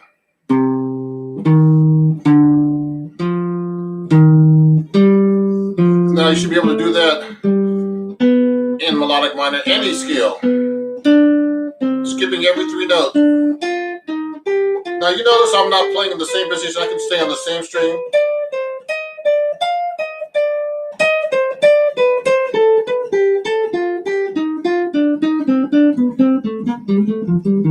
Etc. Okay, you should be able to play everything in thirds, every possible finger in every position. It's going to take you hours to learn, but that's how you really master your instrument. Now, the next thing we're going to do with the melodic minor, okay, you should be able to do everything in thirds up the scale, okay? So, you got to also be conscious about the intervals when you're going up these scales to know about these, because we're going to be making chords. So this is a minor third, flat 3, minor third, major third, diminished, or major, major, diminished, diminished. Okay, now we're going to go up in thirds, like this, 3 notes at a time. So we're going to make actually triads now. So the thing that's going to be hard for you to learn now is you got to learn what the diatonic triads are in melodic minor. Now, just so you know, I forgot to mention this. Please send some questions if you have any, please. I don't see anybody sending any questions yet. Send the questions on chat right here that I have. The chat is open. It's live. And let me check something, make sure everything the same is okay. Yeah, the chat is live. So please, please send a chat if you can. Okay. Let me see this. Just making sure that that it's up. Okay. Please ask me some questions so we can interact. So I'm going to go up the scale right now, and it's going to be the first chord is going to be actually C minor, then D minor. Okay, D minor triad, and then it's going to be augmented. Okay, then major, then diminished, and then diminished, then minor again. So this is a C minor. Now, the reason why I didn't say the chord symbols is because you're going to have to do this in any key. So, you have to know the intervals without the names of the chords, because you should be able to play this in every key, So if I did an A flat minor, okay, that would be minor, and then, okay, and then minor again. Okay, then augmented, so it's going to be A flat minor, B flat minor, then C flat augmented, okay, etc. So in the key of C, it's easier for everybody in general. So we're going to go, it's going to be C minor, D minor, E augmented, F major, G major, A diminished, B diminished, C minor. So I'm only doing it in that position, but you should be able to play that everywhere.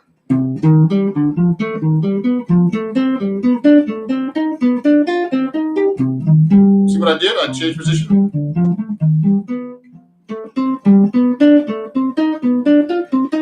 Etc. Now, so we just did the arpeggio, okay, up the scale. You should memorize the sequence, minor, minor, augmented, major, major, diminished, diminished, okay, going up the scale. Now, the next thing you have to do is be able to play these as chords. So, I mean, on the guitar, it's fairly simple. We're going to actually play it as thirds, because thirds are easy to play across 3 strings on the guitar in general. So we're going to go C minor. So for people who joined us, this is the melodic minor. We're going to go C minor, D minor, E augmented, F, G. These are triads when I say that, okay, just major triads. And then A diminished, then B diminished, then C. Okay, you should be able to play that up and down there. See what I did?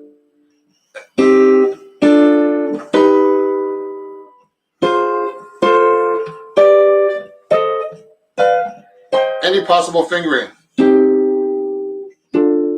See that? Keep going up the neck. See what I did?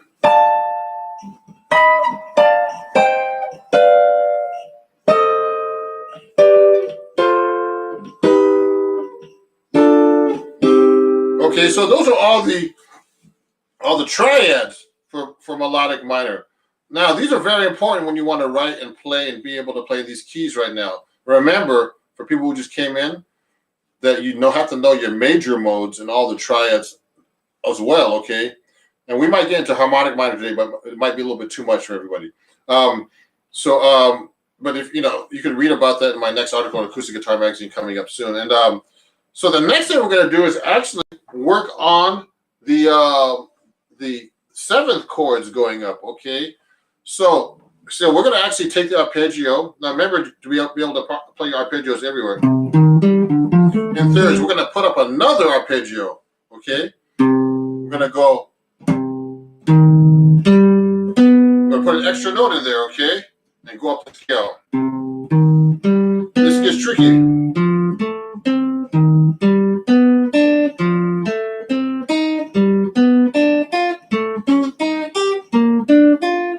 Oops, made a mistake there.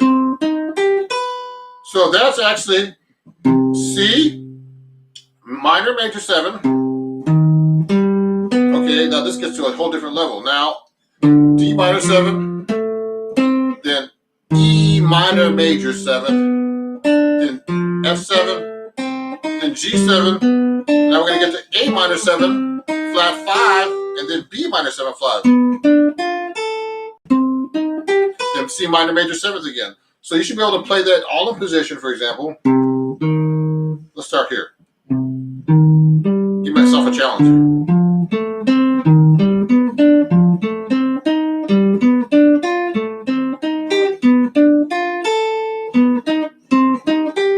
Now do it here. Any possible fingering. You see that?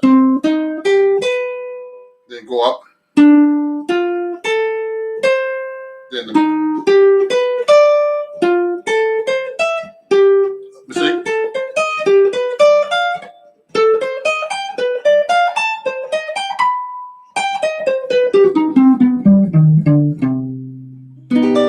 See what I did? So you have to be able to play that. Now that's just going up the scale. You should be able to do the same things you do in major now. You have to be able to go.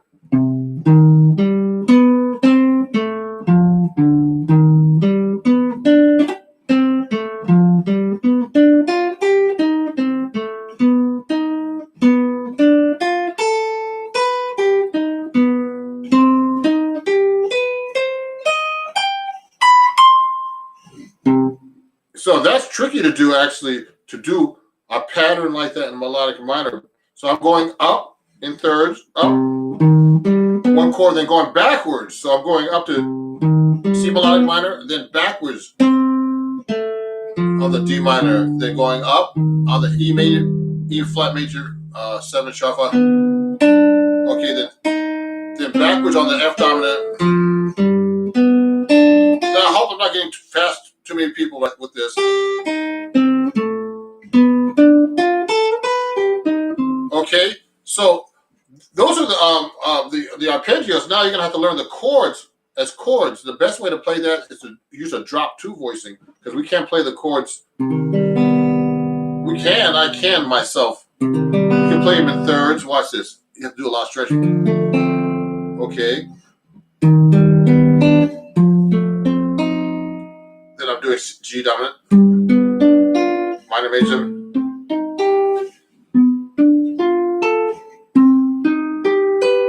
Now, I knew a guitar player here in New York City who was actually from St. Petersburg, Russia. He'd always play his chords like that. He'd be playing chords like that. I'd be like, oh, I would have pain watching him. So you can actually play the guitar in thirds like that, but it's much harder than a piano. Okay, that's an F7 chord if you want to play it like that. Okay. Now this guitar is a little easier physically for me to play than my 7-string guitar, which I'll show you in a minute if you have any questions about that. Now, are there any questions? Please send me something. Everybody, I know you're watching, but you got to send me a question if you have any questions about this. If it's way over your head, just let me know. I'll also be taking questions about anything else, picking, technique, anything you want. I just woke up, so I'm still getting used to teaching this early. Okay, so another way to play this is to use a drop 2. So, actually raise. I'm going to raise the second. Okay, this is a drop 2 voicing right now. I want to play the C minor major 7 like this instead. It's easier. Okay, and then I'm going to go C minor major 7 like this, then D minor 7, E flat major 7 sharp 5, or augmented they call it. F7, you can do it that way. G7, A minor 7 flat 5, B minor 7 flat 5, then C minor major 7. Okay, so that's another thing. Oh, there's all the chats, man. They're all coming up right now. Why are they delayed like that? Jerry. Okay, cool. So, okay, fellow Berkeley alumni is here too. I have a guitar in hand. Good. Jerry, what's a good way to mix melodic minor and blues licks with blues licks? Interesting. Oh, interesting. That's a great question. So Jerry has a question. How do you mix melodic minor with blues licks? So let's say, okay, let's play blues in B flat.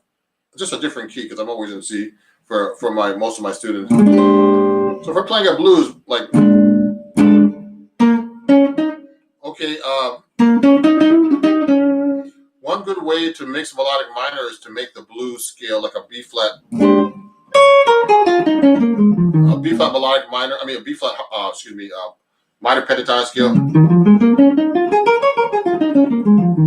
Okay, and then I could actually make that into an altered chord. So we didn't get to this part yet. The uses for the melodic minor. I've just been showing you the scale, but I use melodic minor for different improvisational set.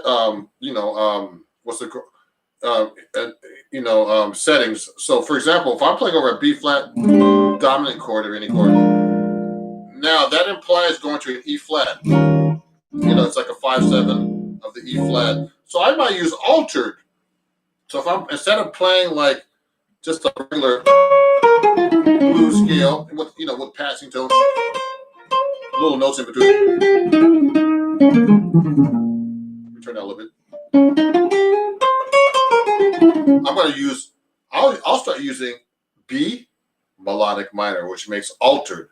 So basically, it would imply a B flat 7 with a flat 9 and a natural 13, or a sharp 9. Okay, of those variations, or sharp 11.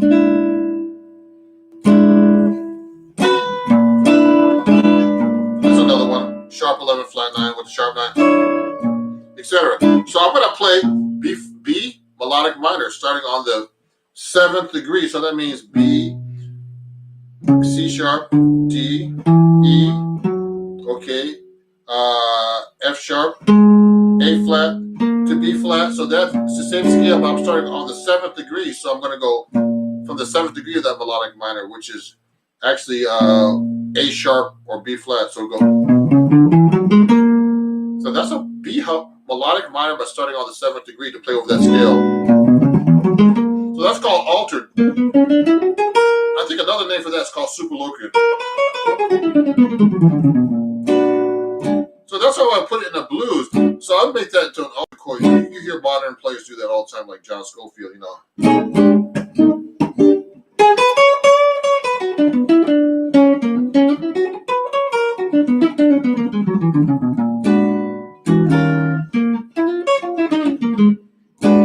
So you got to know how to use that sparingly. Okay, so that's a good question. Oh, Ragu, hey. Ragu, I like that name. From Iceland. I saw that. What's a good way to play a mixed melodic? Okay. Another thing you can do on blues, actually, is if you're playing a dominant 7th chord, let's go to a different key. Let's go to G. I want to change keys because I'm sick of playing different keys. So G. So you're playing a blues. Now, remember on a blues, you can actually use also mixolydian.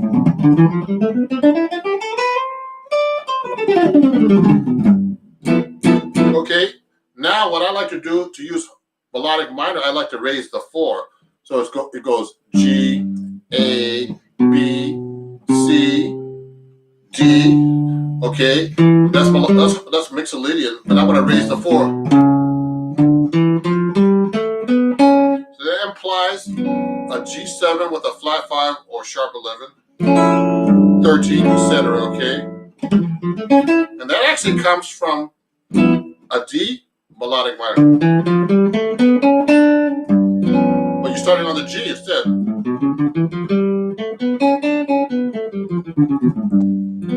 Okay, so what I did was I just raised the 4. So it's called the Lydian dominant, that scale. Okay, so let me write these scales down. So you have the altered scale, altered scale.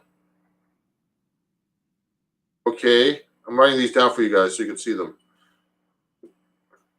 Okay, and then you have the Lydian dominant, we call it, or Mixolydian flat 5 or sharp 4, Lydian dominant. Now you have to know what these are before you have to know what the dominant is. The dominant is the same thing as actually a Mixolydian scale. You have to know your major modes before you get to this stuff because this is advanced. And we haven't even talked about harmonic minor yet. Okay, so Lydian dominant is called, it's like a Lydian scale with a flat 7, you can call that, or you can call it a dominant scale with a sharp 4. So hard for me to follow. It would be helpful to have tab exercises you just showed. I've got some, but surely will not be able to reproduce from memory. Yeah, I'll get that to you, Dave. Dave is actually, let me tell this. Thanks, Dave. So Dave was asking you about memorizing this. Yeah, this is on my Patreon account, everybody. And I gave some. I'll send that to you. I'll send him some stuff. That to you. Now Dave is actually a Patreon, so he gets lessons from me, free because he pays a monthly fee. So so you know, I'm going to be selling these lessons about melodic minor, etc., for $1.99 or more.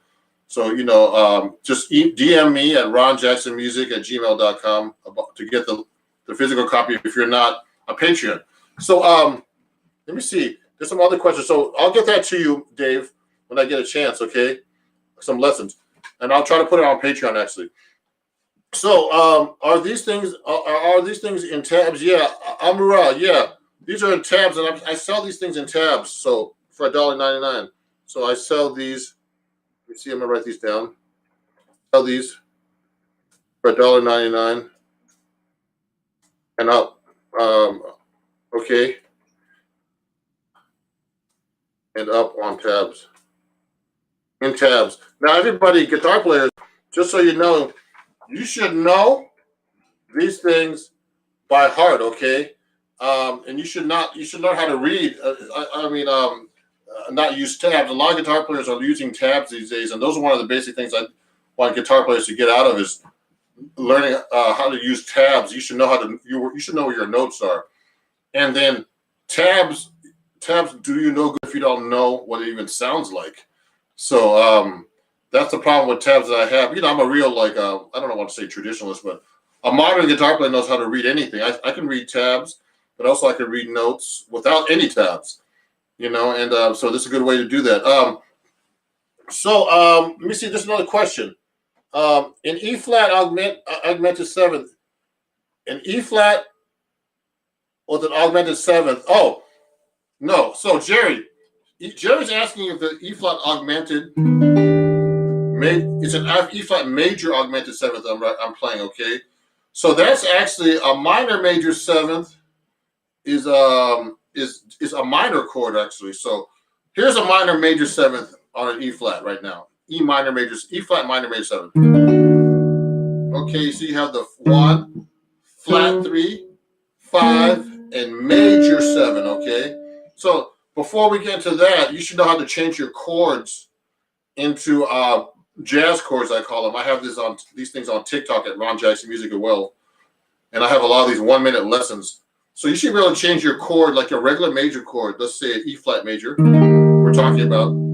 You should be able to lower this note in this A form chord, which is comes from the open A string chord. You move it up, okay, and they call it the cage system. And I lower this note to make it a major 7. Okay.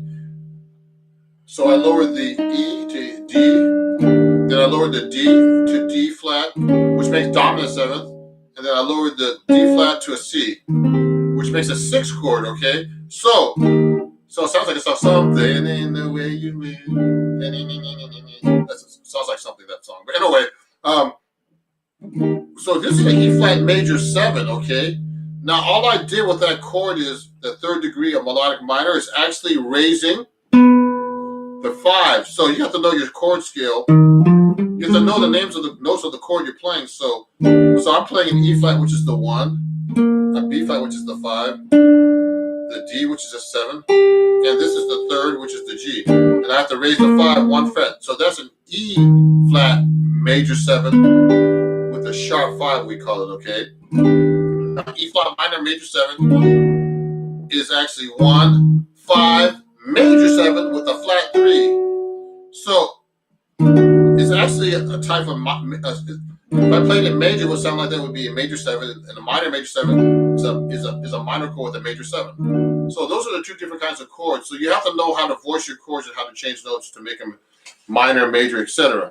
Okay, Jerry, let me go down the street. Let me go down the list. Jerry has a question. Or is the 1 chord the same as the flat 3 chord? No. Oh, because Jeremy, sorry, I'm sorry, Jeremy. I keep saying your name wrong. Jeremy, we're in melodic minor, so it's a little different, okay? So C melodic minor has a different set of chords than major. So you have to really know your major. So in melodic minor, the flat 3 chord is not like related like in the same way, okay?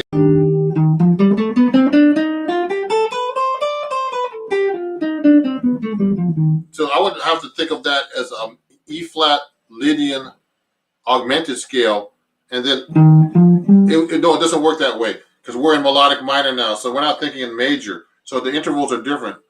So it's not the 1 chord and it's the flat 3 chord. No, I'm sorry about that. It's melodic minor and the chords fall differently. Okay, let me see. Now, there's another question. Is Lydian dominant for non-diatonic only? Oh, so Reggie asked me about Lydian dominant. So let's say I'm playing an A blues now. We're playing. So I'm playing a blues in A. I could throw in and raise. I could throw in an A Lydian dominant, raise the 4, which is a mixed Lydian scale or a dominant scale. 1, 2, 3, 4, 5, 6 flat 7, 1, and then raise the 4.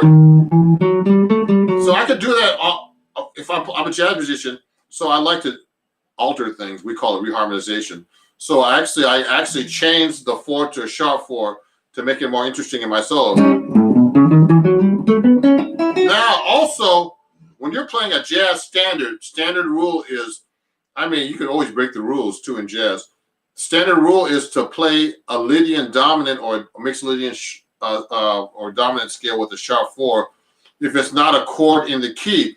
So if I'm in the key of C, everybody knows in the key of C, the 5 chord is the G. Now, if I play the chord in the key of C, then I'm soloing, and then the chord shows up as a B flat in there.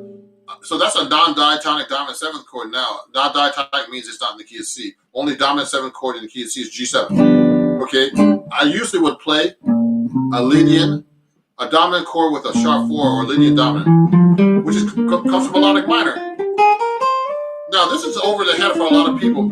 This is kind of advanced, but this is a technique we use in jazz. So usually a non-diatonic dominant 7th chord, you would play a Lydian dominant, which is from the melodic minor. So a B flat dominant chord, okay. The Lydian dominant is actually F melodic minor.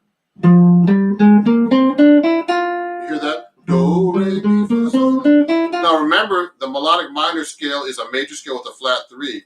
Now in jazz, we played up and down. Up. In classical, they go back down. Oh, sorry. They lower the 7th and the 6th down. So that's 1, 2, flat 3, 4, 5, 6, 7, 1. So you can apply that to any key. That's why we have degrees like that. Okay. Oh, Jeremy, contact me I see Jeremy's question. I'm going to go down the list here. Contact me to get these tabs, okay?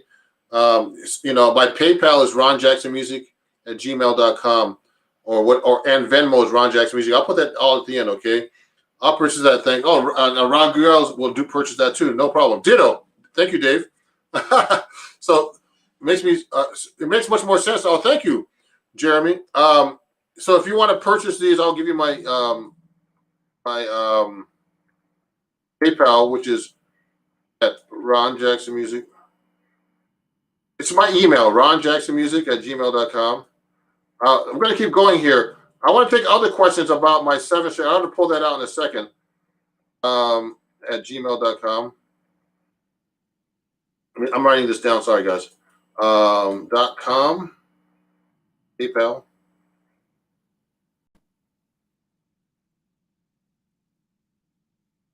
Or Venmo. Venmo, Cash App, and at Ron Jackson Music. So, okay, now let me get into the 7-string. So let me put the other guitar away. So, because I like to play 7-string. So people, if people have any questions, let me know. Hold on, let me look here. Let me put this over here. So we were talking about melodic minor, and also the major scale modes. You should know these by heart. Okay. So I pull out my 7-string guitar. If you have any questions about this, while we're going here, I'm going to go for another like 15, 20 more minutes. Please let me know. Oh, I dropped my tuner. So, and also the equipment I use and everything that I broadcast with, people like to know about this kind of stuff because they might want to do that one day. Okay, so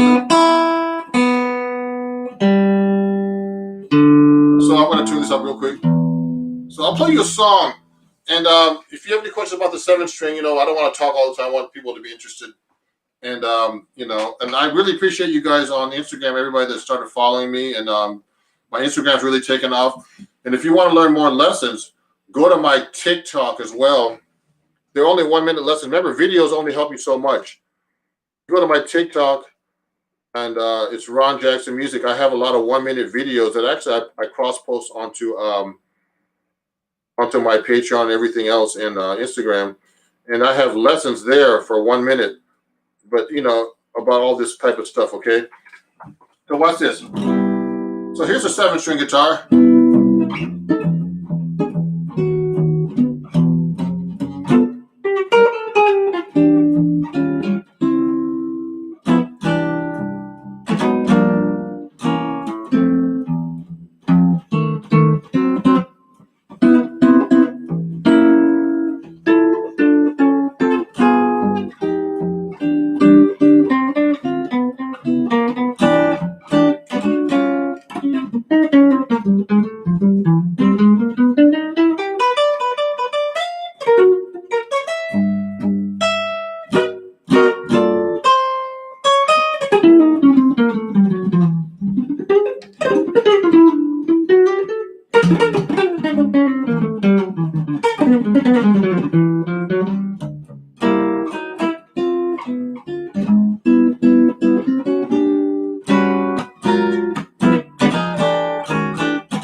So this is a 7-string guitar, everybody. So I'm trying to get more people to get into this instrument. My late guitar teacher, Bucky Pizzarelli, who passed away from COVID earlier this year, played 7-string guitar and got me into it. Now 7-string guitar is used a lot in rock and progressive rock music, and we tune in jazz with a low A. Okay, now usually in progressive rock and other styles of music, they tune to a low B. And in Brazilian music, they tune to a low C. So I have a standard tuning guitar right here. E, A, B, G, B, E. Elephants are darn good banana eaters for those kids out there. Okay, and and I have a low A note here. And it's really great for learning, playing really low chord. Okay, it's a really great sound to have, and you can play piano music and all kinds of other stuff. So if you want to get into 7-string, let me know. And it's all on my Patreon too. I have 7-string lessons for both people, really basic stuff to get you into it. And then I'm starting to introduce chords and introduce ways of playing melodies and solos on your bass string.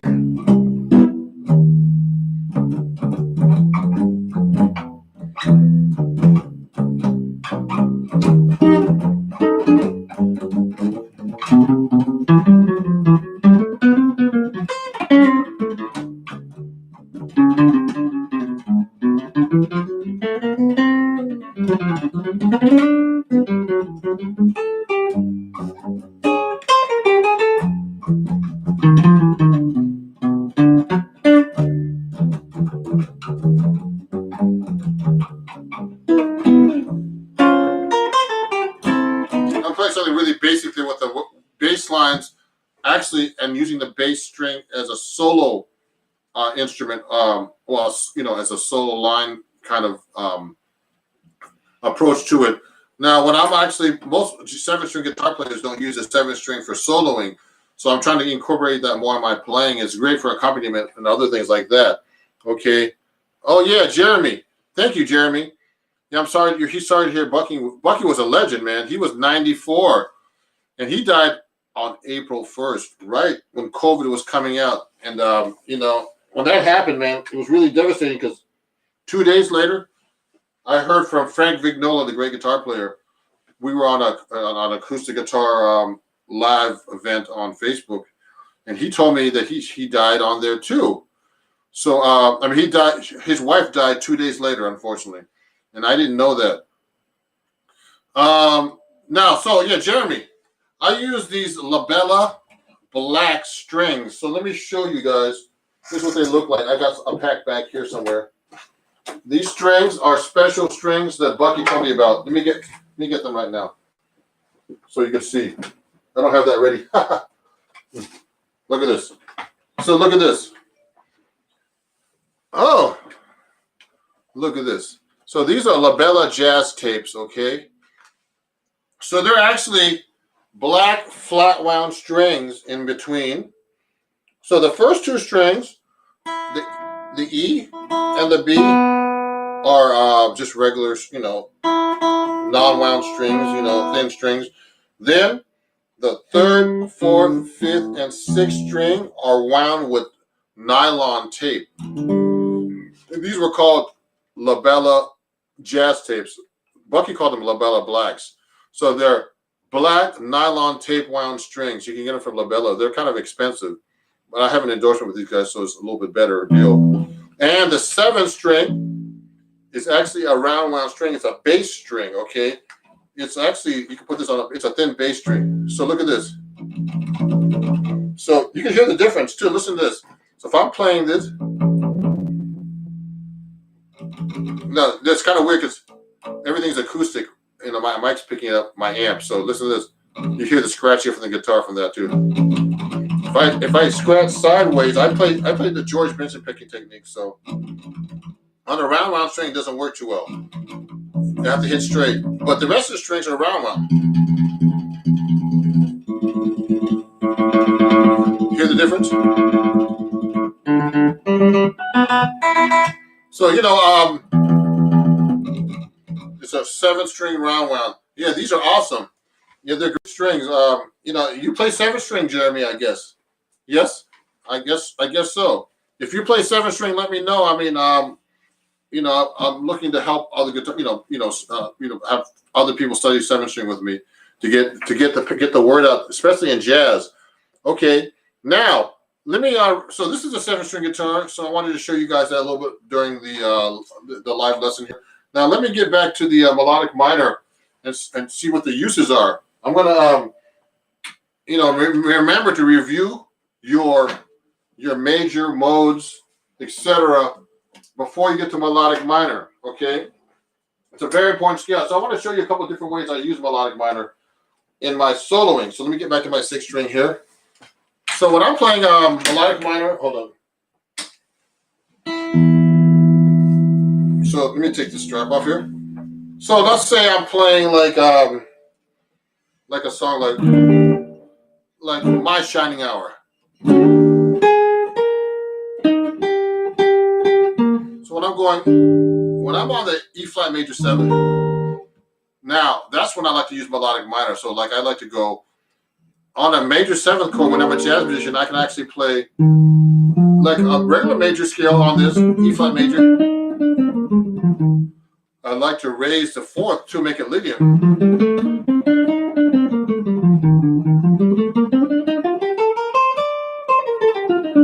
Etc. Then I like to raise the 5 as well. That's when you get to melodic minor.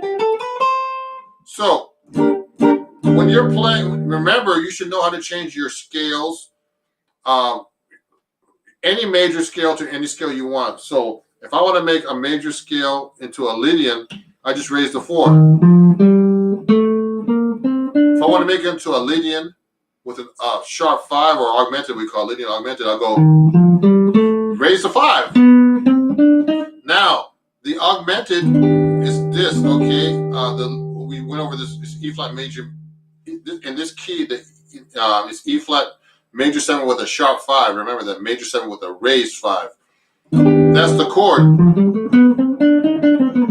Okay, you should be able to play it everywhere. Okay, now that scale actually comes from C melodic minor. But I'm starting on the E flat, okay? So you have to learn how to start the scale on the E flat, but sometimes it's easier to find the melodic minor when you're playing these just because they're so difficult from the root for most people, even for me sometimes.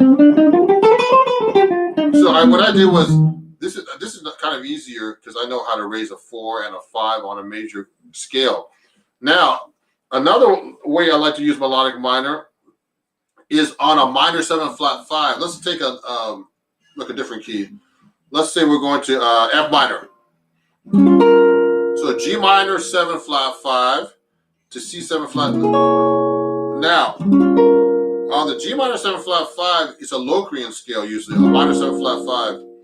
So you should know how to play a Locrian scale. Locrian scale is kind of easy to play. The note you're playing, the root, let's say you play G minor 7 flat 5. The root is the 7th degree of the major scale. Okay, so remember in the key of in any key, the chord scales are, Ionian, which is major, Dorian, Phrygian, Lydian, Mixolydian, which is dominant, Aeolian, which is natural minor, and the 7th degree is Locrian. So you can take a Locrian scale like a G minor flat 5. That G is the 7th degree of A flat. So A flat major scale. Now the G minor 7 flat 5 is the 7th chord of the A flat major scale. So it's A flat major, B flat minor, C minor, and this is all diatonic major chords, D flat major 7, E flat 7, F minor 7, G minor 7, flat 5 to A flat major 7. So that scale is Locrian. My point out about using melodic minor is this. I like to use this scale called the Locrian natural 9, which you raise the 2nd degree and make it an A instead. So that scale is actually, in this key, is a B flat melodic minor starting on the 6th degree. So it's B flat melodic minor.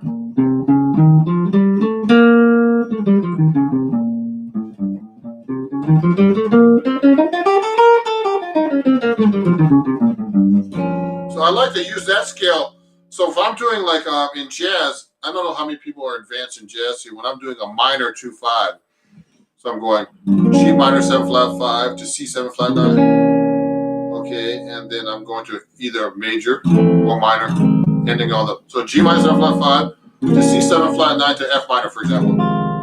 I could use on the G minor 7 flat 5, I'm going to use a G Locrian natural 9. When I get to the C7 flat 9, I could use a C altered, which is a D flat melodic minor, and then use, I can use a melodic minor on the F minor, F melodic minor. So that's very common to use melodic minor on like a minor 2-5 progression, which is minor 7 flat 5 to dominant 7 flat 9, 2 minor 7 flat 5, 5 7 flat 9 to 1 minor 7. Okay, that's a 2-5. So remember that. I'm going to write this out for you guys anyway. I have some lessons about this already, advanced. So that's a very common use of the melodic minor, okay, in a jazz, for example. So we talked about a few different things. We talked about the melodic minor used on a major 7th, okay, and raising the 4th and 5th. Okay, that's a type of melodic minor, which is what they call it a Lydian augmented. Then you can use it on a dominant 7th, like any dominant 7th chord, and raise the 4. That makes a Lydian dominant. That's the 4th degree of the melodic minor. We talked about altered, which is the 7th degree. Okay, and then we use the Locrian natural 9, which is actually the 6th degree of the melodic minor. So, and these are used on different kinds of chords. Let me see if there's any other questions. I see some. Oh, I'm sorry to hear. Okay, I will have to give me. I said that's awesome, Jeremy. For rock and metal, but never approached it for jazz. Oh, cool. So, Jeremy, you play rock and metal. Cool. I'll check you out. Cool. Now, so we can. So we went into. Let's just review real quick. So remember to know your melodic minor scale in thirds and no triads. Okay. So it's 1 minor, 2 minor, 3 flat, 3 augmented. These are just your triads. 4 major, 5 major, 6 diminished, 6 diminished. Just the triads.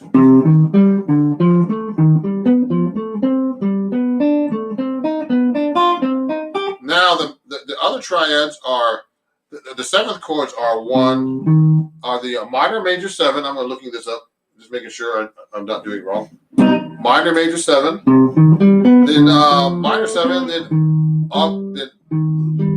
then major 7 with a sharp 5, then dominant 7, minor 7 flat 5, then minor 7 flat 5, then minor major 7.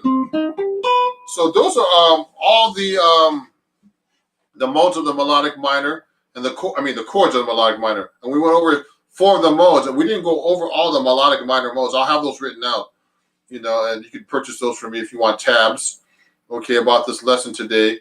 And if you don't know about the major, I have the major scales too for $1.99, all the 8 fingerings, and you can get that, okay? So for $1.99 through me. And you can also join my Patreon where you get that stuff for free for as little as $3 a month. So my Patreon, just in case, is www.patreon.com/Ron Jackson Music. Okay.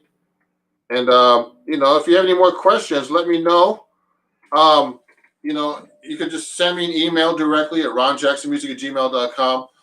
For anything. And also this is going to be a live playback on this on YouTube. So if you have the link, you can watch this, and in about a month or so, I'll release it to the general public. Okay, but this is a private video for all my Patreon fans. This is for my Patreon fans and people who are invited that won my live lesson contest on Instagram at Ron Jackson Music. I'm glad you guys who've been on Instagram are being really great.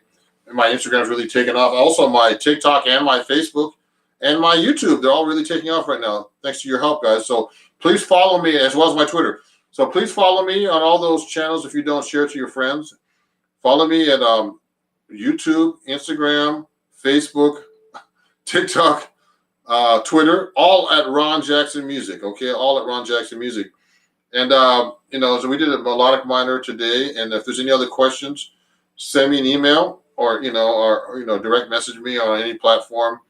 And thanks for watching. And everybody have a great day. And I'm gonna go take a break and maybe record some more videos for all my channels and stuff today. Okay, thank you everybody for watching. And it was really fun. And you had some great questions. And I really appreciate you guys. And it was a great session today. And you can watch this replay after all this. After I'm done, you can watch the replay, and if there's anything you want to check out and just go over and make sure about, just do that. Okay, have a great day. Thank you. Bye-bye.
Hey everybody, it's Ron Jackson.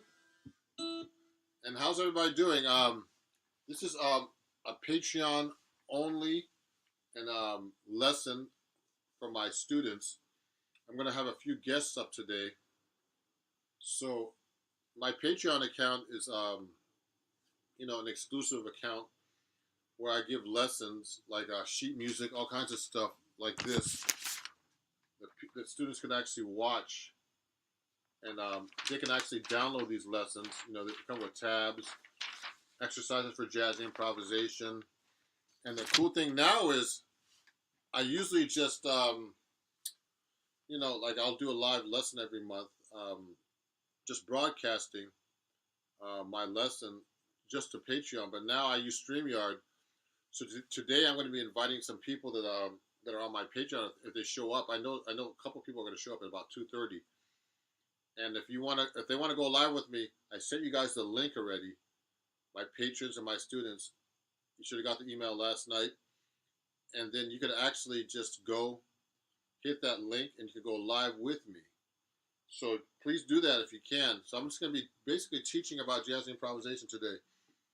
So what I do is I do very basic lessons that are very important for your fundamental skills in jazz improvisation. And all these lessons in my Patreon account are all about that. Like this lesson right here is about playing over a blues. Okay? Now, a jazz blues. So in the key of C, the chords in the jazz blues are basically like a C7 chord. Okay, C dominant 7 for 1 bar, 2, 3. These are the chords I'm playing for you. Now this is a jazz blues, so the chords are a little different.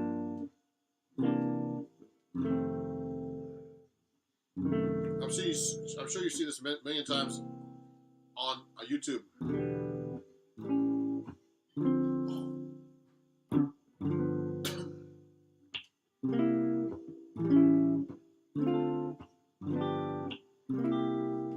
So today, I'm only going to be taking questions and comments from my patrons themselves, because this workshop is usually just my patrons, and once a month, or my students, or special guests I invite that they've won a contest to be able to become to come on my live lesson. So any patrons that got my link by email, you can actually join me now. Hit the StreamYard link, and you'll go live with me, and everybody can watch you on YouTube as well. So today is public, okay? So when I teach somebody a blues, like a C blues, the blues chords are C7, 2, 3, 4, F7, C7, G minor 7, C7, F7, F sharp diminished 7, C7, E minor 7, A7, D minor 7, G7, then C7, A7, D minor 7, G7.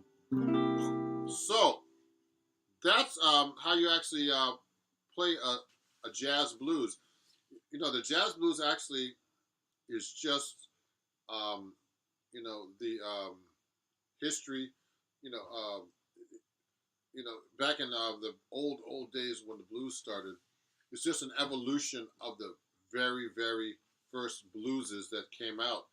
I heard that the first blues was just one chord. I got the blues, yeah. I got the blues all day long. Whatever. And then when they get to the F chord, they never changed.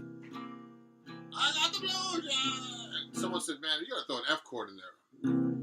I got the blues, yeah.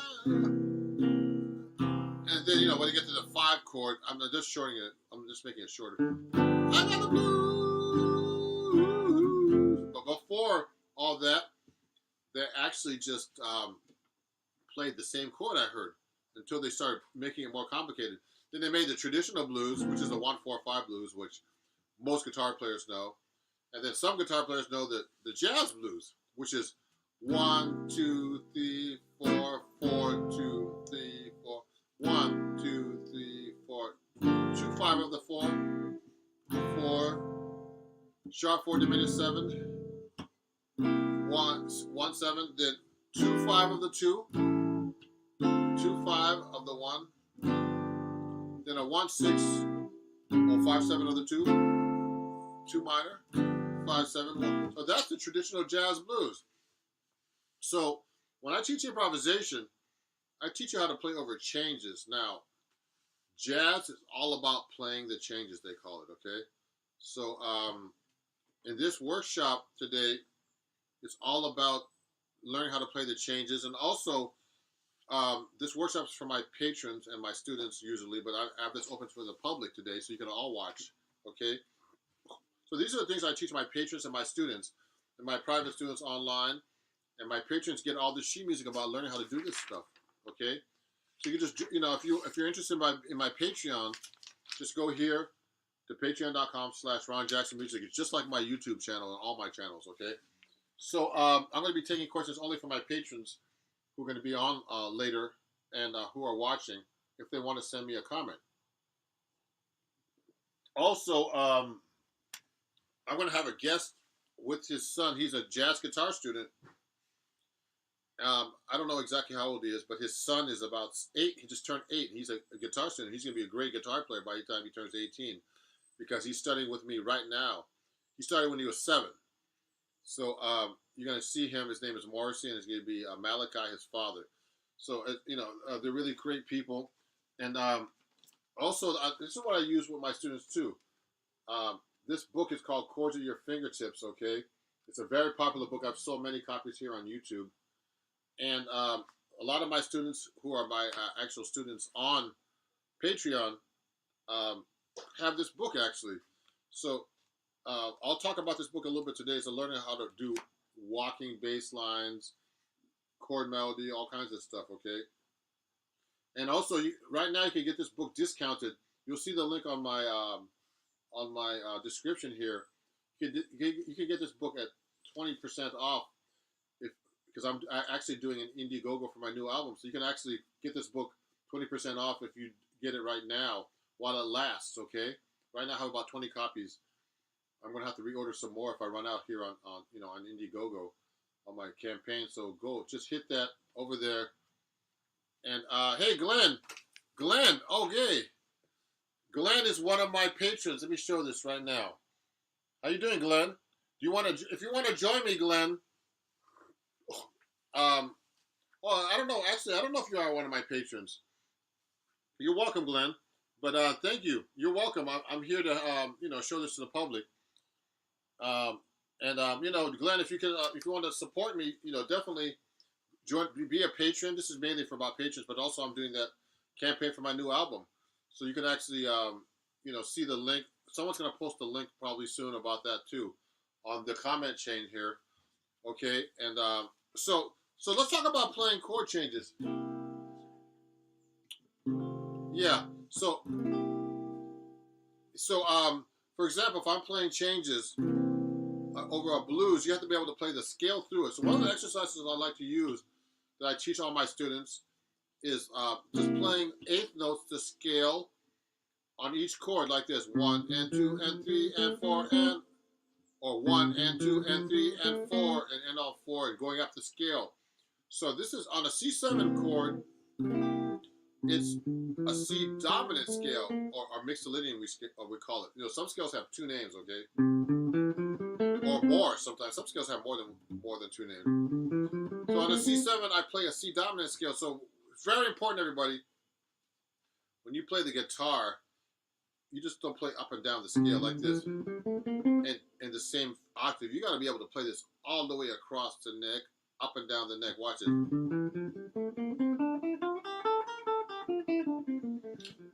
Because you're going to be very limited.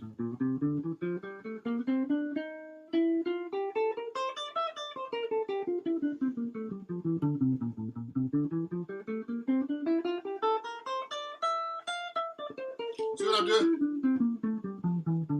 So now, somebody would say to me, look, Mr. Jackson, is this just a F major scale starting on the C? Yes, it is. But you can't think like that if you're playing jazz. You're going to have to actually use, make sure that you're actually playing the scale. You have to know which note to change to make it a flat set. So you have to be able to play it up and down all over the neck, It's a very good idea to really learn the neck. So if I'm playing a C7 here,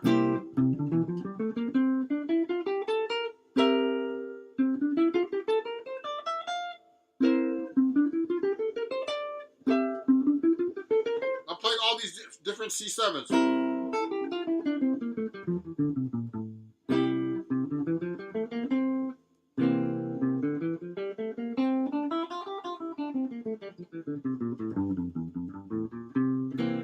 actually playing over each chord, I'm actually thinking of the scale for each chord.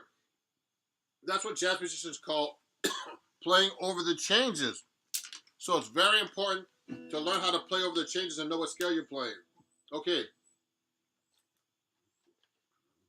So I'm only taking comments and questions from my patrons today. I'm doing this open to the public. So look at this. So when I get to the F7 chord, I'll play the F dominant again. So, see, I'm playing it everywhere.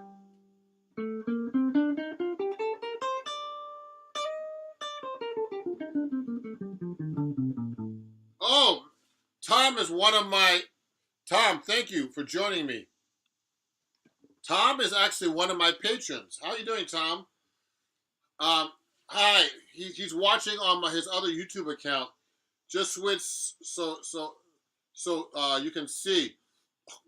Just thanks for the invite. Sadly, I don't have a mic or webcam at the moment.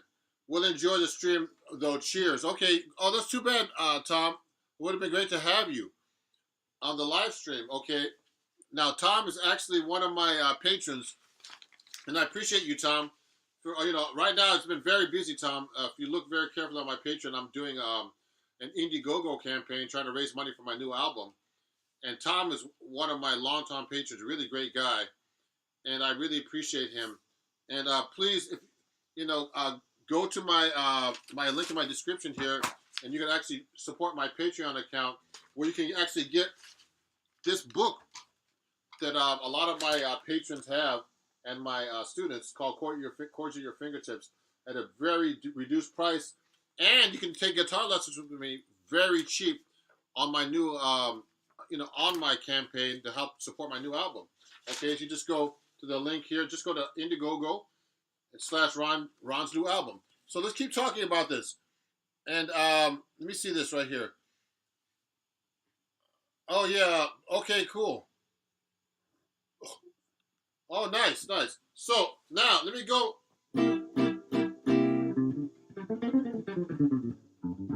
So when I'm playing chord changes through a blues, I'll go like this. So if I'm playing a C7, 1, 2, 3, 4 to F7, then I'm doing the C7, then I'm doing the G minor 7 to C7, going to the 4 chord. So I'll play the scales for each one. Watch this.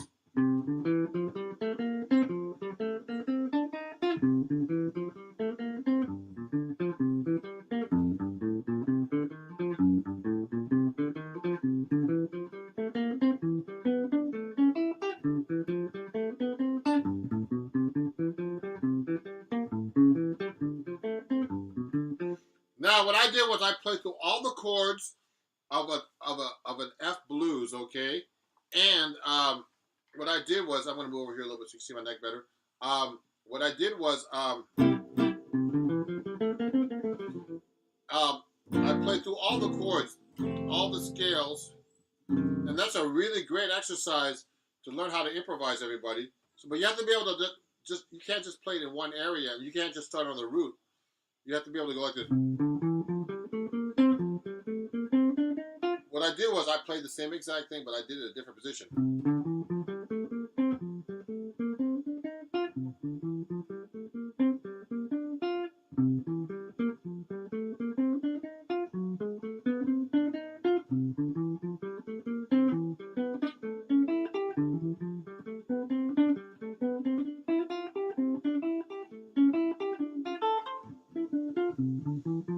So now I'm going to do it here.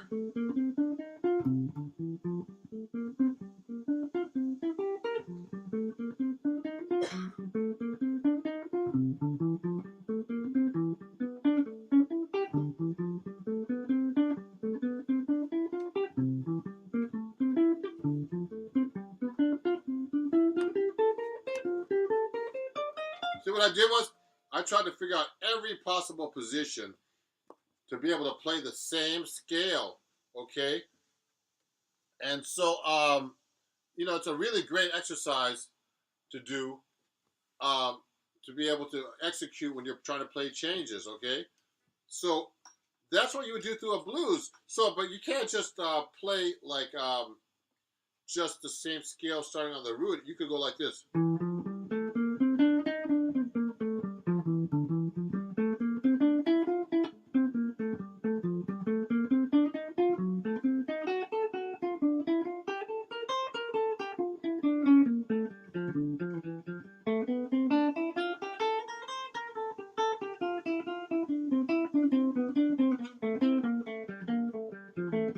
So what I'm doing is I'm just basically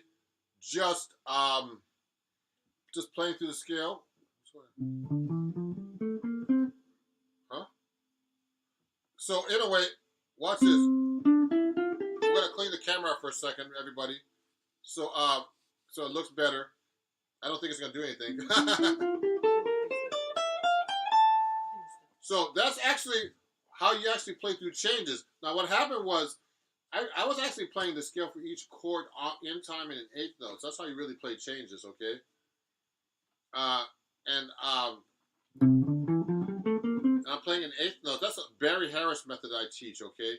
But one thing you have to be able to do for playing changes as well is to be able to play the scale through the chords without getting lost and without actually having to start from the root. So let me try to show you this. It might sound kind of weird on my. I want to try to play through my computer, but if I play through a blues in C or F or any key, I should be able to play. I'll show you. I'm going to show you right now. Let's say I play now. So if I play a blues in F, like a Charlie Parker one,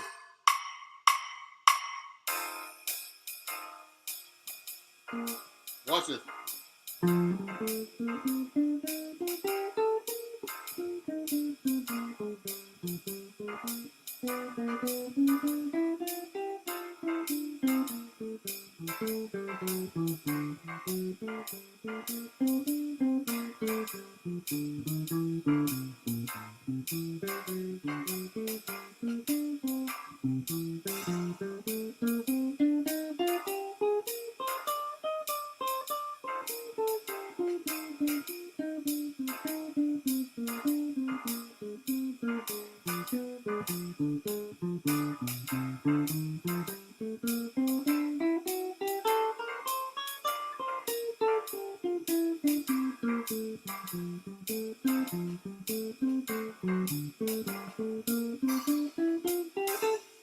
See what I did, everybody? I actually just basically just played through the chord changes of a blues, but I just basically played the scales all the way through it. Sometimes I put passing tones because sometimes it's hard for me just to play just a scale. But you got to be able to play through the chord changes without getting lost in your scales and be able to move through the chords, not making it sound like an exercise. Like when I start doing things like this, if I start playing it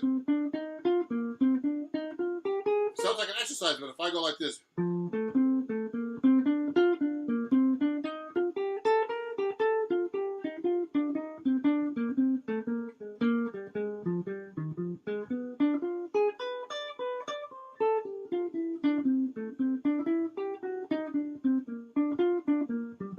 if I start doing that through the chord changes, it starts to sound like music, even though I'm just playing scales. It's not exactly jazz yet. So your goal is to be able to play through the chord changes of a blues or anything just like that, using, just not just playing really basic stuff, being able to use your knowledge and just not starting on the root all the time. A lot of guitar players, when I start teaching them jazz, they can only start from like the low note because they don't know the notes on, the higher strings or higher up in the neck. So they'll tend to play. They'll tend to go like this. They'll do an arpeggio like this. I mean, the thing is, when you play in that register, everybody, what happens is you're playing in the bass register, basically. That's what the bass player is playing. It's too low. And the guitar is a low-pitched instrument. It sounds an octave lower than the piano. They're playing the same note written on the staff. Okay? So you got to play higher. Like, you got to go. you never see like real, you know, like you never see like the master guitar players like George Benson. They never play down here that low. They play up here.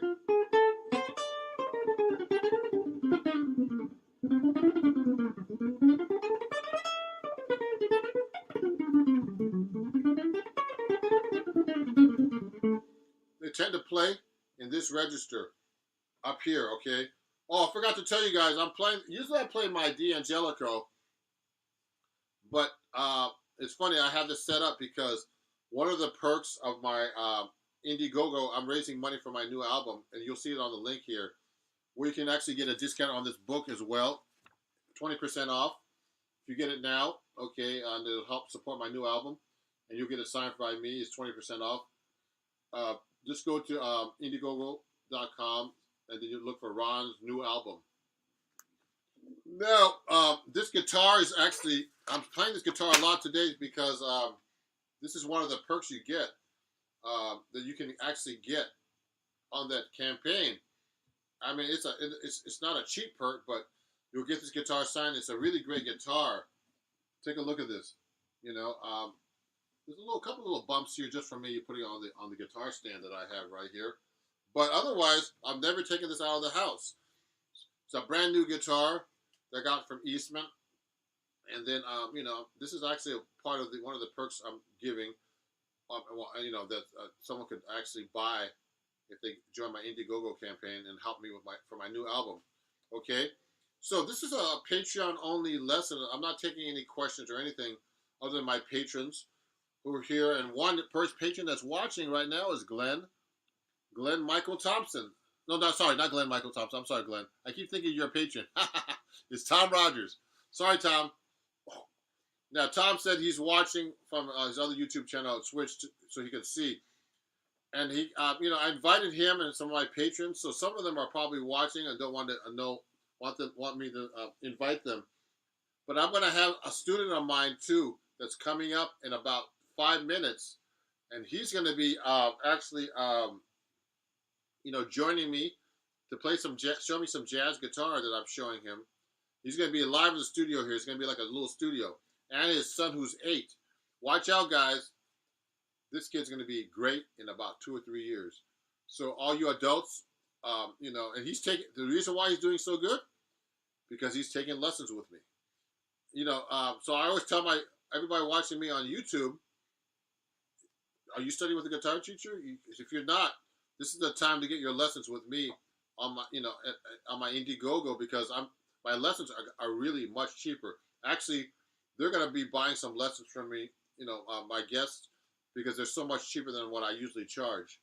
Okay, so just go on my on the link on my bio. It's everywhere, and check it out. Okay, so let me go right now and show you my book a little bit. So anyway, so for my patrons, there's a lot of patrons who have this book.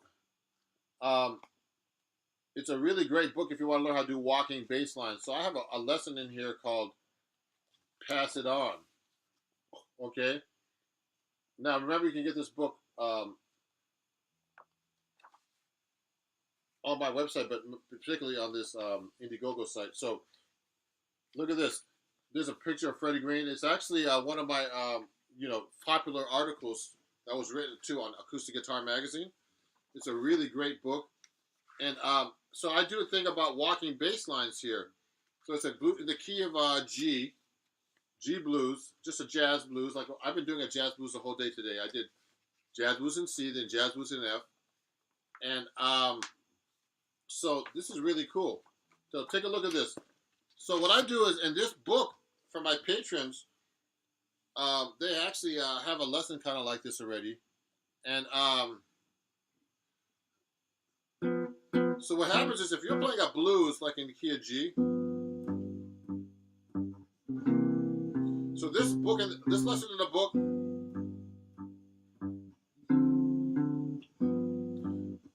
basically is this progression.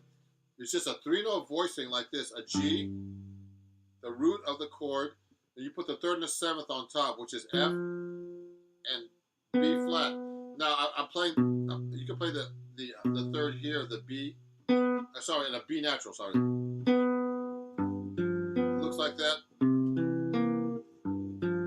Okay, so if you want to do walking bass lines, you got to know how to first play the bass line. The easiest bass line, this book starts up just like this. It's just quarter notes on the roots, etc.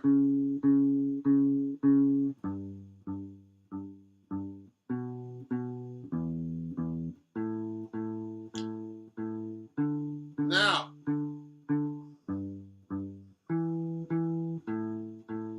so those are the bass lines for a blues in the key of G. Now you put these two notes on top. Okay?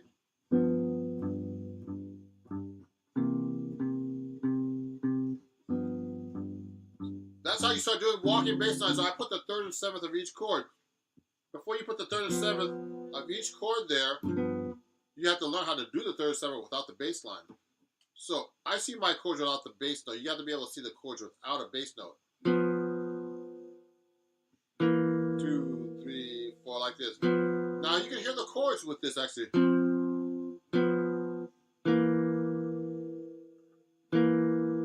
See that?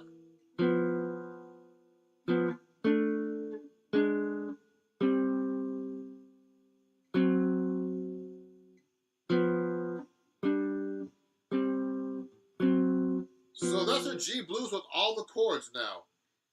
Just the root, which is the bass line, and the third and seventh. So I'll put them together. Watch this.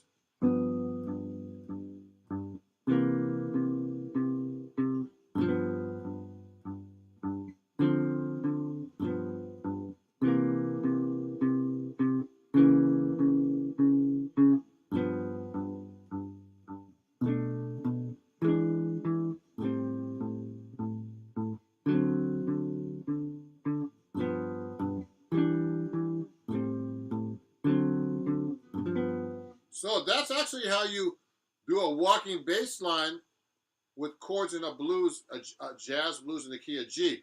Now the thing is, that's just roots. So the next step up, and I show you this in this book, right here, chords at your fingertips. Okay, this lesson right here that I'm going over right now, it does that progressively through this book. The next thing you do, you'll do root and fifth, for example. You can go like this. So first you have to be able to do bass line by itself. Like this. So here's the...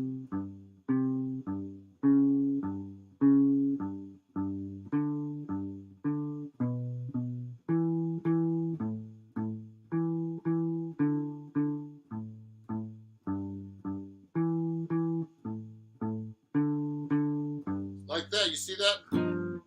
So the next thing I would do is put that together. Like that.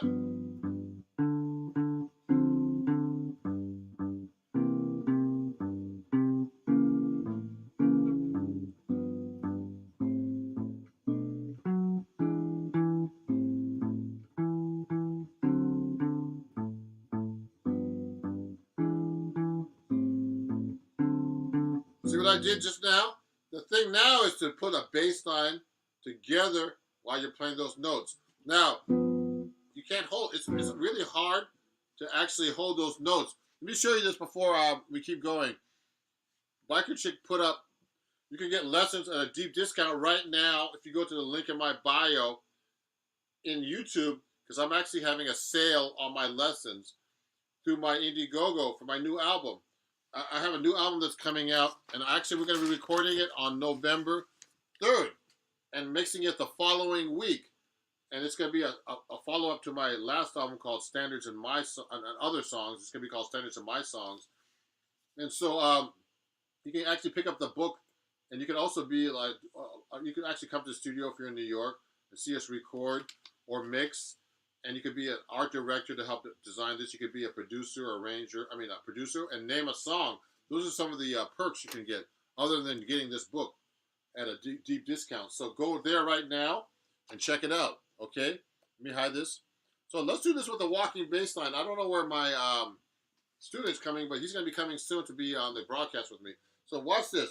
Now I'm going to do the walking bass line with the chords together, but you can't hold the chords the whole time because at first it would sound weird. Like I was going like this. It sounds weird to hold the chord the whole time, so I'm going to be holding it somewhat and then playing a bass line. Watch this.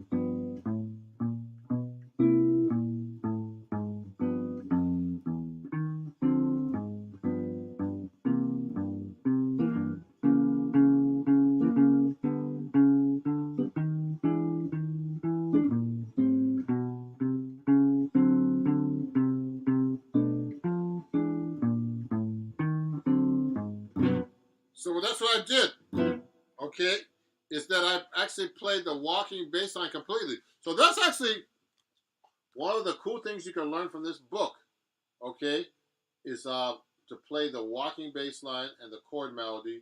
And also we get into chord melody here. One of the very last lesson, which is the ultimate lesson in the book, is my lesson. There's a bunch of teachers in this book, actually, that wrote material for this book, too. Adam Levy, Sean McGowan, Jane Miller, and Jeffrey Pepper Rogers. Jeffrey Pepper Rogers was one of the editors of the magazine a long time ago when it started. Acoustic Guitar Magazine, who I write for, actually.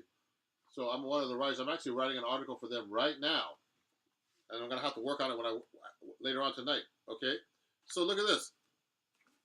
One of the songs I do is like, we do Billy Boy, and I actually do like a chord melody thing with it. So before my guests come on, which I hope they're coming on soon, let me see if they're contacting me and they're having a problem getting on. Let me see. Hopefully they'll be coming on very soon with me and to join my broadcast here. So look at this. I do this chord melody thing right here. Look at this, everybody. Okay. Thank you, everybody who's watching. There's a lot of people watching today. I know it's a Saturday, it's September 11th, and I'm sorry for what happened. I was actually here during September 11th, and I didn't know anybody who passed away there, but it really affected everybody here in New York City when that happened. I saw the buildings, the towers actually. I could smell the towers in Brooklyn where I was at actually. Living at the time in Brooklyn, I could see all the fires and everything from over there. So let me do something. I'm gonna fix the light a little bit better. So watch this.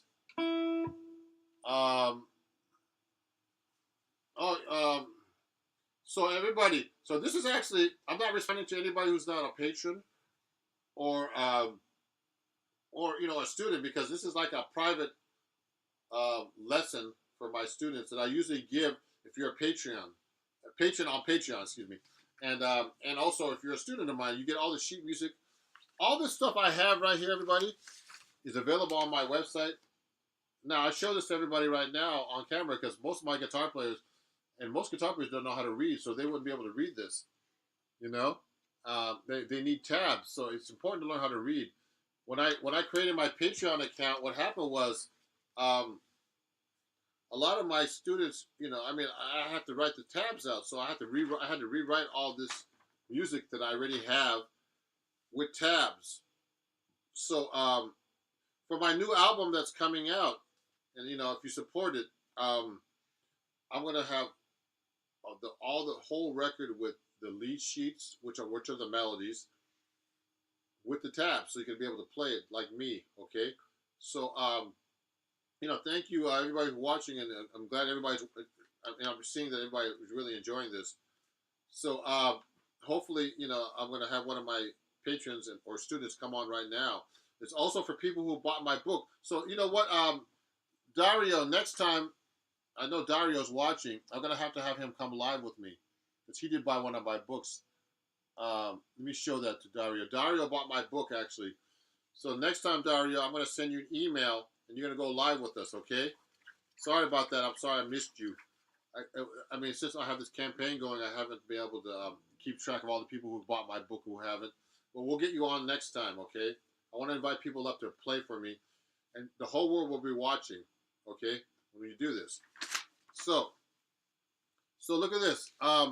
So this song right here, before my guest comes up in a second, I hope they come up soon, is one of my arrangements that's in this book for Billy Boy. Okay, so it's actually a full chord arrangement you see here. Look, it's in the book, Chords at Your Fingertips, that you can get right now for a big discount on my Indiegogo campaign. Link in bio here, which is right here. Okay, this book you can get there right now. And I'll play this for you a little bit so you can see it. Okay, let me hide that for a second. Watch this. So I'll play a little bit for you. Looks like this.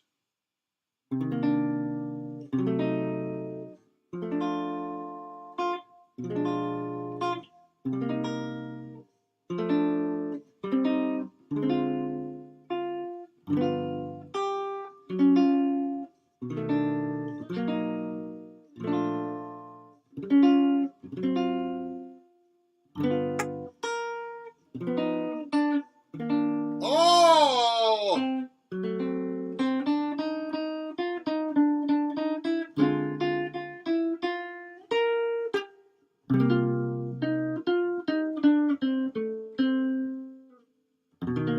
So my guests are here, everybody. Let's bring them up. Let me bring them up. Hey! Okay. I can't see you. You're cut off now. Here So we these go. are my guests. So welcome everybody. These are my two students from California. First, Malachi and Morrissey.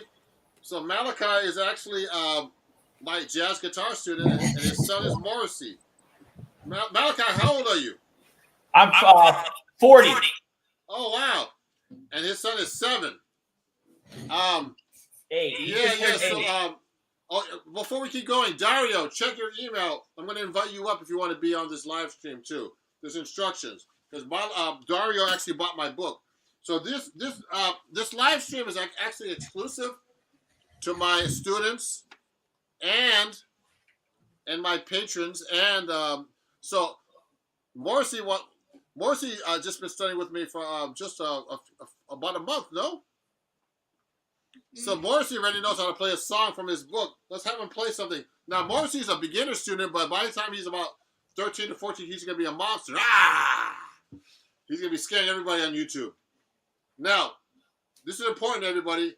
Morrissey wants to study with the real teachers, so it's very important to see Morrissey in action. So, want to play Twinkle, Twinkle, Little Star? Okay. Go ahead.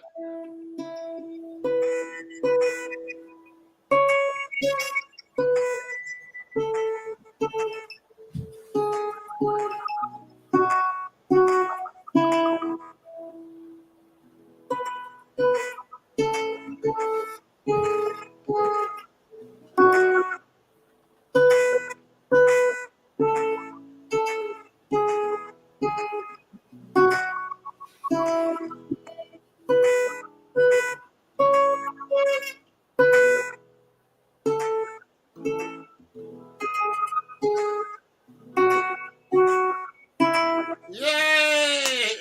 Everybody on YouTube, give him a hand. This is gonna be public, so everybody's watching right now live. Morrissey, great job. Yeah, so Morrissey's only just turned 8, like last week. Mm-hmm. So he's a student of mine, and he's gonna be a really great guitar player. So Morrissey's actually studying out of a book. He's learning how to read, like everybody should be doing. You know, I teach kids and I teach college level, and he's a really great student. And so he's learning how to read and also play the notes on the guitar, all the scales. So it's very important to have a teacher, especially, you know, at any age. And his father was actually my student too. So as a jazz guitar student, so he's a guitar teacher too. So, and actually Malachi, his father, who's right there, found me on YouTube as well on my channel and became a student of mine. And he's been a student of mine for a few months already. Yeah. Yeah. So and then when Morrissey saw me teaching your father, he said, I want to study with Ron too. So thanks, Marcy, for being a student. You're a great student, a great kid. Yeah, Malachi, you want to try to play something for us now too? Come on up. Yeah, Okay. Switch chairs, guys. I'm gonna play. Oh gosh, I'm on the spot. You want to play something? Yeah. Sorry. Do you have like some of the jazz tune you want to play with the play along, maybe? Oh yeah. Here, I'll use so, the So app. Malachi, talk about your experience with me with me teaching you. Oh, well, so I found Ron on, I think it was actually YouTube or TikTok. And then I reached out to Ron and he got back to me. And I was thankful that I was able to start classes with him. And I studied classical guitar, but I didn't really know much about jazz at all. And a lot of the chords like C major 7 and like sharp 11 and flat 5th, stuff like that kind of confused me. So I wanted to reach out to Ron because I could tell from his playing that he knew what he was doing. Most of the time. Not all the time. And then he got turned on to this iReal Pro. And one of the songs, let me see. Which I want to Love Walked In was probably one of the first ones we did. You mean like Love Walked In? Yeah, Love Walked In. So you know what, everybody, on YouTube, I've been teaching Malachi about jazz improvisation because he wanted to work on jazz improvisation. So there's Dario too. I'm going to invite him after. I have another a person that bought my book. I want to see how he plays my books after. So Dario, you're in the green room. I'll get you up in a minute. So Malachi, want to learn about jazz improvisation. So actually, I was showing him the method that I showed everybody earlier about playing the scale on time, on the right chord, different positions, learning the melody, learning the chords and melody everywhere. Learning the chords everywhere and learning the scales everywhere. So listening and transcribing, all kinds of different stuff. Yes. Yeah. Yes. Malachi. Oh yeah, sorry, there was a delay. Yeah. There's a delay. Also, I think next time you go live with me, you have to change the settings so you don't have an echo. But it's okay. Yeah. So, do you want to play something for everybody? Yeah, I can play along. I can do the chords for Love Walked In. Oh, you want to play the melody with the play along? It's okay. It's only live on YouTube. I know, that's the thing. Your son just said, okay, so it's your turn now, Daddy. All right, I'll go through it one time here. Okay. I'm not sure. This is the first time I use it. I'm not sure how to get rid of that echo. Oh, you have to go to settings and then hit echo cancel. Go to audio settings and hit echo cancel. Let me see here. You know how to do that? Go to where it says cam and mic on the bottom there, I think. Okay, echo. Oh, there it is. Okay. Try it now, yeah. Uncheck it. Uncheck it?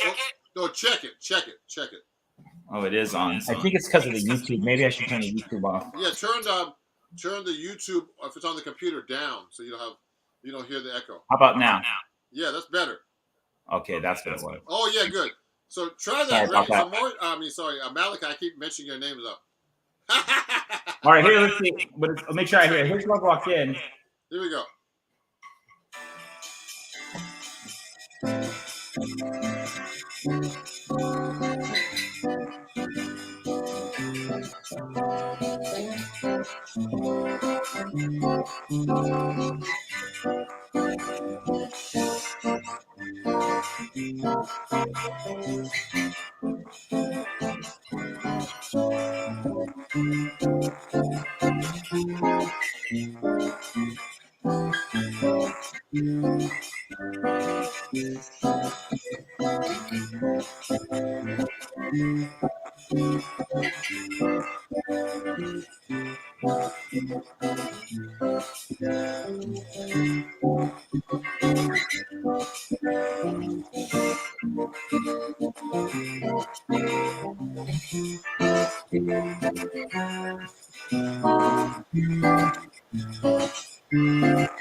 Yeah. Like father, like son. Yeah. So great. Yeah. So when you started studying with me, you wanted to get Malachi. You wanted to get more into jazz because you never did that before, did you? No, never. So what happens is when you study classical guitar, everybody, they lock you into like certain scales and fingerings. Where in jazz, you have to really know your scales all over the neck. Like when I started playing classical, the C major scale was like this. Everybody, watch this.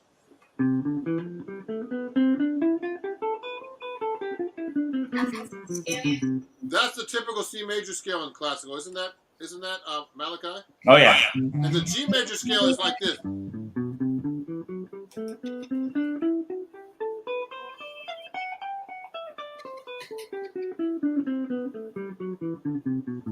I think it's a great exercise for switching position. Because if you want to play fast, you gotta go.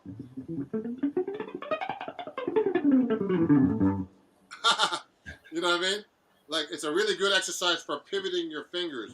Some of these things. So I think both methods are good for what they are. But for jazz, you really have to know your skills all over the neck. So that's what we've been working on with you. And it's really great to have you as a student, and that you're learning jazz, improvisation. And so that's how you play, if you're playing through chords like this, everybody, Malachi was basically going.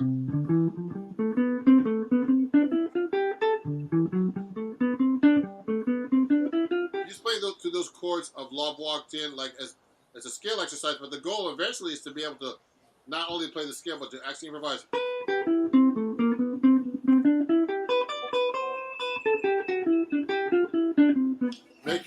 Try to make your solos sound more like, not like scales, but from the roots, but like musical exercises, and then eventually learning solos and improvisation over that. So, this is great, guys. So, thanks for coming on the show. All right, thanks for having us, Ron. And Malachi actually has this book. You've been working on this book? Oh yeah, we got that one right, Jackson.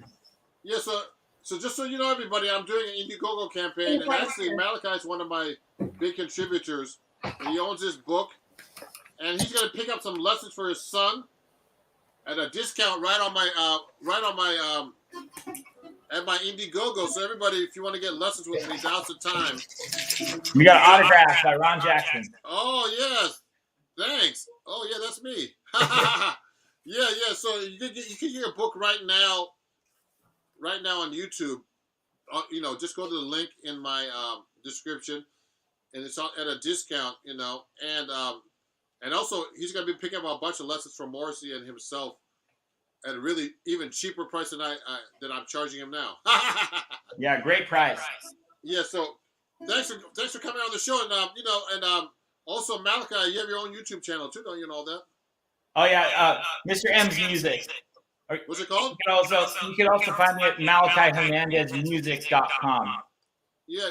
So MalachiHernandezMusic.com. What's your Instagram? What's your YouTube again? Mr. M's Music. Mr. N. Oh, that's your company? Well, Malachi Hernandez Music, but my YouTube you can find me at Mr. M. Or if you just put in my name, Malachi Hernandez, you can find me.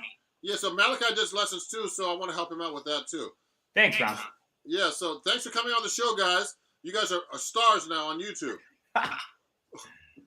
All right. And Have a Marcy's good one. like, Thanks, Ron. Marcy went up there and said, I'm not scared.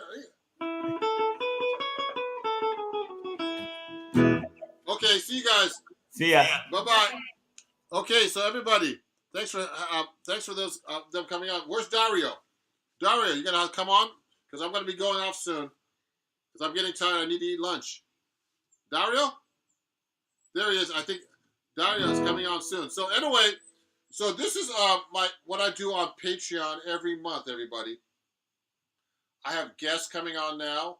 We play together. I can hear them in person. So this is something everybody should be able to do now on YouTube. Or, if you want to become a Patreon or take a lesson with me, you can actually learn all these cool things. Go live with me, like I just did. Invite people up to play. I have students of all ages. So let me add Dario to the stream right now. Dario, How's it going? hey, good man. So where are you located? I'm in Grand Prairie, Texas. Oh, it's really funny. What? I had a patron from that area recently. Really? Yeah. He was a patron, and he took a couple of guitar lessons from me. Yeah, so you want to play a song for us real quick? I can't see your guitar, though. You got to show your guitar. Yeah. You got to move back. You got to move back, actually. Move back, like that way. Yeah, because that's... Cause I'm like about 4 feet away from the camera. Yep, I'm a pro at this. I get you. Yeah, great. Play us something real quick.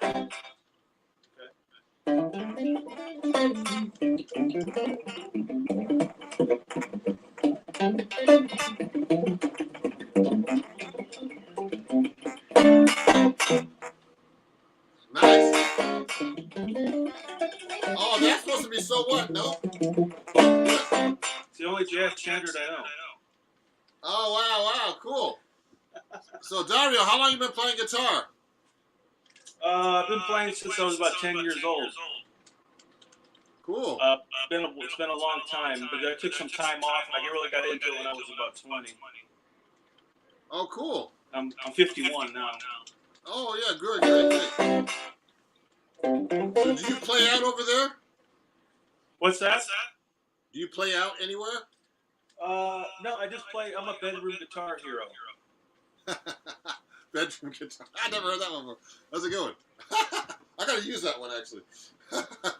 Yeah, Dario, you're one of my big fans. You're always, every time I go live, you're like, that's Dario again. Yeah, man. I love jazz, bro. I love your playing style. Jazz is one of those last genres for me that I need to learn. And it really helps with rock, and it really helps with flamenco that I love. And I'm really a big fan of Paco de Lucia, who melded jazz and flamenco together. You know what's really funny? What's that? I have seen him perform before live with John Block and Al Di Meola. Oh, yeah. I have that album. Yeah, but I saw them live. I mean, I saw them a few times, actually. They were amazing, man. I saw them when I was in high school. And I actually know John McLaughlin. I've met him, I've hung out with him. Really nice guy, man. Cool. And it's so sad that Paco de Lucia died, Yeah, he died suddenly. Yeah, I mean, he wasn't even that old, See, I have his album here. I have Paco de Lucia's. Oh, yeah, he's great, man. So, yeah, so, thanks a lot, Dario, for buying my book and stuff. And, how do you like it? I like it. I left it at my office. Otherwise, I would have brought it home over the weekend. But I teach some co-workers a few chords here and there. I'm just trying to take great credit for some of your licks. Yeah. So I mean, thanks for coming on, Dario. And everybody, check out Dario's YouTube channel and what YouTube. And you want to play us one quick one, real quick, before we finish? Sure. I'll do a few chords here that I learned out of the book.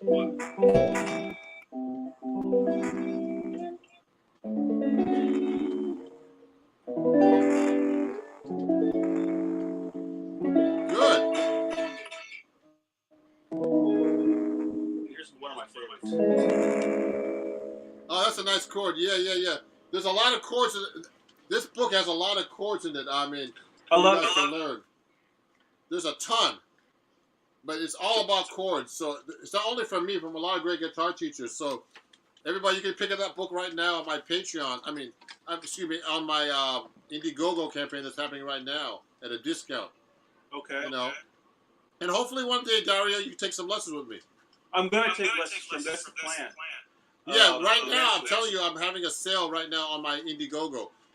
It's actually like about 40% off my lessons. So okay, go check it out. Sounds good, bro. Yeah, so thanks for coming on the show, everybody, and I'll see you soon. Okay. Okay, my man. Okay, thanks, Dario. Okay, buddy. Have a good day. So that was Dario, one of my students. Not one of my students, but one of the people that follow me here on YouTube. And he bought my book. I really appreciate him. And he got my book. I think he got it actually on a sale price too. But right now I'm having a sale. Go to my Indiegogo. Right now, I think here it is. I'll show you. It's right here. I'm offering lessons, all kinds of stuff there. Deep discount. My new album that's coming out. And this was actually a public showing for my private students, people who bought my book and my patrons. This is public. I put this public so you can see how I teach people online, and and I encourage them to play. So please follow me if you don't. Share my page. Support my new album on Indiegogo, which is on the link here, and and join my Patreon if you'd like at patreon.com/Ron Jackson Music. It was fun going live for you guys and doing this live stream for for everybody. So we'll keep in touch, and thanks again, everybody. Have a great day, and I'll see you guys very soon. Okay? It's Ron Jackson. Follow me everywhere at Ron Jackson Music as well. Share my page to everybody. So it's really fun, and it's really hard to go live and talk and play and all kinds of stuff. I give myself a lot of credit for that too. I'm just kidding. So have a great day, everybody, and thanks for watching. And I'll see you guys soon on everywhere. Okay, have a great day. Bye-bye.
We had to do something else.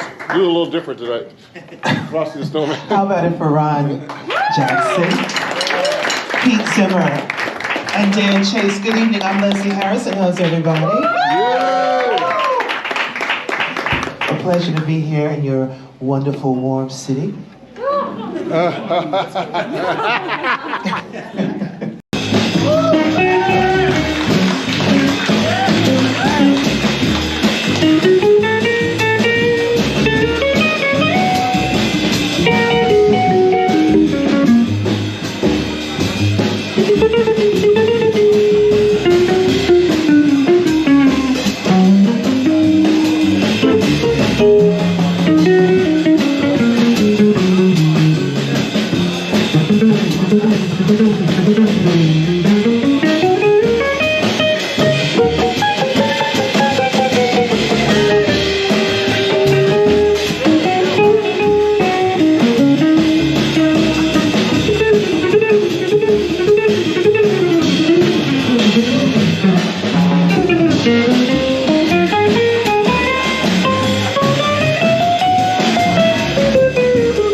fine. Okay. Yeah, you good. Okay.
Hey everybody, Ron Jackson here. Just making sure you can hear me. Are you? Can you send me a text message if you can or not? Today I'm doing a blues concert. I'm going to be doing all kinds of different blueses. There's all kinds of styles actually for blues. This is my Patreon only concert. You know, I might make this public later now. I'll let you guys know. I'm going to make a small message.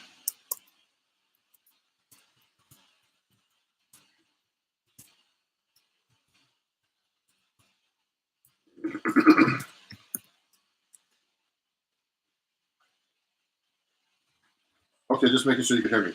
I'm going to play a cool tune right now, see if you can guess what it is.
How's everybody doing? Oh, hey, baby. Hey, Reggie, how you doing? Blue Monk, yeah. I'm going to put a bigger light on so you can see me better. Someone recommended that just now. Hold on. That was Blue Monk. That's basically a 1-4-5 blues, but I transposed it to the key of A. What would be the reason for that? Anybody guess? Let me put this light on. Uh-oh. So you can see me a little better. Here we go.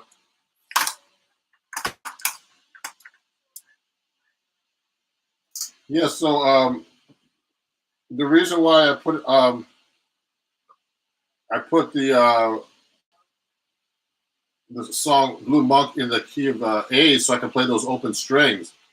If you're a guitar player, it's better to sometimes it's great to use the guitaristic features of the guitar like open strings.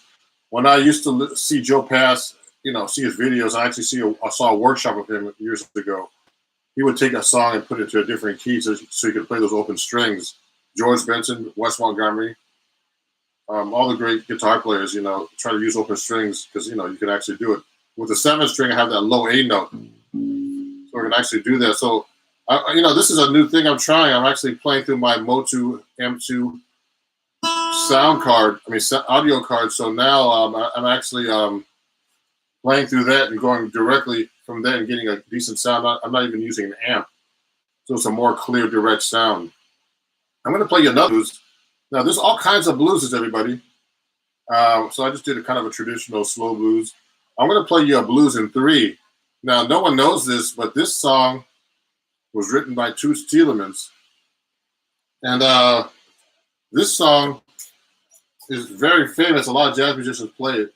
And it's in 3/4. It's a waltz. It's actually a blues form, more of a bebop form. We could talk about it later. And this song is called Bluesette. Here we go.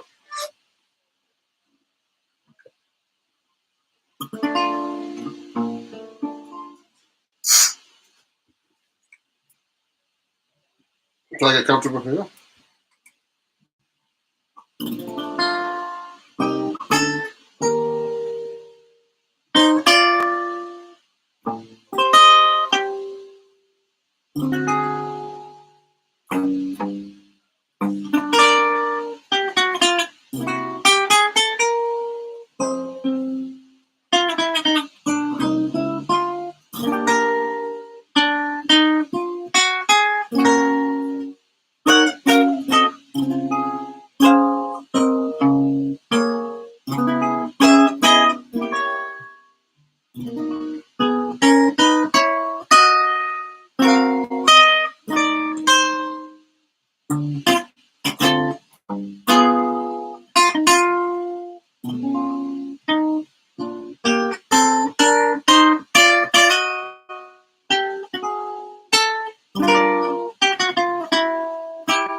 Woo!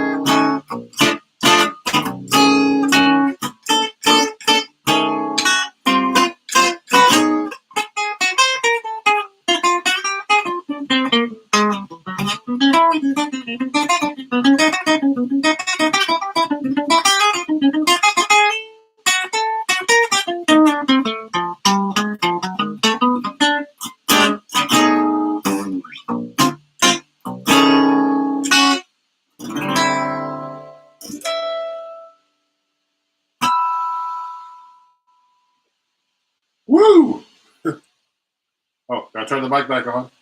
Hey, hey, everybody, how's it going? Yeah, thanks for watching. I see a few viewers up here.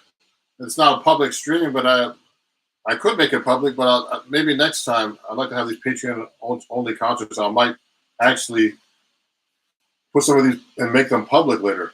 I haven't thought about that yet recently. I'm just starting these and getting used to the YouTube live video streams and things like that. But I'm going to start trying to do that actually in a couple of weeks.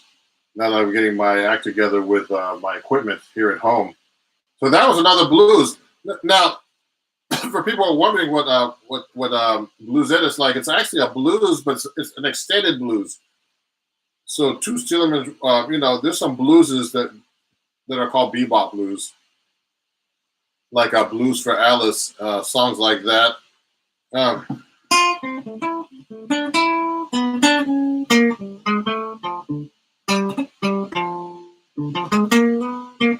That kind of stuff. And they start with like the one chord, like in this key. Instead of going to the 4, he does a turnaround all the way to get to the 4. He'll play from the B flat major 7, and then he does a cycle, going to doing an A minor 7 to D7, and then to the G minor, which is a 6, and then he does a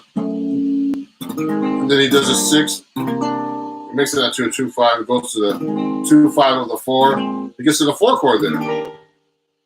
Now he's going to like 2/5 to the D flat, so that's E flat minor to A flat 7 to D flat major 7. Okay, and then he's doing, so that's the 4. That's actually the flat 3 major 7 in the key of B flat. So you would use just a major or Lydian scale there, and a 2/5 to the flat 2 chord. And then he does a 2/5 with the flat 2 chords, actually a B major 7, just so you know. If you look at the music, the bluesette, you'll see that.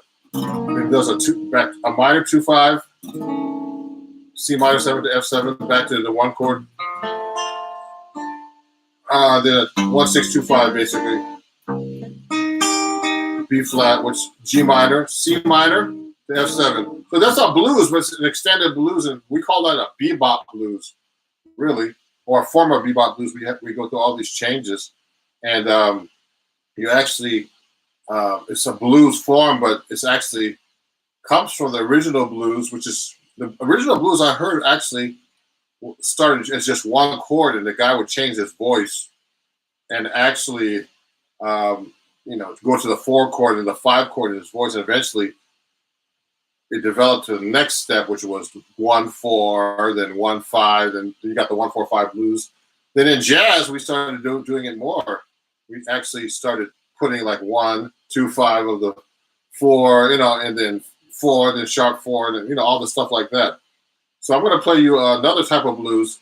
This is a blues that Wes Montgomery wrote, and this is a great song that I play sometimes on gigs. It's called "The Thumb." Now, Wes wrote a lot of great blueses. There's one song called "Sundown" that I used to play. So many blueses that he did, and they call me Les Montgomery. Actually, just kidding. So let me play you this song right now called "The Thumb." Now this song is in the key of G. So I've been playing different keys for you. Oops. So let me fix this mic and then we go. Here we go.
hard work.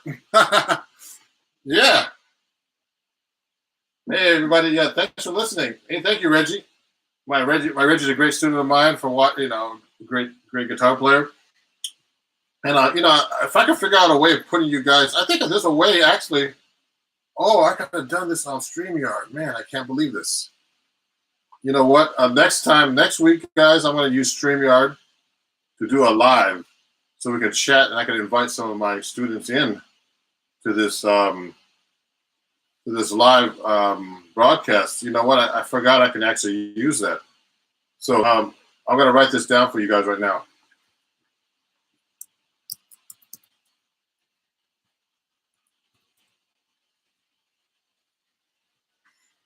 Now, StreamYard is actually another app I could actually use. I mean, it's kind of late now because we're right in the middle of it, but I could send you a link next time. You can go on StreamYard, and you can watch and join me.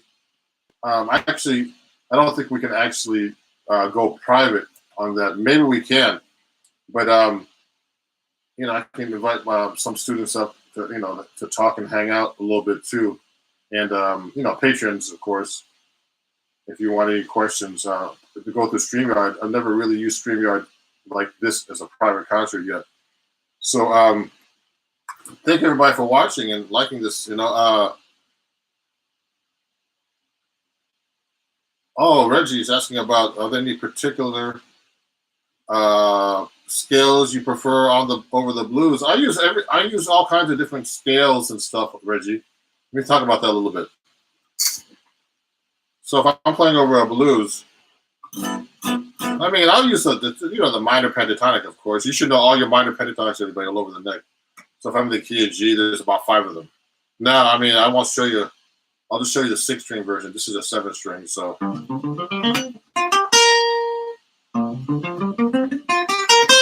That's the next one.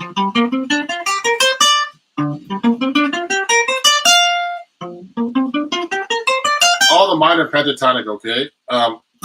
So every chord, it depends on what the progression is actually. So when I'm actually playing like over a G7, I have a lot of options.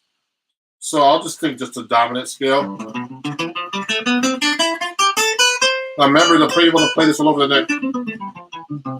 Then I can use a G mixolydian with a sharp raised 4.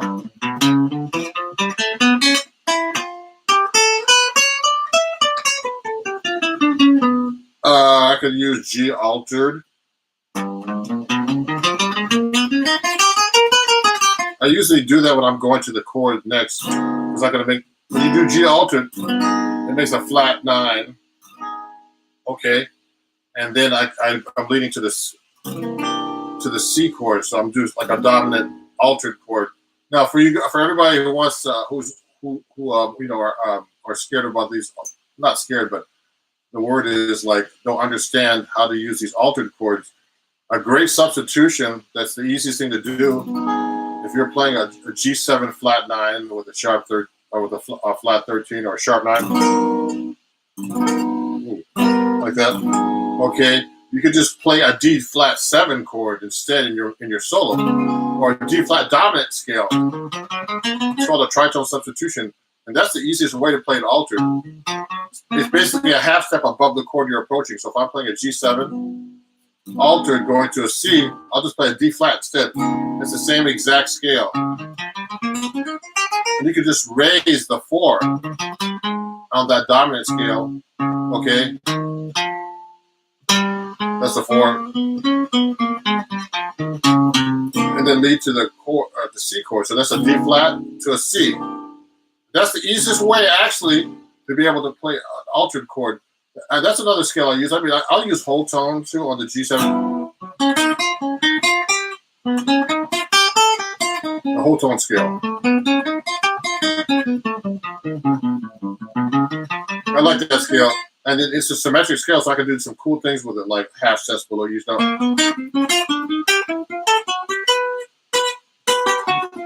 I like this one. It's easy to play between the second and third string. I mean, yeah, and then I do a lot of reharmonizations also. So that's another thing I like to do. I mean, I don't just play like just a G7 to a excuse me, to a C chord. Let me get some coffee here. I'll actually I'll just do like an I'll do reharmonizations. I'll go there's a bunch of them. I'll just go from G. I'll go down the whole steps every bar. That means every 2 frets down to get to the 4 chord and things like that. Then I'll do like descending 2 5s to get to the 2 chord. Things like that. There's so many things I could do. But anyway, let me play you another song, everybody. Some more blues. I'm going to play you another song that was made famous by Miles Davis. And he actually wrote this, I think. I heard he stole all this music, but this is called All Blues.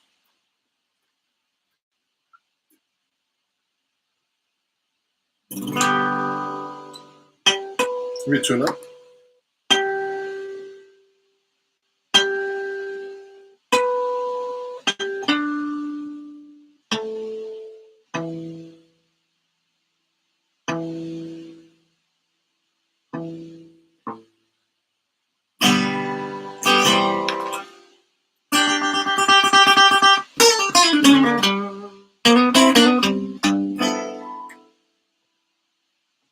Yeah, the key of G again.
Woo!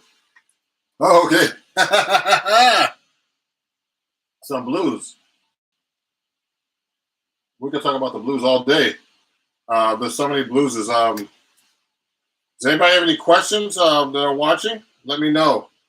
About, I'm playing the 7-string guitar, so if you have any questions about that, about how I tune it, how I play it, I'm going to be, actually I have to put another video up.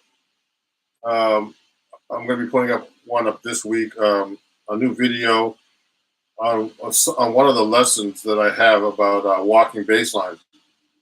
So that's for 6-string. Then also I have some 7-string videos coming up about walking bass lines we're going to get into for people. So if you're interested in that, let me know. And there's so many blueses in jazz, but there's also, the traditional blues. When I got to work with Taj Mahal about 10, 15 years ago, this guy knows every kind of blues, man. He was just amazing. He knows like all the different styles. I mean, like different forms of blues. This guy's like a walking blues book, man. So really interesting cat. Yeah, so that's we did a lot of cool blueses today. I'll do something for you right now that's written by John Coltrane. It's like it's a blues with a bridge. You have those kind of things too, and this is called Blue Train. We can talk about it later. It's just a blues, and then it has a bridge, like kind of like rhythm changes, but it's like a blues form. You have 12 bars of blues, 12 bars, A. Then B is a bridge of 8 bars. And then you go back to the A again. If you can get confused if you can't feel form like that. But let's try that. Ready? Here we go.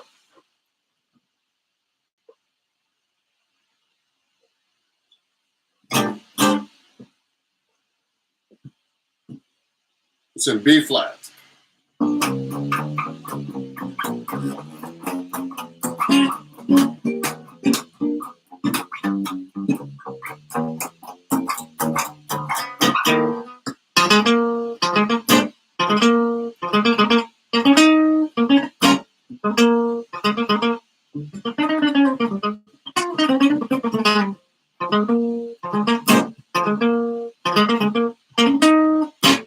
Yeah.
Yeah.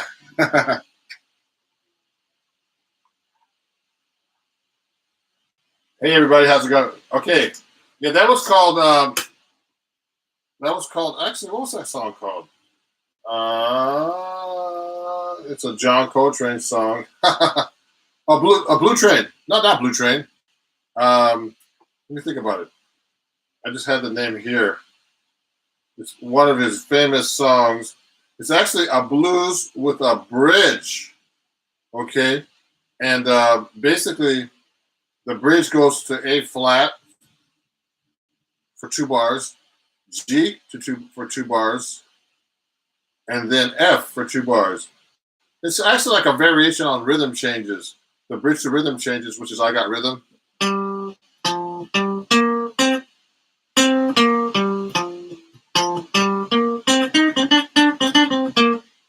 If you go to the bridge for I Got Rhythm, it goes to D, then G, 2 bars each, C, 7. Oh, these are all dominant 7. To F7, okay? And but John Coltrane, he replaces the D with an A flat, which is a tritone substitution, we call it.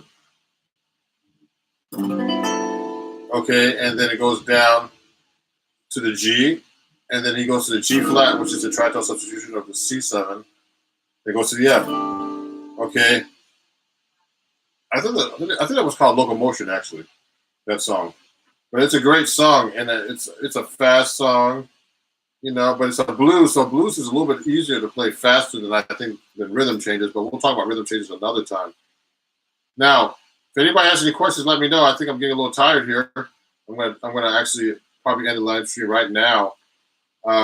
So you know, if there's any questions, please send them to me on Patreon. And this has been fun playing for you guys. And if you have any questions, just send them on my way here. And this was all blues day. There's so many blueses. Let me play you maybe just one more before I finish up. And so you know, I did different kinds of blueses. So a lot of blueses have like pentatonic melodies, but also they have more complicated melodies. I'm gonna end with Billy's Bounce, you know, and that's one of the blueses I know a little better than some, as far as melodies are concerned. You know, all these bebop melodies are kind of difficult to learn, but you can learn them eventually. You have a whole arsenal of them. There's so many of them. I have this list right here that I'm looking at. There's Bessie's Blues, Billy's Bounce. Oh, that was called that was on Blue Train. I think that was called Locomotive or Locomotion. And then there's tons. There's Footprints, Freddie the Freeloader, Mr. PC, Now's the Time, Sandu. I played all these songs before with somebody. Blues Walk. It's just so many songs. Things ain't what they used to be. So those are great tunes. Anyway, cool, man. I'm going to play you one more song. This is called Billy's Bounce.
Well, thank you, everybody. That was real fun. And I'll see you guys soon everywhere else. Okay, bye-bye.